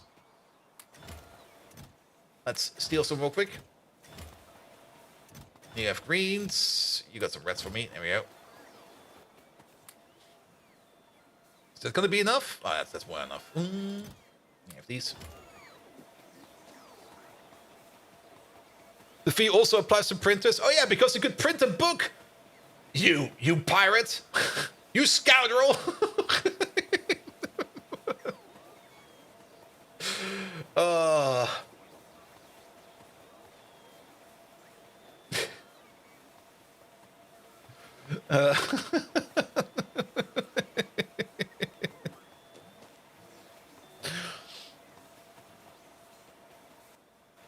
There we go. There we go. You just cancelled your TV lines to the UK, waiting for them to make it mandatory for everyone. They were 170 bucks a year. Yeah, here in Germany, technically TV is not mandatory. It's a bit weird. It was always a bit weird. But if you would like rent or an apartment, you always have like a cable connection because it was always part of the rent plan, always. But recently they removed that, and I've actually have not even heard anything about that from my landlord. But then again, rent is cheap, so I don't ask questions.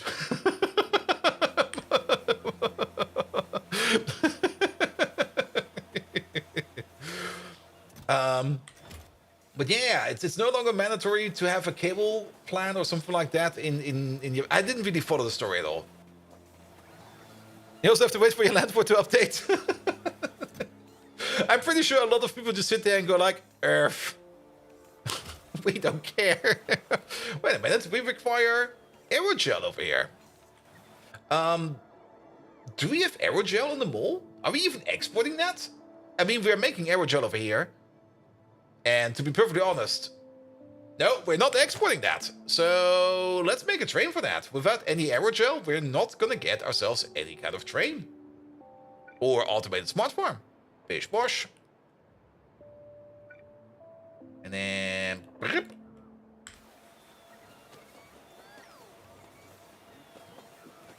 It also used to be only if you got the device, TV and such, but they changed it so that every household does not have to pay. For GZ, yes. That's also the same here in Germany. And it was for a long time the only ORF station permitted to broadcast commercials, and it remains the station with the largest reach and amount of advertising per day, more than all the private radio streams together. For this, it's called the ORF cash cow. Yeah. And the mandatory fee in Germany is like 220 euros per year per household, no matter what you have at home. For fingers for GZ, probably. It's so ludicrous. I'm paying like 220 bucks for something I don't use, even though there are arguments that even if I'm not using it, I'm probably using it somehow passively. I don't think that's even the case for me. I don't even consume German media. There's nothing in German media I even look at, because I just go like, ah. Even German radio, I just blank it. Even if I'm in the supermarket and I hear something in German radio, I just go like, ah, blank. Blank out. Just put some white noise in my head. Alright, alright. You do require a whole bunch of botanical nurseries. And then, yeah, aerogel. Send them an invoice for 800 hours freelanced, and then you may definitely use it, but they have access to it. Ooh.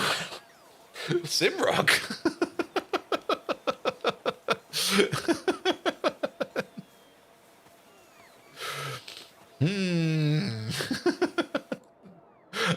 Could I do something like that? I mean, technically, could I get some money from the gate set?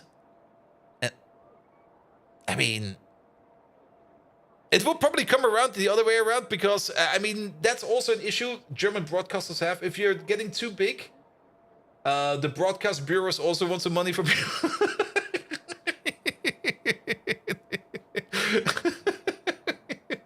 Was it Pete Smith TV and stuff like that? There was like a little bit of blah blah going around like years ago, where German streamers suddenly were slapped with like a demand for like something like 50,000 euros or something like that, going like, here, you're basically like a radio sender, give us money. They're like, what?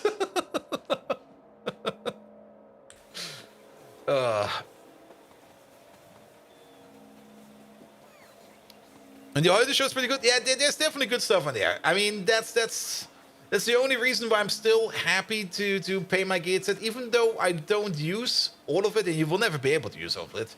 There is good stuff on there. There is definitely good stuff on there, and there's also so much crap on there.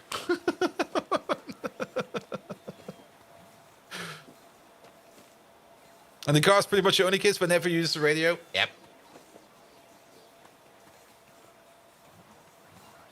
And your proudest achievement ever is getting GZ refunded you to 8 euros after 6+ months of writing letters back and forth. I do have this one thing going on with the GZ where I just waste GZ time and money by just paying like my GZ-Gebühren like a day late. You don't get any fees for being a day late, but you do get a letter every time. And I just go like, oh, another letter for the GZ, straight to trash. In 2022, ARD got 6.1 billion euros. Yes, it's $1 billion industry. Oh, wait, we got a harvester. There we go. Is that a harvester? I'm sorry. I'm looking at the combine harvester over here. This is not a combine harvester. What is this? I can't even place it. It's basically just 3 mines slapped together.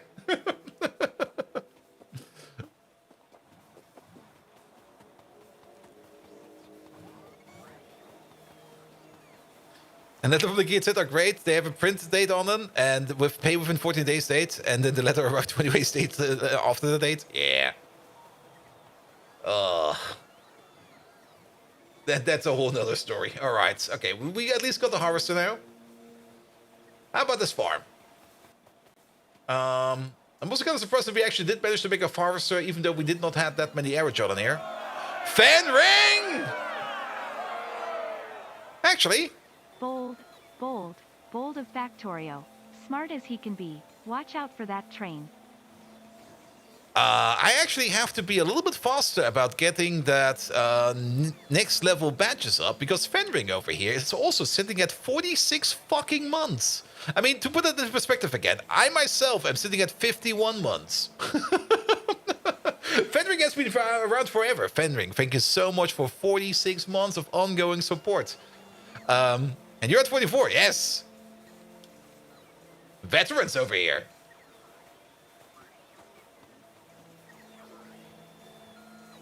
And letter from the gates at the grade, they have printed data on it. Oh, yes, yes, yes. And then, which was fun because you're able to decrypt data code matrices from the post, and they had to send it out for after the 14 days has passed.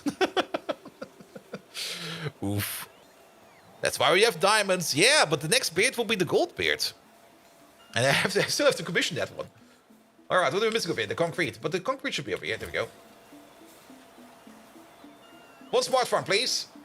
4 smart farms. Okay, that was a bit faster than I thought it was. Oh. Oh, wait. They can't be rotated? What the fuck is this? Okay. Oh. Wait. Oh, what the fuck? Free fences? Is that free landfill?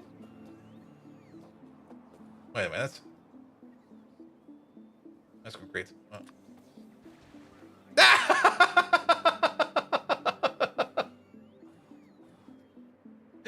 Well, we could technically exploit this.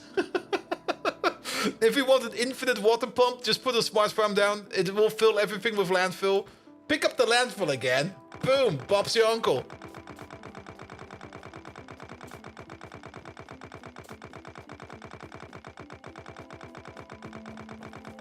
Also, free 104 wooden fences, and we get them every damn time. Oh, why did they even pick it up again?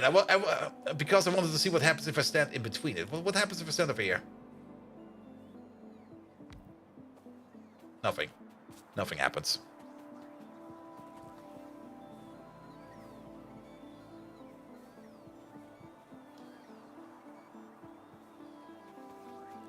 Or is it because of the pickup landfill mod you have? Yeah, we installed one mod that allows us to pick up landfill.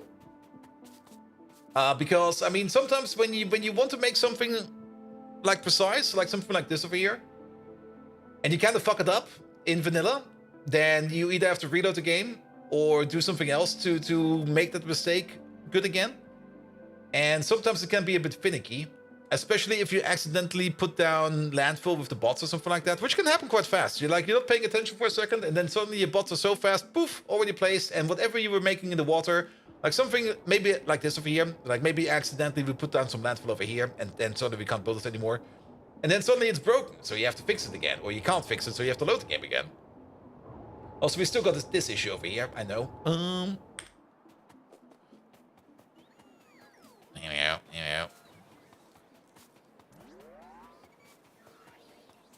Good. Does need to make the package, the replicator, or whatever it's called? Yes, that's still... Oh. And that's still kind of stupid that something like this can happen in the game. At least give us the base package, man. I mean, it's great that we can build a thing. Lovely. Please give us the base package. Alright, but I guess in here, things will start to grow. And as such, we then put down these things. Do they at least fit in here? Okay, there's a whole bunch of questions in here that I still have. I do like that we get some wood. These look actually pretty great. I do have to say, I kind of like them. Yeah, we could place... Well, we can't really place one because they can only be placed... Can they be placed actually on... Do we get like full flowers out of this?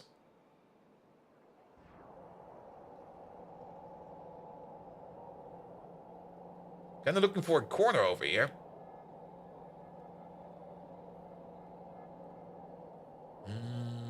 Here. Harvester cannot mine this resource, so I guess they get their own resources.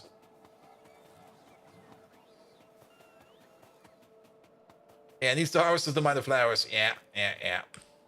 Alright, the bioreserve package over here will be coming in soon. And I guess... All right, so we then basically take 2 biosamples. We take like 1,000 soil. It takes 100 seconds, and then we make this amount of native flora. But where will it... Okay, there's lots of questions for this one. Getting into it, like it. We also need the replicator. A package of instructions and commands to make your smart farm plant a large field of the required crop. So I guess we put in... Is the replicator something we put in? It should actually say over here, shouldn't it? Where is it? Smart farms. Pom pom pom pom pom pom. Wind, thermal, automated smart farms. There we go. That's a lot of text. Not. Has the ability to cultivate patches of plants. You can pick the type of plant and the recipe from that plant. For example, native flora. Then you have to feed the required materials. Then you have to insert the collector. For example, the bio.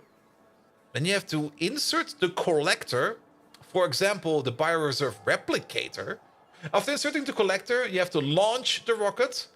Overhyped simplified terms of marketing, no doubt, which generates the patch of the chosen plants in the north of your building. This patch can be harvested using the harvester. All right. When the patch dries up, you can repeat the process for a renewable source of plants, such as native flora. More complex recipes generate richer patches. All right. Check out the smart farm prototype. Is it just a rocket silo? Don't tell me it's a rocket silo.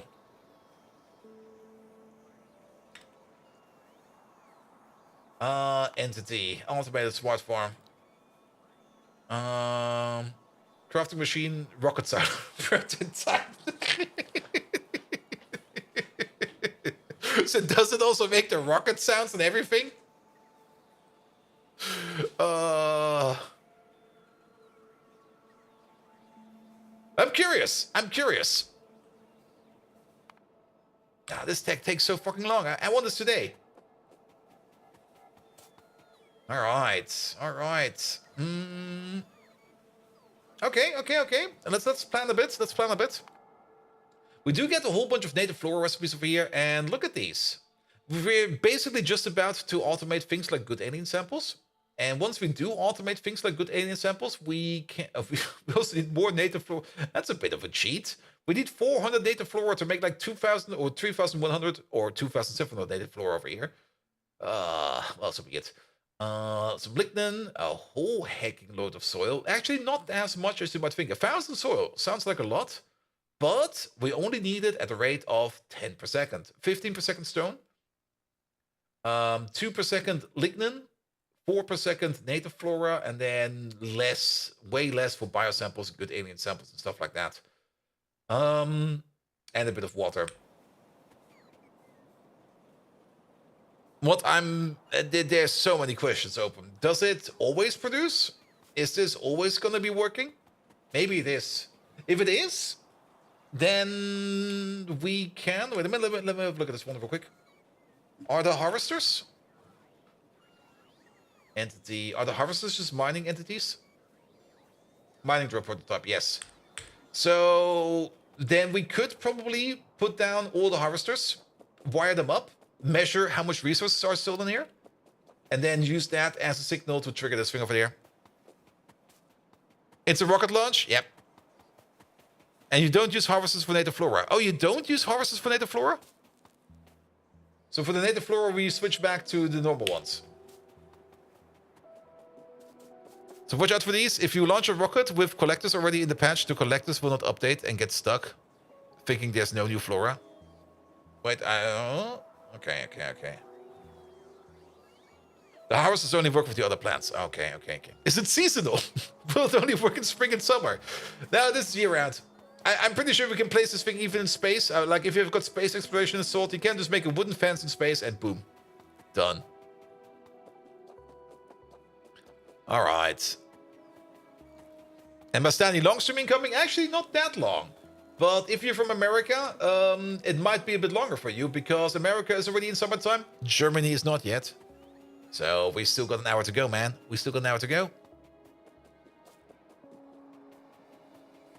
All right.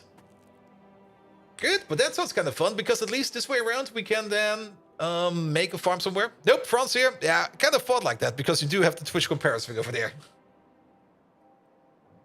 All right. That's all good to know. How is the poop situation? Okay, poops are going better. There's one thing we should probably do over here, and it's probably already due sometime. How many manure requests do we have? We got 2 providers. We exactly got 1 requester. No, we got 2 requesters. One over here, but this one is... I don't think this one is used anymore. No, this one is no longer used. And the other one with the shrooms. The shroom one over here is already ready and able to accept the 2-8 train.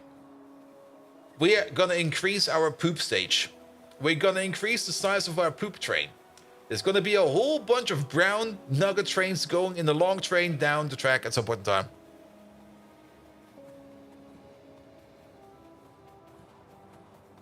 And Bartok does thank you for your entertainment. Good. Yeah, we've been trying to entertain the cat over here.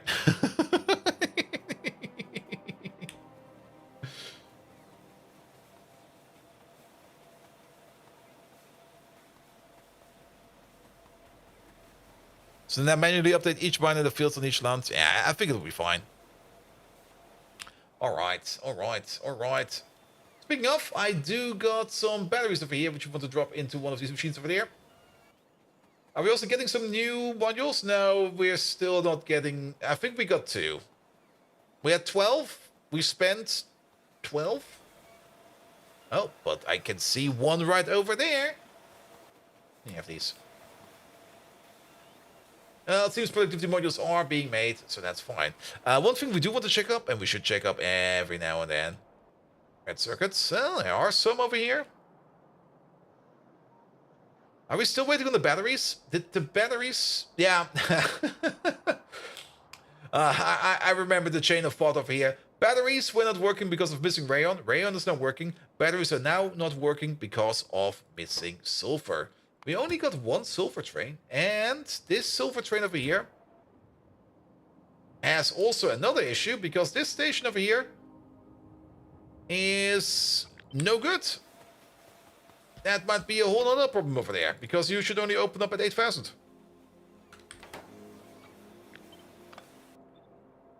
So he has been sitting over there probably for a while, just waiting for stuff to come in, which just never happened. He was not over here, he was not over there. Molybdenum is done all the way over here. There we go. Good. So you over there, go to a requester.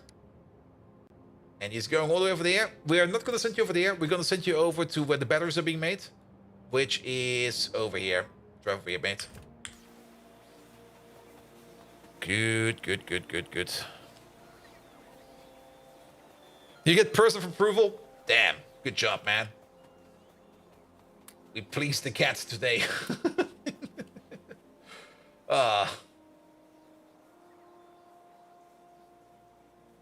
Can we burn wooden fences? I'm kind of thinking about making a power plant by putting down automated smart farms and picking them up again. Are wooden fences fuel? Can we do something like that? Pom pom pom pom pom pom pom pom pom pom.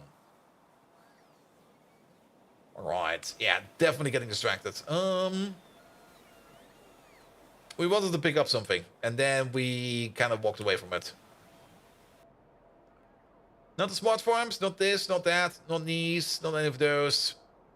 If we forgot that it wasn't important, it'll be fine. Good, good, good, good, good, good, good. We definitely do want to increase the poop train, though. So let's prep a train for that. There is actually already a train over there, so we can use you. The only thing we do need to do is improve the output. And I think we also do need some more bot coverage over there as well. So let's get over to the poop station. Here we go, right over there. We did improve the output. Yeah, we did improve the output. And looking at this, we're getting a shipment in here before the shipment ran out. That's good as well.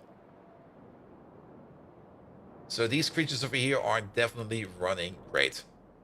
A thing we definitely need to do is we do have to think about getting to the Aux Mark II. What's missing for that? Only the energy drink and the albumin.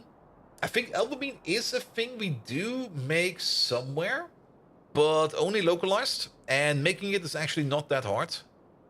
But Aux Mark II is definitely going to be a thing. We also need to do something about this Ablaze Aux, We basically need to put down some place like a push piston or something like that, where they can like spend their energy. So there needs to be a small power plant next to this. We do a bit of arc power to tire out those ablaze arcs. And then how many do we need for the cycle? For the cycle, we are gonna need 2 to make 5 pups. And then 5 pups. Okay, we only need to make 2 to start the spin cycle. The more I think about this, the more I want to do this as well. And I don't really see ourselves working on any of the alien life parts, but we can definitely work on the energy drink. The energy drink is going to be very much important. Because we can do the energy drink right over here, where we already make the other foods. We already got most of the seeds in place over here. We got the ethanol. We got the sugar. So we can make the corn syrup. So we can make the schnapps. So we can make the energy drink. So yes.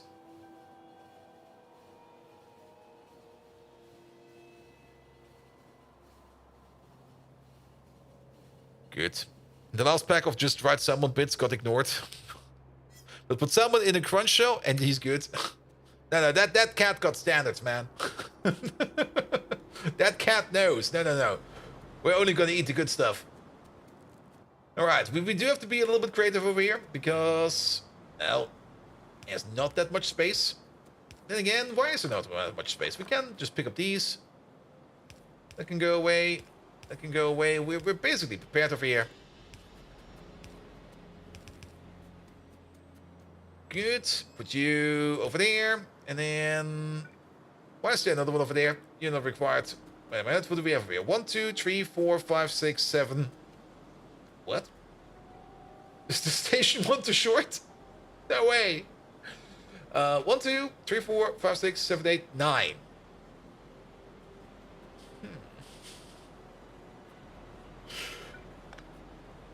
10.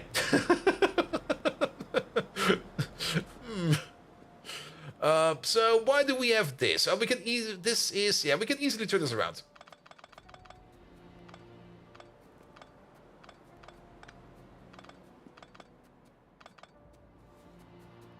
He's a cat, can't fool him on food. Nah. If you ever think you can fool a cat on food, no. Those bastards know up what shit. What's up? Like the moment you try to hide something from them, they go like, nope. I know where it is. Give it to me, or I'll throw the cup on the floor. We could, of course, also make the magical pretzel connection over here.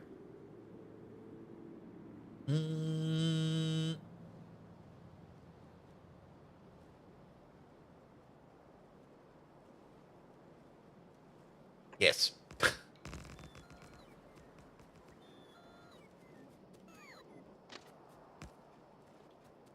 That should work. That will actually work, by the way.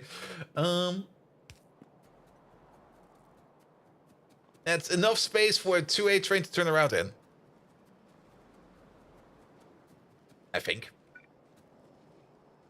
Yeah, there's enough space in there. It's basically the same thing as this entry point over here. Which works barely, but it works. What kind of abomination is that? It's called Charles, and he's classy. It's basically to get from over here to over there. It'll be fine. It'll be fine. Just so that we can put down more poop over here. It's called pathfinding. It's called getting the job done, alright? There you go. I mean, again, the train track doesn't know it's curvy and wobbly.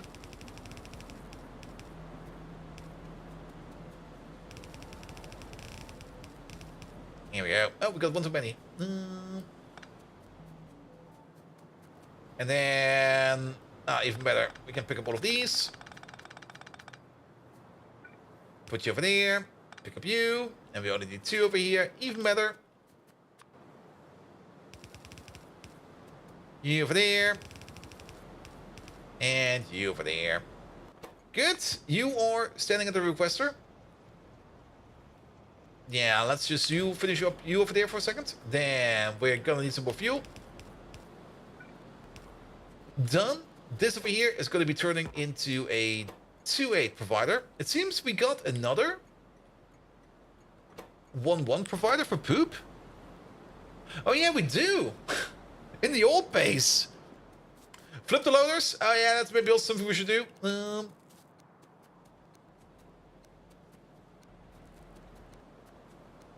Here we go. And now we can get some big poops in here. Because this little 1-1 train over here, that's not efficient. That's so not efficient. 2-8 to 2-8. So that this place over here can work a bit longer. And we might still not make enough poop for that place over there to run efficiently. But at least we're now upgrading to 2-8 poop trains, which is going to be more than enough. You're there. Manure. 2-8 provider. 2-8 requester. Full. Empty. Another rep. He's already coming over. The 2 on the left? No, I think I got them all. Yeah, looks good, looks good, looks good, looks good, looks good, looks good. Alright, and then we also need to... did he leave? He left. Wait, he left? Where's he going?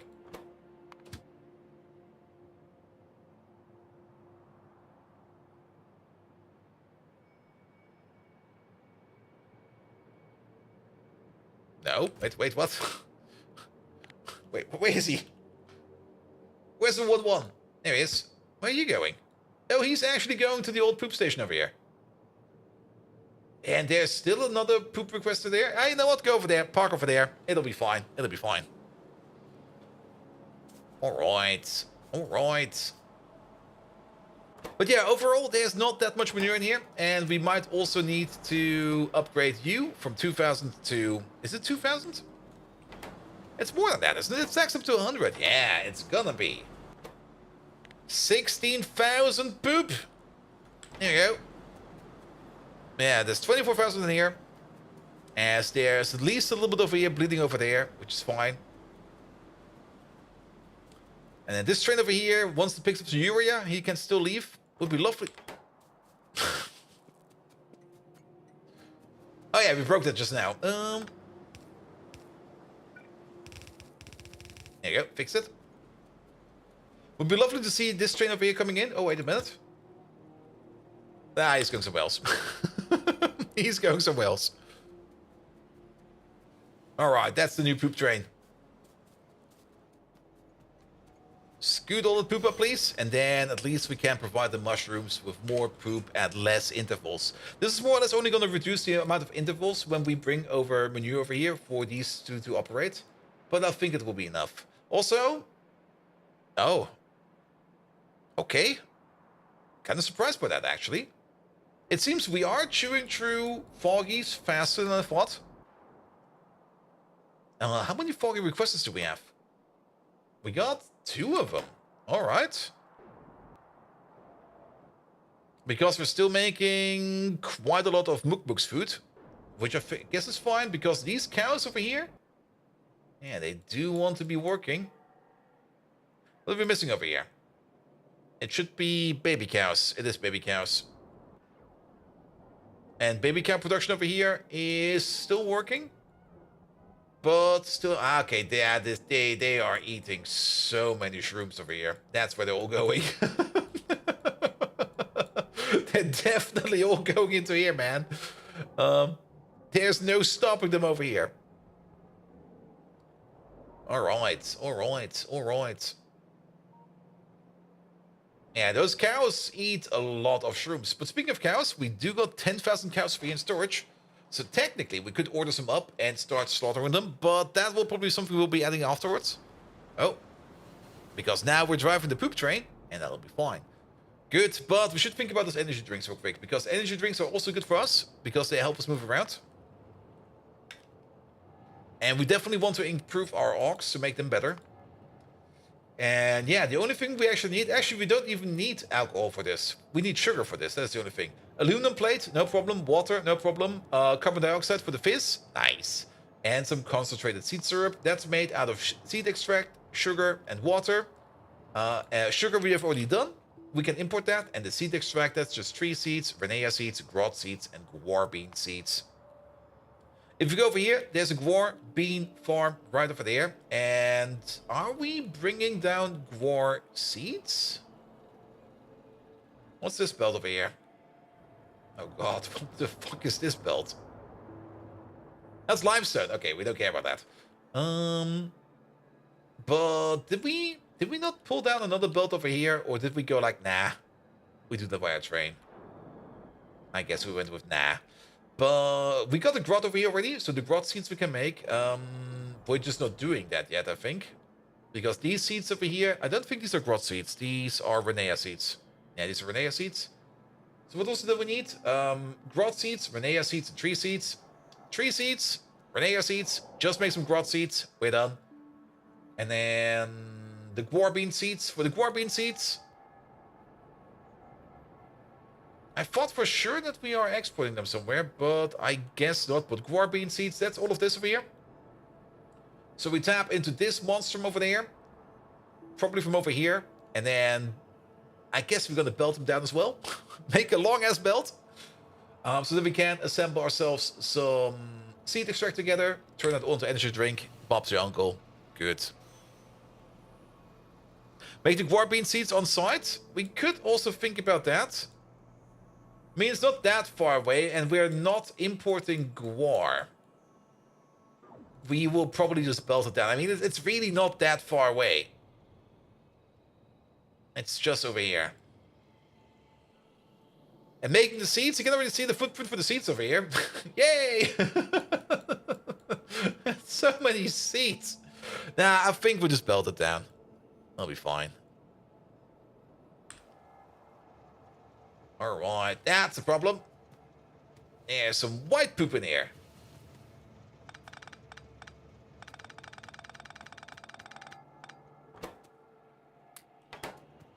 Good thing we took this train over here for a second. Alright. Also, unloading this train at a faster rate is gonna be awesome. I see it. And I guess the rest is in construction range. It is. So other bots will take the job over here. That's fine. That's fine. That's fine. All right, let's make some energy drinks. So we need some pulp mills, which we could order over if we want to. Oop. Or we just drive to the mall real quick. I mean, we have to go through here regardless. So let's go up here real quick. Good, good, good, good, good, good.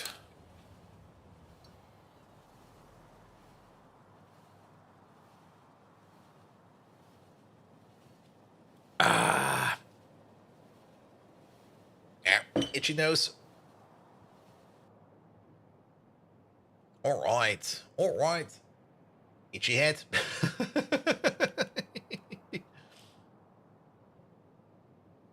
Ah. Circuits. Oh. Oh. Oh. I do love it when you look at something and something just arrives just in time. Lovely. Lovely. Alright, that will get us the batteries in again. That will get the circuit production over here going again. Yeah, overall, wet circuits, and it's a little bit sad. It's not like going all the time. It's like always going on, and then something runs out, and then off again, and then on again, and then something runs out. You know, you see over here that these are already running out. And they're not being made because we are out of whatever's on this thing over here, which is wafers. How the fuck are we out of wafers? The wafer production, I think we also got the better wafer recipe. The wafer production is over here. Wafers are not being made because we are missing, I think, whatever's on this half belt, which is quartz. Oh, that actually makes sense, doesn't it? Oh, wait. Is this coming from... Wait, you're coming from down here. You're coming from over there, over there. No, there's a train station for that. Yeah, quartz. I don't really remember the last time when we were setting up anything in terms of quartz production. Because for quartz, most of it just gets crushed on site and moved into the glassworks. But I guess we just need to put down some quartz mines for like some general purpose quartz. We do still need those general purpose quartz mines, and we can probably get away with it by exporting both of it, like just the quartz raw and quartz processed. So, yes, Chippy, hello there. How you doing? Welcome, welcome, welcome. And we do got the big mines available, and I think I saw some big quartz bolides around here somewhere. I should really spend some more time on the Factorio map in my off time. I can already see myself playing Rectech all weekend again. You're sick at home and can't sleep, so you thought you'd drop by. Oh. I hope you could at least play some Factorio, because you you were oogling all that information up in the Discord, going like, we want to do this and that and this and that. Can't stop thinking about the Factorio save. You probably got infected with some kind of biter bug, man. Alright, we need the pulp mill. Here they are. Good. 4 of them should be more than enough. Then, not only that, seed extract into a scrubber into concentrated seed syrup. Scrubbers are also here somewhere. Yeah. Brip. Brip. There they are. Lots of information gathered and almost decided everything. Only one thing you're not sure yet? Well, ask away. 2 scrubbers will probably be fine, because we're gonna need 1 seed extract every 10 seconds. And over here we're gonna be making them at a rate of, it's kind of fast. Megatron hates Megatron? Oh god, not again. At some point in time, you guys are going to turn Megatron into like Depressive Marvin or something like that. Where he just goes like, he's going to be moping around again. We also haven't really interacted much with Megatron. Even though we do ask him sometimes weird stuff. Like, Megatron, what's the best way to use Spidertrons in Factorio? And we did ask him today how to make ice cream lasagna. That was a very important question. It was like life or death on top of the ice cream lasagna. And then we need the chemical lab to make the energy drinks. So let's get the chemical lab. Then we need some carbon dioxide. Bold Viking, you wouldn't know strategy if it blasted you in the servo. Use Spidertron to create a mobile artillery base and guard your pitiful base. Employ them as scouts to help your blind optics. Use their roboports. Deploy constructors and logistics. Employ them wisely or face Spidertron's wrath. And Bold Viking, watch your step.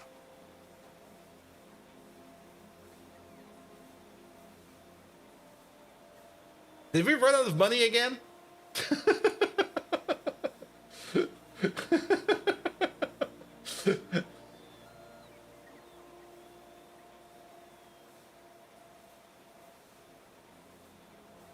No, that was actually the end of the sentence.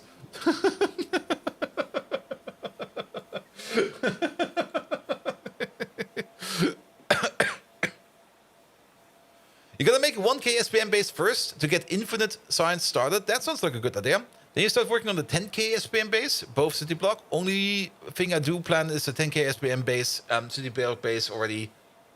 Wait, what? Only thing is, do I plan out the 10K SPM base city block already and only build 1/10 of it? Or do I make 2 city blocks separate from each other? Keep in mind, you might want... I mean, if you go... It's numbers again. And numbers don't always match up nicely. It's always nice to say something like 1K, 2K, 10K. But if you then realize things or implement things, you kind of notice that it's probably a better idea to realize things in belt speeds. Like, go for like a full blue belt of science each. And then you can scale up from that. Because if you build like a full blue belt... full blue belt is 45 items per second. That is 450 per 10. That is 270 items. 2,700 items per minute. Which gets you a natural rate of 2,700 SPM. Dyslexic and tight is not a good combo. No, it definitely is not. I get that combo. So basically, you could start off with like a blue belt of everything you need.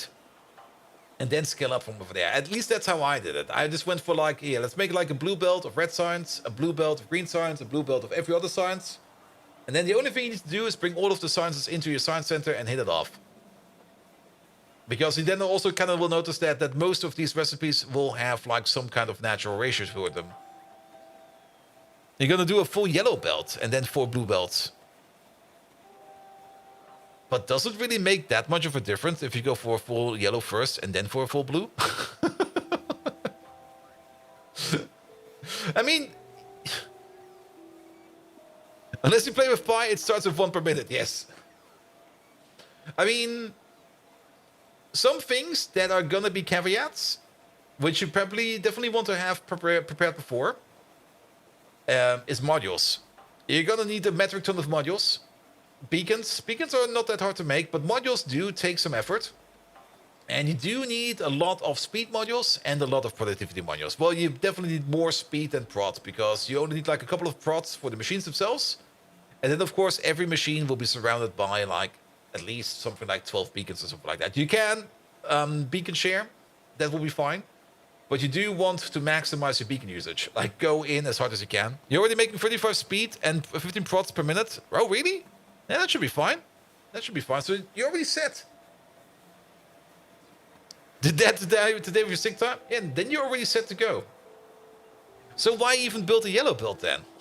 I mean, you can do that. Of course you can. But you could just as well at the same time build the same thing for blue. Or if you don't even want to use modules at that point and just stick with anything else, why not just do an unmodded blue belt?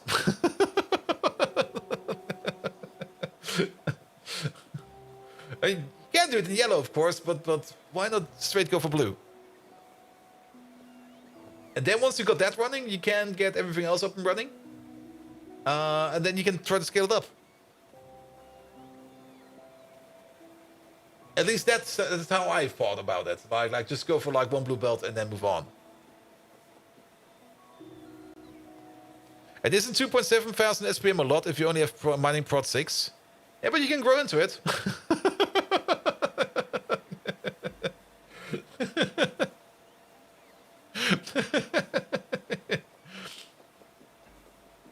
I mean, you might not be able to fully feed it. True. Very true. Very, very, very true. But you can grow into that. I mean, outposting is going to be the other thing that's going to be hard. And it's also going to take a considerable amount of time. But with Spidertrons, it's definitely possible. All right. Remember that getting distracted again? Yes. Yes. Energy drinks. Energy drinks. Carbon dioxide, we need something to make biomass. Where's that thing? Where's that thing? Where is our recycler? Is it not over here somewhere? There it is. So you recommend doing 1 full blue belt now and 4 blue belts later? More or less. An outpost there, you have to think about searching for a new lead vein. I mean, that's how I did it. And I would do it again that way. I mean, if you want to go with yellow belt, go make a yellow belt. It's your game after all, at the end. At the end of the day, you're going to have to play it the way you want to play it. But in my opinion, if I look at something where you're basically already building something in a yellow belt speed, why not straight up go for the blue belt? There's no reason to not straight up go for blue. I can see the argument that you might not want to go for like a full beacon blue belt yet and just have like 1 blue belt of science just to start you off with. That will be fine as well. And then we get into energy drink. Wait, we're missing one thing. We're missing one thing. Botanical nurseries.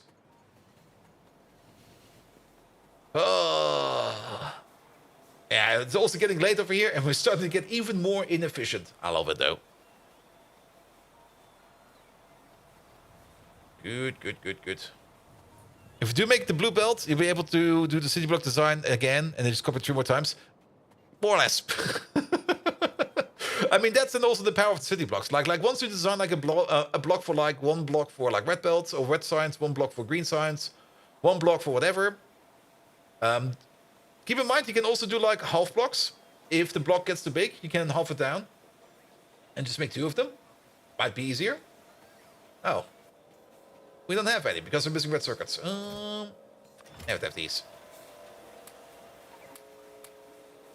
Is 4 going to be enough? Yeah, 4 will be fine. Don't know why, but sleepers look. Look. Yes. I mean, they do have some good arguments for them. I mean, like once you complete the city block, and you want to double something down, and you can't upgrade it no more, you can't just copy paste the whole thing. Then you're done. And then you just need to figure out where you're going to be placing which block where. Because then you also get into the point where you might want to think about how you want to route your trains. So that those trains are maybe a little bit more optimal. And how you want to set up your blocks. Here we go. Let's go all the way down here. And you're currently down to 300,000 lead in your vein. And you probably have to set up the Zoot route once you have no other. Oh, yeah, lead. I was very happy that we started getting those big mines in, because mining lead from fields was kind of annoying. Where do we even have that other mine? Was there one over here? I'm already starting to lose track of my... Oh, no, it was over here. There we go. Yeah, we got 72 million lead over here. And this stuff is being consumed actively. Lead is going in so much shit, man. There are so many things over here that require lead. It's insane. And we got another big lead mine over here somewhere. Where's that thing? There it is. Yeah, this one has even more in it. I'm gonna see how much you need for 4 blue belts total. Make a rough layout in paint. Can't do that in paint. Of course you can. Good. I mean, what I did when I did my SPM base, I was more or less just trusting in the Factorio oil system. Just made stuff wherever, just start working on it, and if I needed more of that, I just copied that. Alright. Let's get the rest of this in. Oh, there's some molybdenum over here. How much is that? 2.6 million? What the hell? That's a lot of money. Alright, so we got some seeds over here. We are going to need some more seeds in general. We're just going to make a seed machine. Some over there. There's still some mines over there. What the hell? Alright, so let's maybe start off with the seeds. And yes, we're going to use a beacon build for that. I'm just going to place it over here. No schnick schnack. No speciality about it. Just build over here. You over there. We're going to need some growth seeds. They're over there. Bish, bosh, bish, bosh, bish, bosh, bish. Make sure that we're going to give you all the power. Max at AM, max at FM. There we go. That will give you a crafting speed of 6, 24 in total.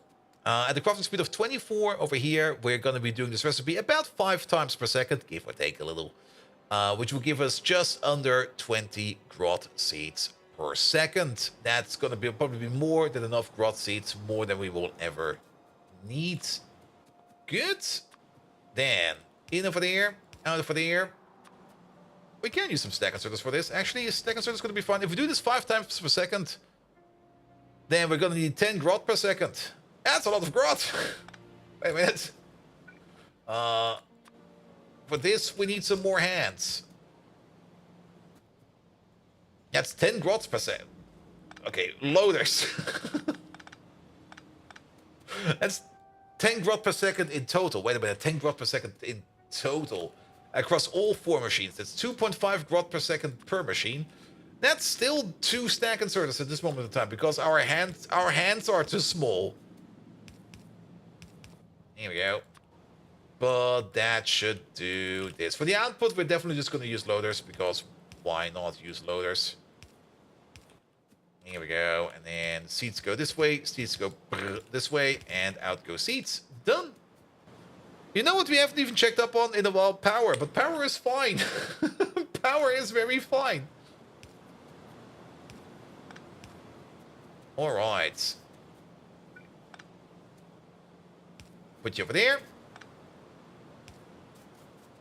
Just add Grot. Grot is over there. And we're gonna fish it out with a red belt. Definitely. I'm also a little bit surprised to see that the potato train is just standing over here. That usually doesn't mean anything good. Are the potatoes stuck? No, potatoes are potatoing. Potatoes are fine. Here we go. From over there. Down, down. Oops.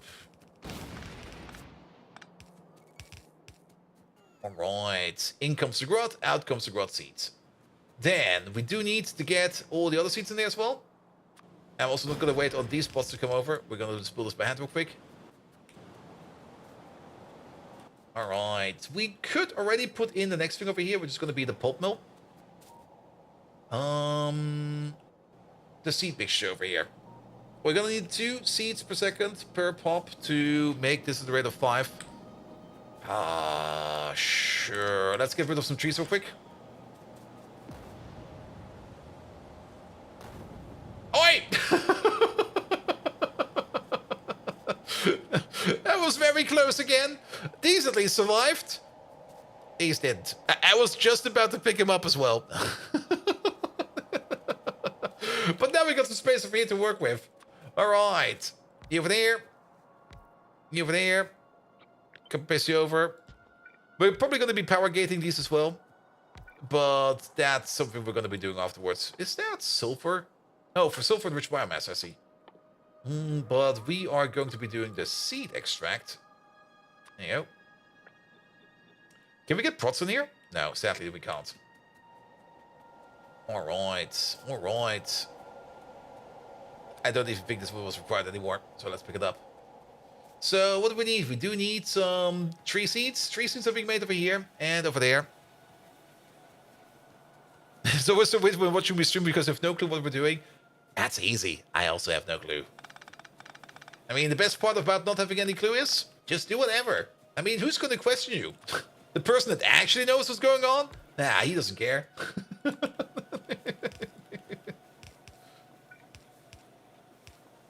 Bish, bosh, bish. A very, very terrible way of basically splitting something. Did you finish Pi already once? Yes.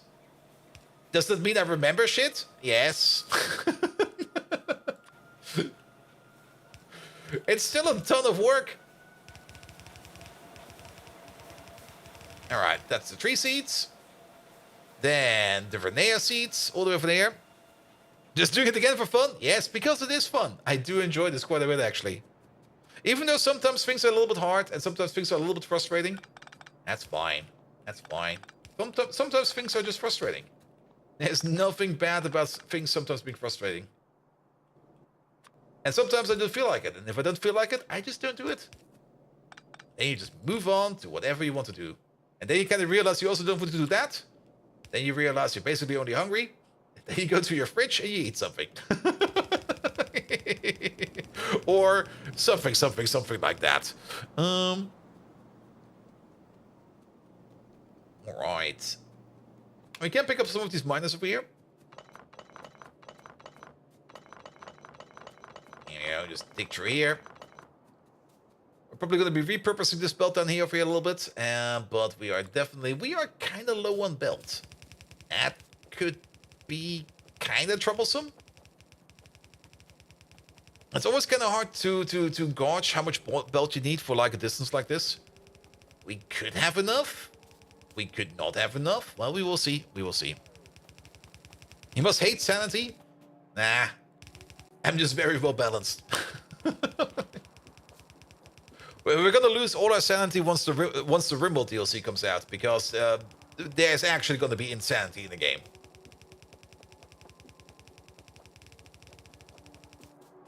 And I'm very much looking forward to the new Rimble DLC.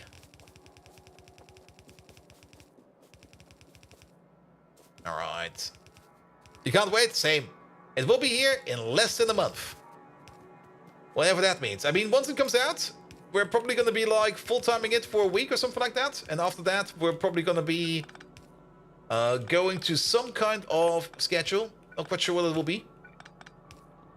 But I already know I will probably be full-timing Rimble for like a week once it comes out. Comes out in April. Yeah, I mean, the post said like in less than a month, or in a month. My guess would be April 15th. Because basically that post was yesterday, and it's now April 14, 15-ish. Ah! Good God, no! Picked up everything over here real quick. Here we go, here we go. Let's dig in here.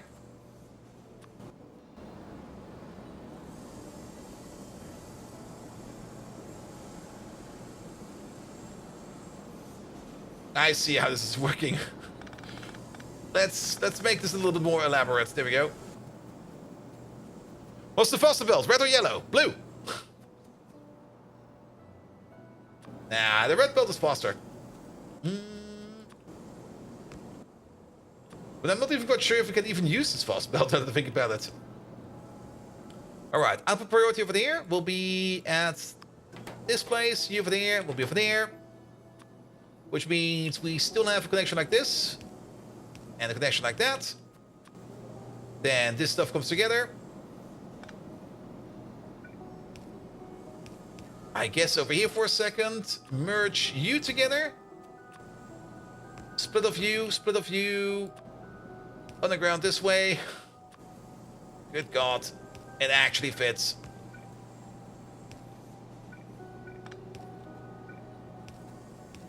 And then our priority over there is going to be over there. We can still grab this one. I'm amazed. So we're only missing out on you. I could grab this one. Actually, we're also missing out on you and you. It'll be fine. It'll be fine. We don't need that many. And then the connection is right over there. And there come the seats. But earlier you had 4 yellow belts in and 4 yellow out. And now you add another red. Won't you run out of resources? Yes, I will. There's nothing running optimally in here. Things will back up. Things will flow faster. Things will flow slower. Things will go left. Things will go right. Things are definitely not well balanced, because balancing all of this so that you've got like a perfect factory, it's not going to be possible. I mean, for example, these over here are not working because they're backed up. And, well, we could try to consume them even faster by doing something with them. We should probably try to sink them more. Very true, very true. But there's only so many steps we can do. I mean, we do try to sink resources when we are stalling into something productive. For example, the Yadels over there. No, for the Yadels we're not doing that. For the Yadels we're doing that. That's the name. For the Yadels over here we're doing that. If the Yadels back up, we basically push them over here and turn them into copper. And it seems we're making quite a bit of Yadels over here, which also kind of reminds me we can upgrade the Yadels. We do have the Mark II farms in stock. So we might as well upgrade the Yadel farms. This might also mean we need to upgrade some of these belts over here. But that's going to be a problem for Future Bolt.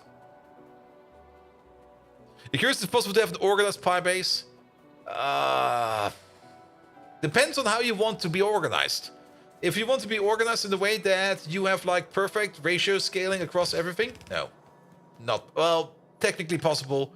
It's going to be horrible. You are most likely going to literally turn insane if you want to try to do that. Which is fine. I mean, insane people have rights too.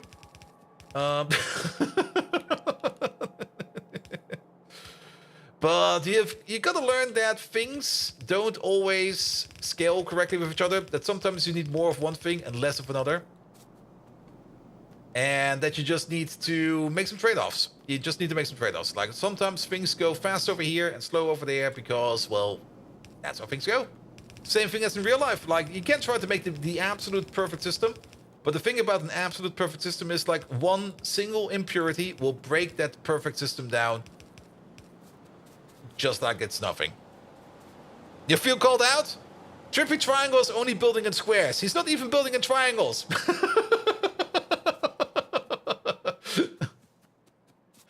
He fakes it with its own name.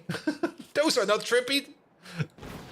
Or, to put a reference back at the start of the stream, 2 triangles 69ing each other is just another square. Fallen Angel, hello there. I hope you survived your Wednesday. And I hope you managed to get that product out. How you doing? Welcome, welcome, welcome. Alright, alright. We are kind of running out of shit. That's kind of annoying.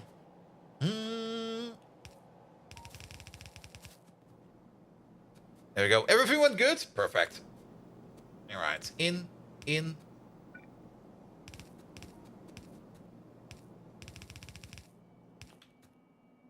we go. That's not how this is going to work. Let's wait for this connection once we got everybody else. All right. Yeah, for me at my work at the moment, it seems that I will be taking over for a while for one of our project managers.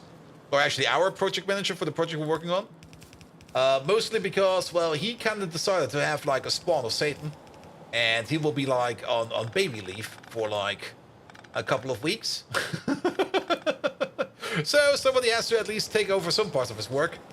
And that will be me. Which means I've been sitting, or at least sitting in some meetings with him. Just to like meet all the people, get to know everybody that's going to be involved in the processes and yada yada yada. So a lot of fun to be had. A lot of fun to be had. But product is not live, blame the client. Wasn't the classical, we need this by Wednesday because we want to go live on Wednesday, and then they get it on Wednesday, and they're like, no, we're not ready yet.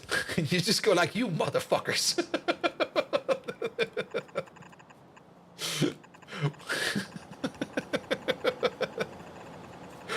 What do you mean you're not ready yet?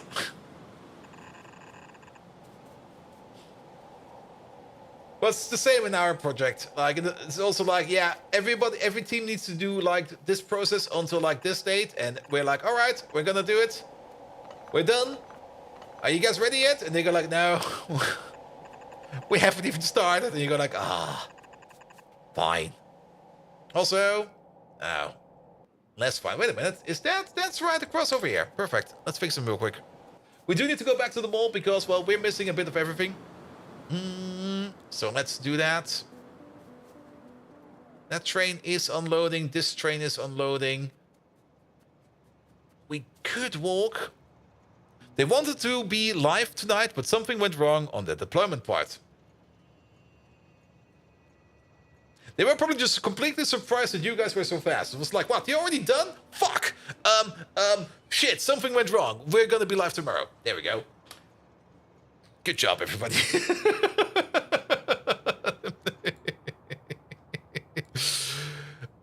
Maybe, I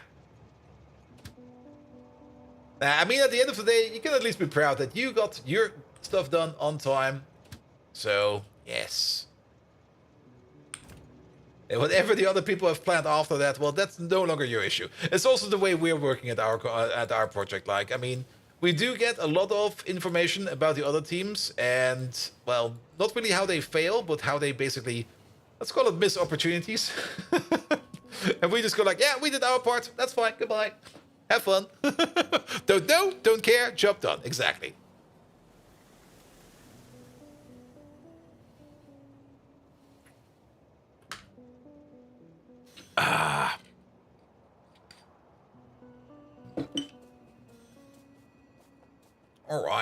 All right. So which train is this one over here then? No, the Renea train. Does the Renea train have no fuel?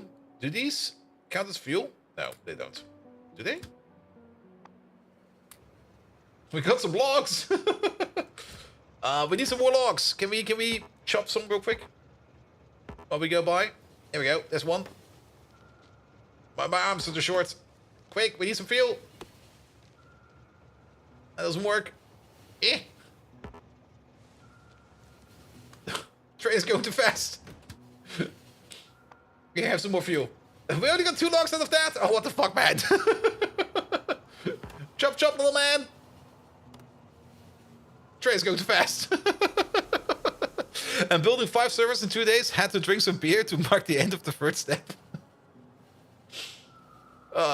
It doesn't really sound like much, because usually when you put it like in text form, it always is like, what, only 5 servers? That's not much, but actually it is a bit. It is actually quite a lot of work. Which you should always never underestimate. And I'm notorious for underestimating my own work. I mean, yesterday we had the planning session, not really a planning session, but like a post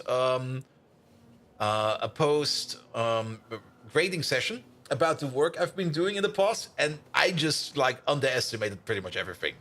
And then the other project manager came over and was looking at my stuff. What did you do while Viking? All of this? Yeah, and this? Yeah, and that? Yeah.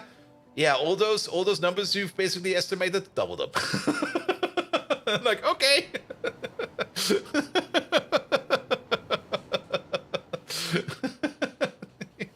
I'm actually surprised that you still have fuel in you.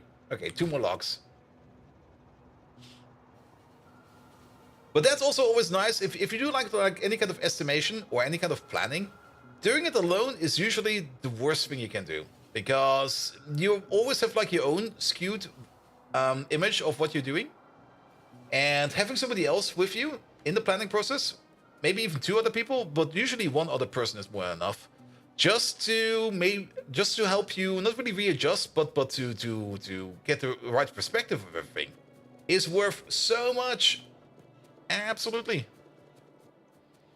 And 5 steps to go due to end of June. Loads of time. Loads of time. Like, just having somebody there to go like, wait, could you maybe just explain me what you did in those steps? And then most of the time we kind of realize, oh yeah, actually, it was a bit more complicated than we thought it was.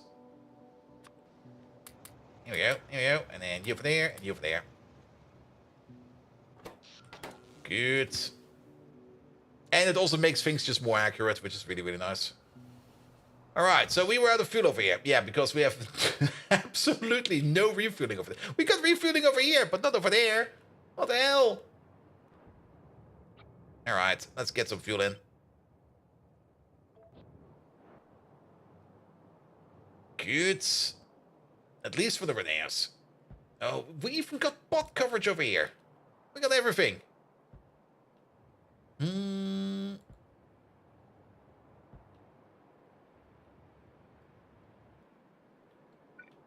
Alright, and then all of these. Let's have a look. There seems to be a roboport around here somewhere. No, wait. There's one right over there, I see. Let's just place one here, right over there. You get one. And you get one. That should be you. We can't really see much over here, but I can just say, like, I want a roboport over here. And you know what? While we're over here, we can also place a radar, like, right over there. Good. Alright. Fuel should be fine now. Let's maybe use this train over here to bring us back to... Actually, we need to go to the mall. So let's maybe use another train for that. Any other train in our way? We can use this train over here. Used to watch your stream during your vanilla playthrough? Vanilla playthrough? Oh, that's a while ago, man. Just when you started Oberstufe. Oh. Wait, Oberstufe. Is that's Gymnasium, isn't it? I never really went to a German school, so... But yes, and having your last day of school next week. Holy, it's been a while. Ah, amazing. Amazing, mate. There's also some kind of weird stuff happening over here. Actually, is there? They seem to be managing. So, let's see. So, school's gonna be over. Oberstufe, I think it's Gymnasium. Abitur, yes, Abitur. One thing, I can already guarantee you that. You're never gonna lose it, because it's gonna stay with you forever. Every now and then, even after school, after everything's done, even if you're 30, you're gonna wake up and you're gonna go like, shit, I forgot to do my homework. And then you kind of realize, fuck, it's been a while. And even after uni, it's not gonna get any better, because you're still gonna wake up, but instead of homework, it's gonna be like, shit, I need to work on that project. Wait a minute. Or rush to a class on Saturday. Yep. What homework?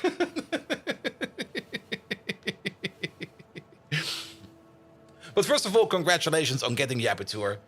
And I do kind of want to know, any plans for university, or are you just gonna do something else? I'm kind of curious.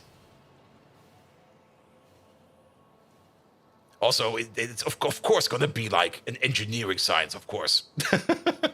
And Oberstufe is grade 11, 12, and 13 if it exists. Yeah. Like I said, I was a bit on a bit of a special school. Like, it was not using the German system. It was using like a European system, which was completely all over the place. It still had like the same results in the end.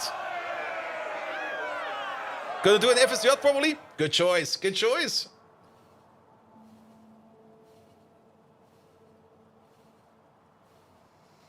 Because you learn so much good stuff in an FSJ. I never did it. I kind of did my stuff differently, because I was very, very social active during my university time, which you can also do. But it's definitely it's by far one of the best choices you can do. And for all the, again, non-Germans, Americans out there, an FSJ is basically a voluntary social year where you're basically going to be helping out people in like social needs. Usually things like helping old people, helping people with special needs, yada yada yada. There's a whole bunch of things you can do in there. Even going around and painting fences for like a year. If you're doing it for somebody who is in need of that, yes. Non-German Americans, yes, those. Wait a minute. Yeah, basically community service, but you don't have to commit a crime for it. Wait a minute. Alas, Emilian, you might have an opportunity here.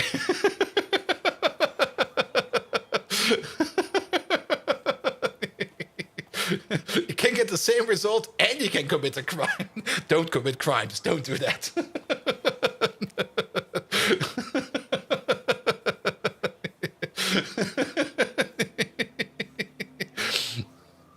There's a gap in the year where you do community service. Yeah, I mean, it used to be that after you did your school education in Germany, it was more or less mandatory that you either do like military service for like a year or you do like social service for a year.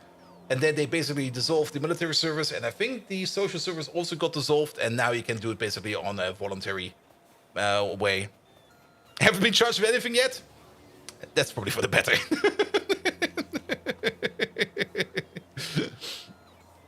Maybe you can be the defense minister for the year.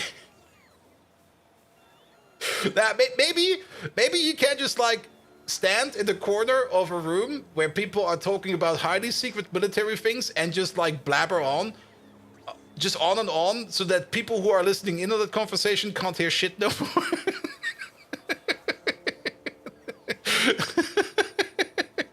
And if it's getting abused in horrible work conditions for a year without getting paid, true. You have to be careful about that. I mean, there's definitely people that abuse it. There's no denying that. So be careful where you go. Be careful what you do.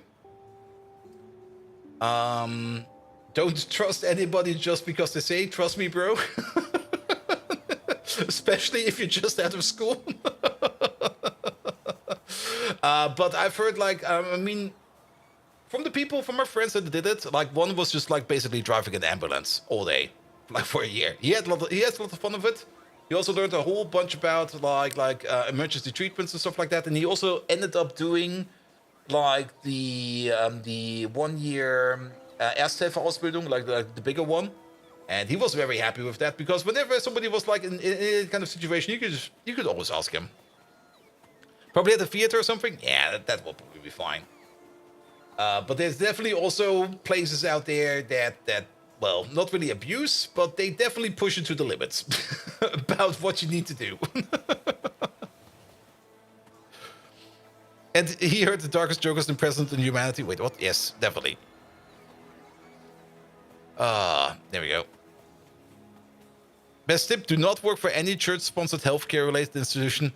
Yeah, that sounds probably right. And getting coffee for a year. I mean, at the student bar where I was working, we also had like a couple people who were doing like social work every now and then. But, well, yeah, they were just there, more or less. I mean, there wasn't always much work to do, and, well, nobody was getting paid regardless, and everybody was getting paid in drinks, so it kind of worked. We had an EMT, he had a joke about, yeah. You got to deal with the stuff somehow. Yeah, you got. I mean, if you ask anybody who's an EMT, they're gonna see some fucked up shit, and they need to process and vent that somehow. And making jokes about it is probably by far the best way to do it. All right. We need some stuff. Boss, bring me stuff, please. So we also the same. You can ask about doctors. They probably also see a whole bunch of weird stuff all day.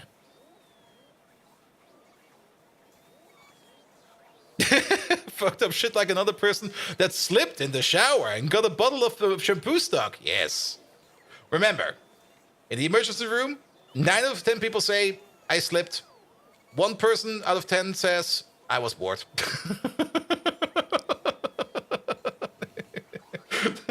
I was just bored, man.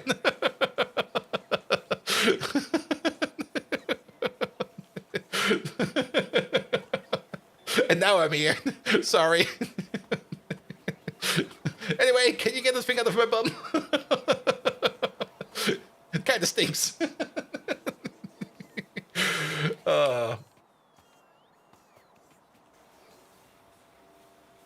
Here we go. Nothing cures boredom like a bottle up the ass. Yeah, don't do that.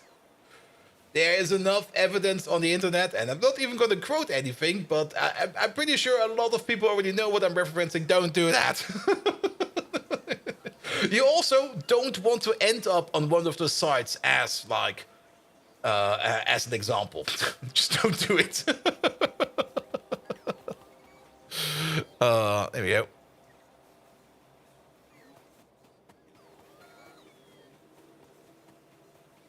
It's practically bolt approved. All right, there you go. You've heard it. Go for it. Megatron, would you shove a bottle up your ass? We gotta ask the important questions over here.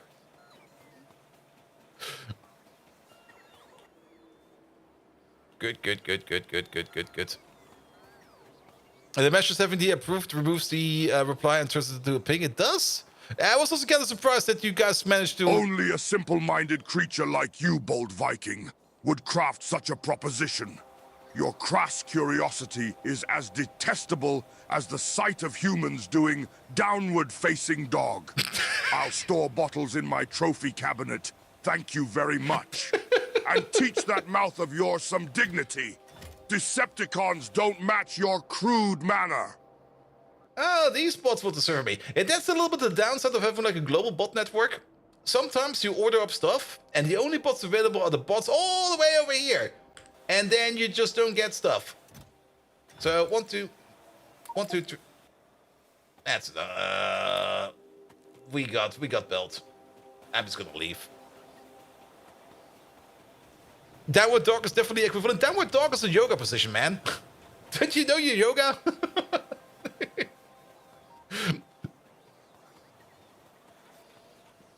It's the one where you basically go face down, ass up. Wait a minute, that's the other one.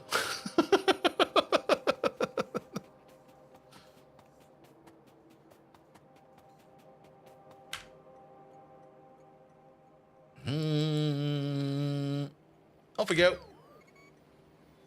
That's a techno song? It's actually a techno song? Also, Profi-Spieler, what was it? 67 crafts? No, 74, and still no queen. It's gonna take a while. I mean, what's the chance of a queen? The chance of the queen is 1%.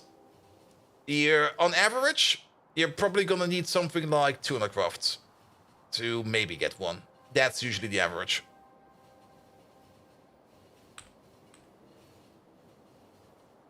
Have we started upgrading locomotives yet? No. I mean, this locomotive is the Mark II. We are preparing for an upgrade to Mark III because we're skipping Mark II, because I only want to upgrade my trains once. And every now and then, whenever we, for example, notice that the train is out of fuel or something like that, we start putting down the new fuel stations over here, which are basically ordering in the next lit batteries over here, as well as some coke for the existing trains, of course, as well as the option to eject stuff over there, because every train has different fuel, and I only want to go through the whole process of switching out fuel, switching out trains, and everything like that once. Because, how many trains do we have now? It's only 438. It's not that many. And maybe it takes like a minute to replace every train, because you still have to like catch them and gather them somehow, which you can do. There are ways to do that. But even if it takes like a minute per train, it will still be a process that's going to take us like 7 to 8 hours.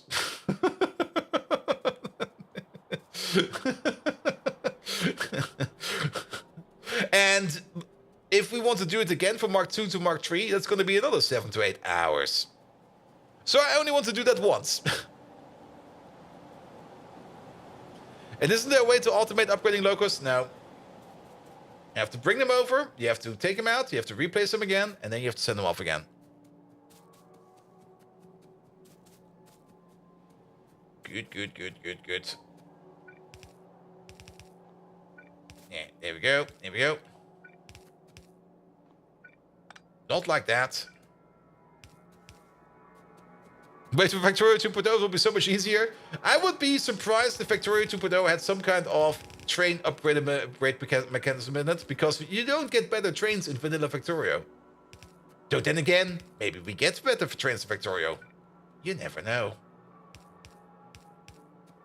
1, 2, 3, 4. Here we go. Here we go.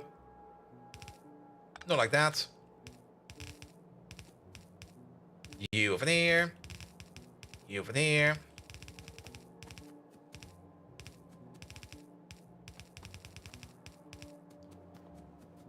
And anyways, last Clausur tomorrow. Oh, you still got the Clausur? Mate, congratulations. Good luck with that. Have fun. Great success. And congratulations on completing school education. It's only gonna get worse from here on. I'm so sorry about that, but good.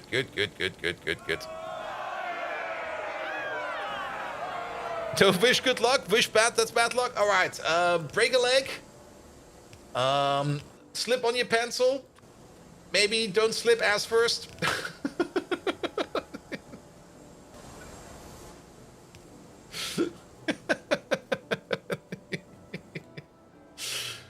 Alright, the amount of guar bean seeds we actually need, I kind of underestimated that. I thought it was 10 for all of them, though it's 100 guar bean seeds. We don't really need that much energy drink. It actually makes no sense whatsoever to beacon power this. We can make this thing go as fast as possible. If we're only gonna make like one craft every now and then, there's no reason to be fast. Same for this one over here. Let's maybe pick this up for now. Maybe we can leave this out. Yep. We'll make your best to not get a pencil up your ass. Yeah, I don't think we need to beacon power this too much. Alright, that is gonna be the seed extract. Do we already have a train station over here for sugar? That's plastic. Plastic is not sugar. Keep that in mind. There is... That's fiberboard. Ah, we did it for the fiberboards. That was the one thing we kind of sailed through. We do need one more train station in here. And I'm going to be super lazy about it. Because for one, it's getting late. And I'm getting kind of tired. So you know what that means. It means Bolt is going to make a stupid build that he's going to regret in like maybe a month or two. And it's probably going to congest up a train system over here or something like that. But, well, we're going to live with that. 2-8 requester.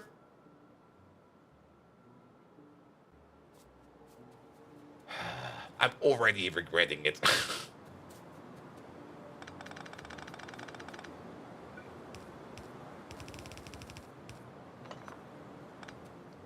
Here we go. Here we go. 2-8 requester. Something like this.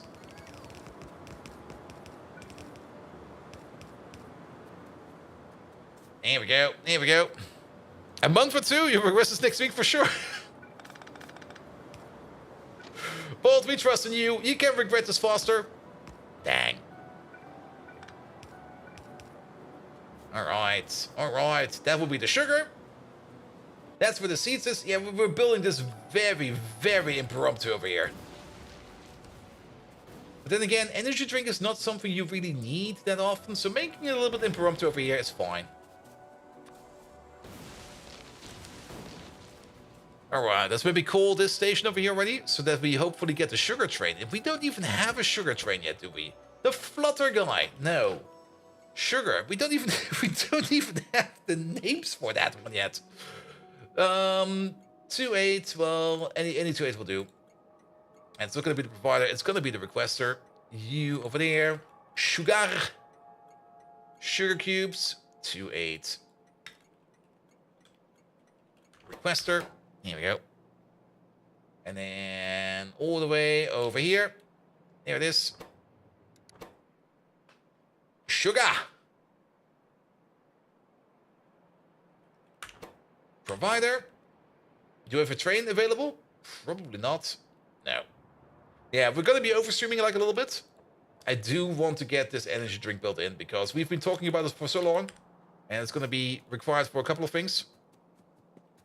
And it's been like up and down the to-do list every now and then. So let's get this thing in ASAP. Good. Station should be open. Station's open. I hope that by the time the bots come over here to finish it up, the train will be there. If not, well, we'll figure something out. We'll just finish it up ourselves. Alright. Alright. Then, we get the sugar in. We need to turn that into concentrated seed syrup. That's going to be done in a scrubber. I think we can place down like a single scrubber over here. I'm still gonna maybe make it so that we can adjust this to a two build if we need to. But for now, we're just gonna make this thing over here. We're gonna flip you around. You go in over there. I'm pretty sure we can use the yellow build for this. I don't think we need to worry about this too much. We are going to need some water. We're just gonna place a water pump. Say, right over there. Make some water.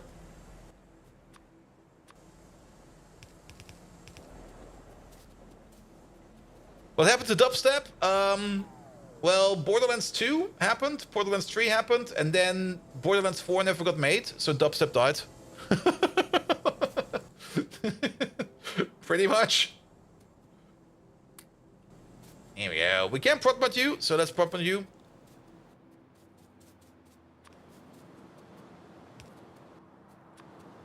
Good. And then we're gonna place you over there. Done. That's the sugar. Out comes the corn syrup. Don't tell Deadpool about what happened to it. He might bring it back. I mean, Deadpool 3 or Deadpool and Wolverine will be coming out soonish, I think. Not really keeping up too much with the Marvel stuff, but the Deadpool movies at least were somewhat fun. They were at least enjoyable. But mostly because Ryan Reynolds actually does know what he needs to do to make something good. And just not throws a whole bunch of cash at something and goes like, we have expectations. Nah, fuck those expectations. Here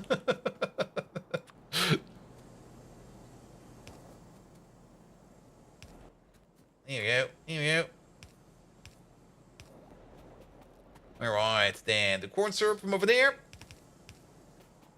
We need some carbon dioxide. I'm just gonna full send it over here. Yeah, let's place you over there. We need anything that we can turn into biomass. Maybe just the grot into biomass. I think the grot will be fine enough.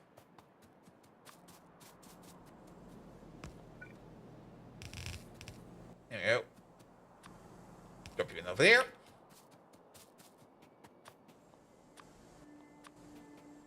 Yeah, this is super organic. Put you over there. We're gonna make some carbon dioxide over there. Wait, is that the correct recipe? That's not the correct recipe. Because the correct recipe to make carbon dioxide out of biomass is not in Pi and in Life, it's in coal processing. For whatever reason. Put down two. Two will be fine.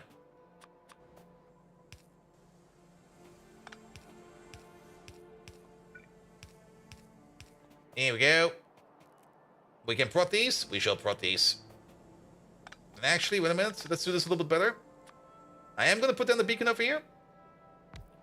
But it's only going to be like a 5-5 beacon just to counteract the prot mods in here. Here we go. That does kind of mean that we need to be a little bit more creative with view output.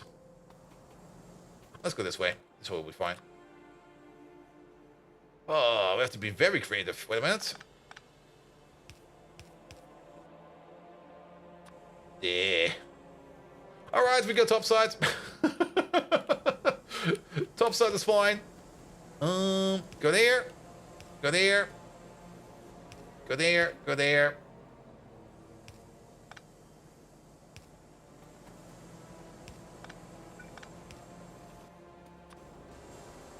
Here we go. Here we go. And there we go. Good, good. One from the top, because we now do it from the top. There you go. Put that in there. Yeah, very much spaghetti. Very much just make it work.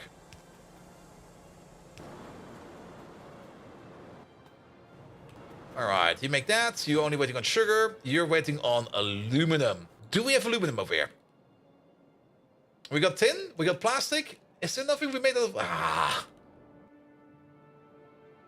I was kind of hoping we have anything that's made out of aluminum over here. We can place a train station over here. We do got a bit of landfill on us. An art prompt of the week done. Time to go to bed. Yeah, I get it. I also don't want to overstream too much. But I do want this thing to be done. So we're laser focusing it down real quick.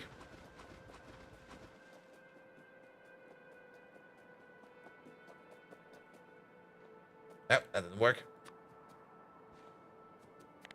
Good, good, good. To add requester. Put you over there. Trees in the way? What do you mean trees in the way? Good. Mr. Swedish Fish. Never seen that name before. Aluminum 28 requester. There we go. There is... Could you drive over here? I don't want to wait till another shipment. I want my shipment now. Why don't I move the sugar station to the same place? It's over there now. Yeah, we should have done that. Actually, we can still do that because is the train already moving? No, it's not. We can still do that. All right, all right, all right. It only makes sense at the end of the day. Like I said, it's going to be a build we're going to be regretting later. Already regretting it later. How did I know that I would be regretting this build?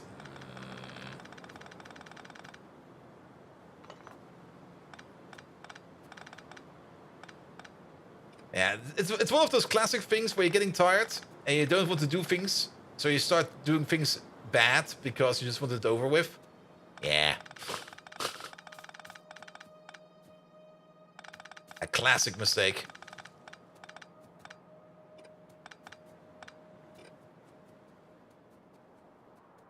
And the correct thing would be to just like, okay, we're getting tired, let's do it next time, because we're only going to do it bad.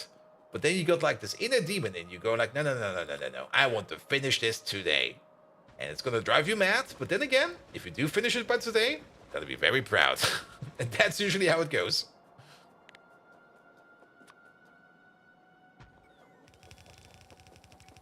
A streamer you follow gives an art prompt every week, and at the start of the stream he shows them, and we can chat about the art. This week was wings, so he obviously didn't draw wings.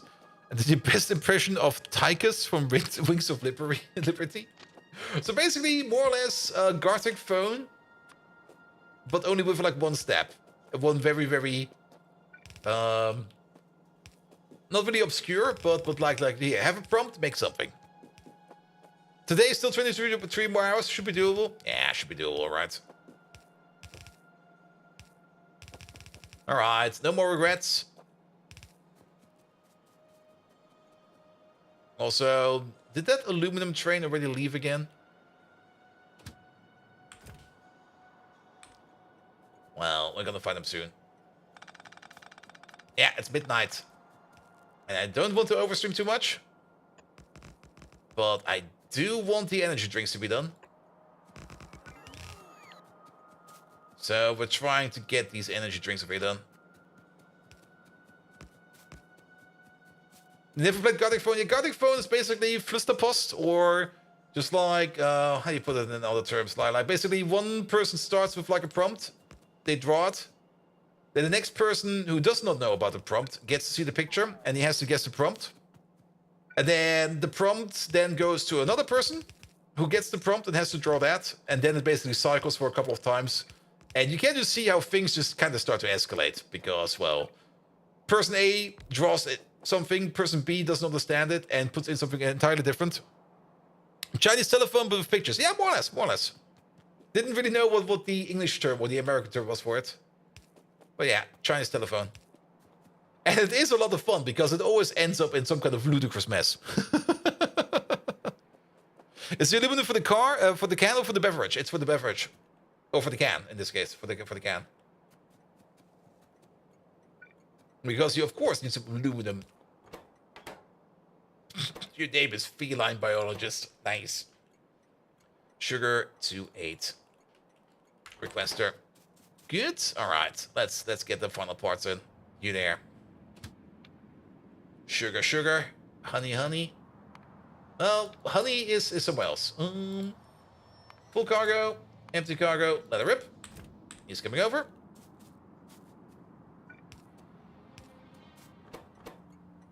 Oh, he's coming over. Perfect. He did arrive.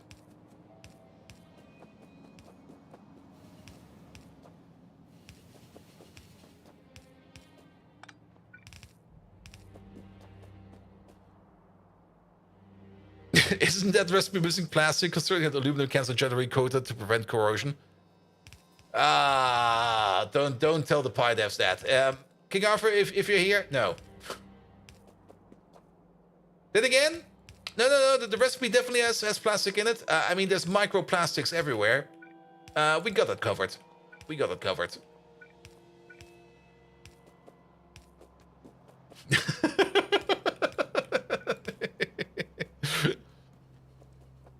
All right, we've got a little bit of aluminum over there.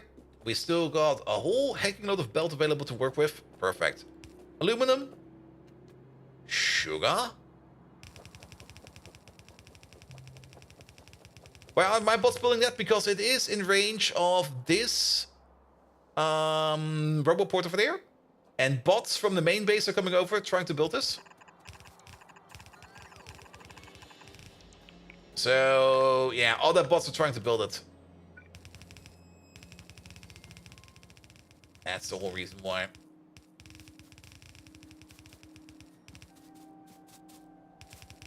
Here you go. You go in over there.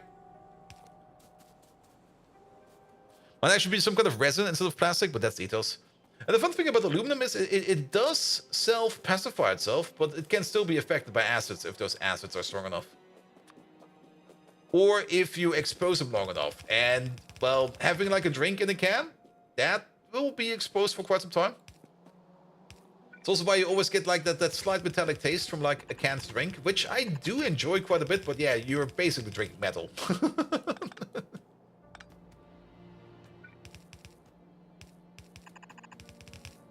There we go.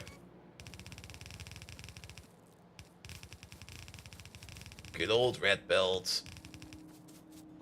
Making energy drink, finally. Good. You're still missing the syrup because you're missing the sugar cubes. Wait a minute, sugar cubes? Oh, wait a minute. Shit, which one is sugar?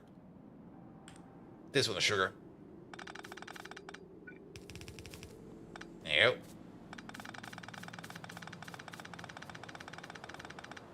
There you go. Yeah, sugar's for the drink. Yeah, exactly. All right, aluminum's coming in. And then we basically just need to wait on the sugar train. The outpost station, I'm going to build another time. But we are going to make this over here. The output will be somewhere.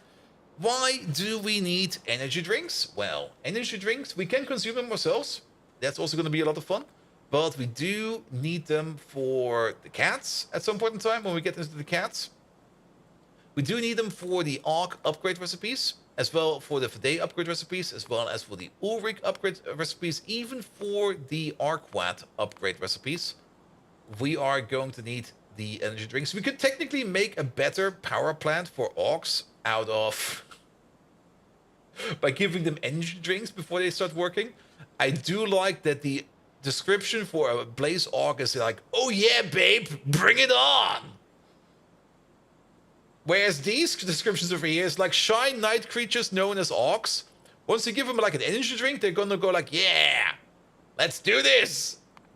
But yeah, and then of course, a whole bunch of the upgrade recipes is what we need them for. A radar? We can place on the radar. We will definitely need the radar. Yeah, have a radar. Done. And you're now closing bed. Thanks for the stream. Bastani, thank you so much for being there. Have a good one. We'll also be stopping over here soon. Like basically once the energy drinks are coming from the belt, there's the sugar train. We're going to be wrapping it up as well. You have an updated pie in about 7 months. Will everything break if you tried it? Yes. There were quite a lot of breaking updates. Even today we had a minor breaking update, which was only just a recipe that got rejected and got replaced by a recipe that accepts productivity modules, but you still had to change it. But there were definitely some things in there that broke things. I think wasn't the inserter change was in there as well, wasn't it?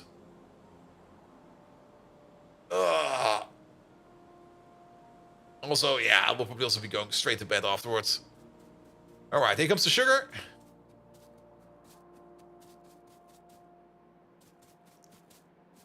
Here we go. Here we go. Come on, sugar. Be faster. Be faster. Will you? Most likely. Because I'm actually tired. I mean, everything I've prepped for GregTech tomorrow is more or less prepped. The only thing I have to check up on is to make sure that fuel's still working. Because we definitely do need to work on energy tomorrow. Because fuel's getting kind of low. There we go.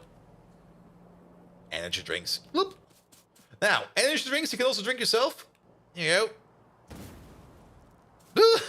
What the fuck? Do they always explode like that? Oh, they take time to work. Hey, there's some worms over there. Hello, worms. So, how many of these can we drink? Oh, it just resets afterwards?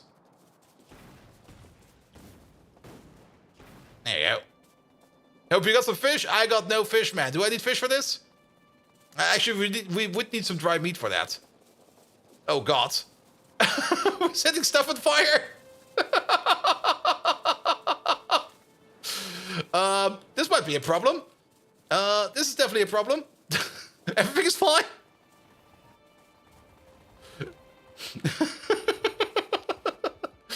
Oh, good God, the speed is only increasing. At least for them all.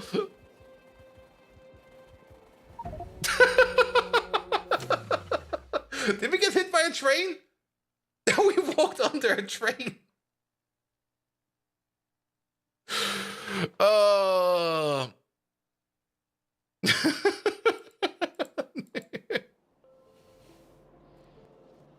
But yeah, that's energy drinks. Though I didn't expect the energy drinks to be able to set forest on fire.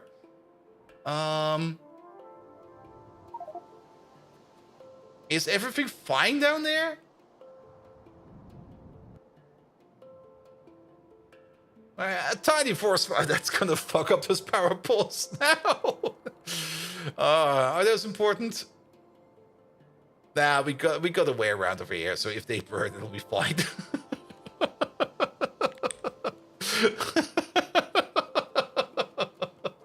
But yeah, that's energy drinks.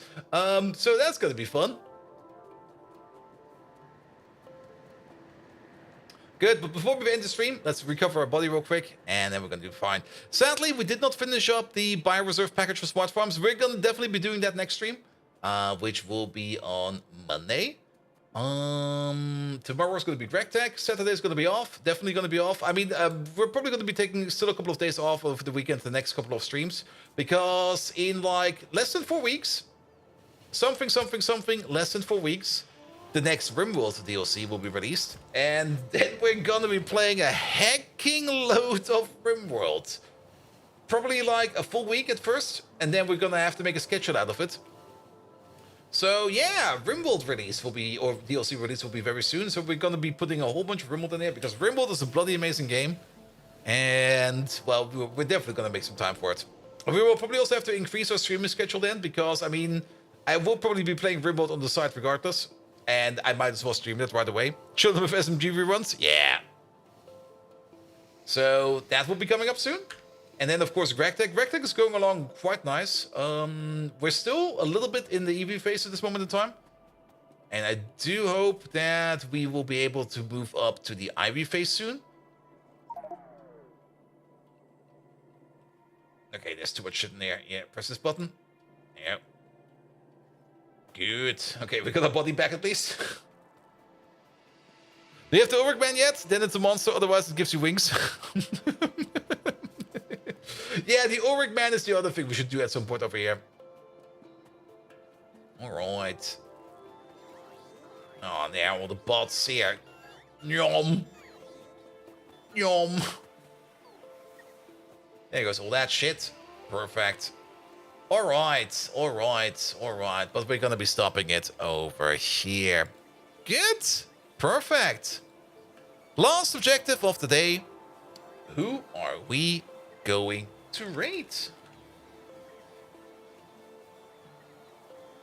I already see who we're gonna be raiding. not live that often, so we can't really rate her that often, but I do want to go over there to CD to give her a lovely, lovely raid. She's currently doing some, I think she's still doing some Elder Scrolls 3. She's never played it before, and she's now in already a couple of months of parts, so she's never played like Morrowind before, and she's playing it right now.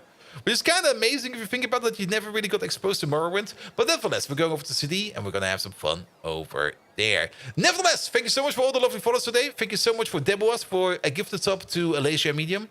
Also, Alasia Medium, congratulations on getting your Abitur.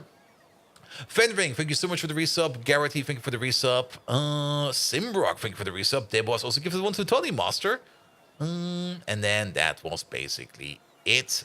Good. I'll be back tomorrow, 7 p.m. with Greg Tech New Horizon. Saturday off, Sunday off, Monday Factorio, Tuesday Factorio, Wednesday off, Thursday Factorio, Friday more Greg Tech. And that schedule will probably be like that until Rimworld DLC comes out, and then we will see. Good. Without further ado, I wish you all an amazing evening, and until next time, see you around. Also, for the YouTube folks, please like and subscribe or something like that. I should say that way more often.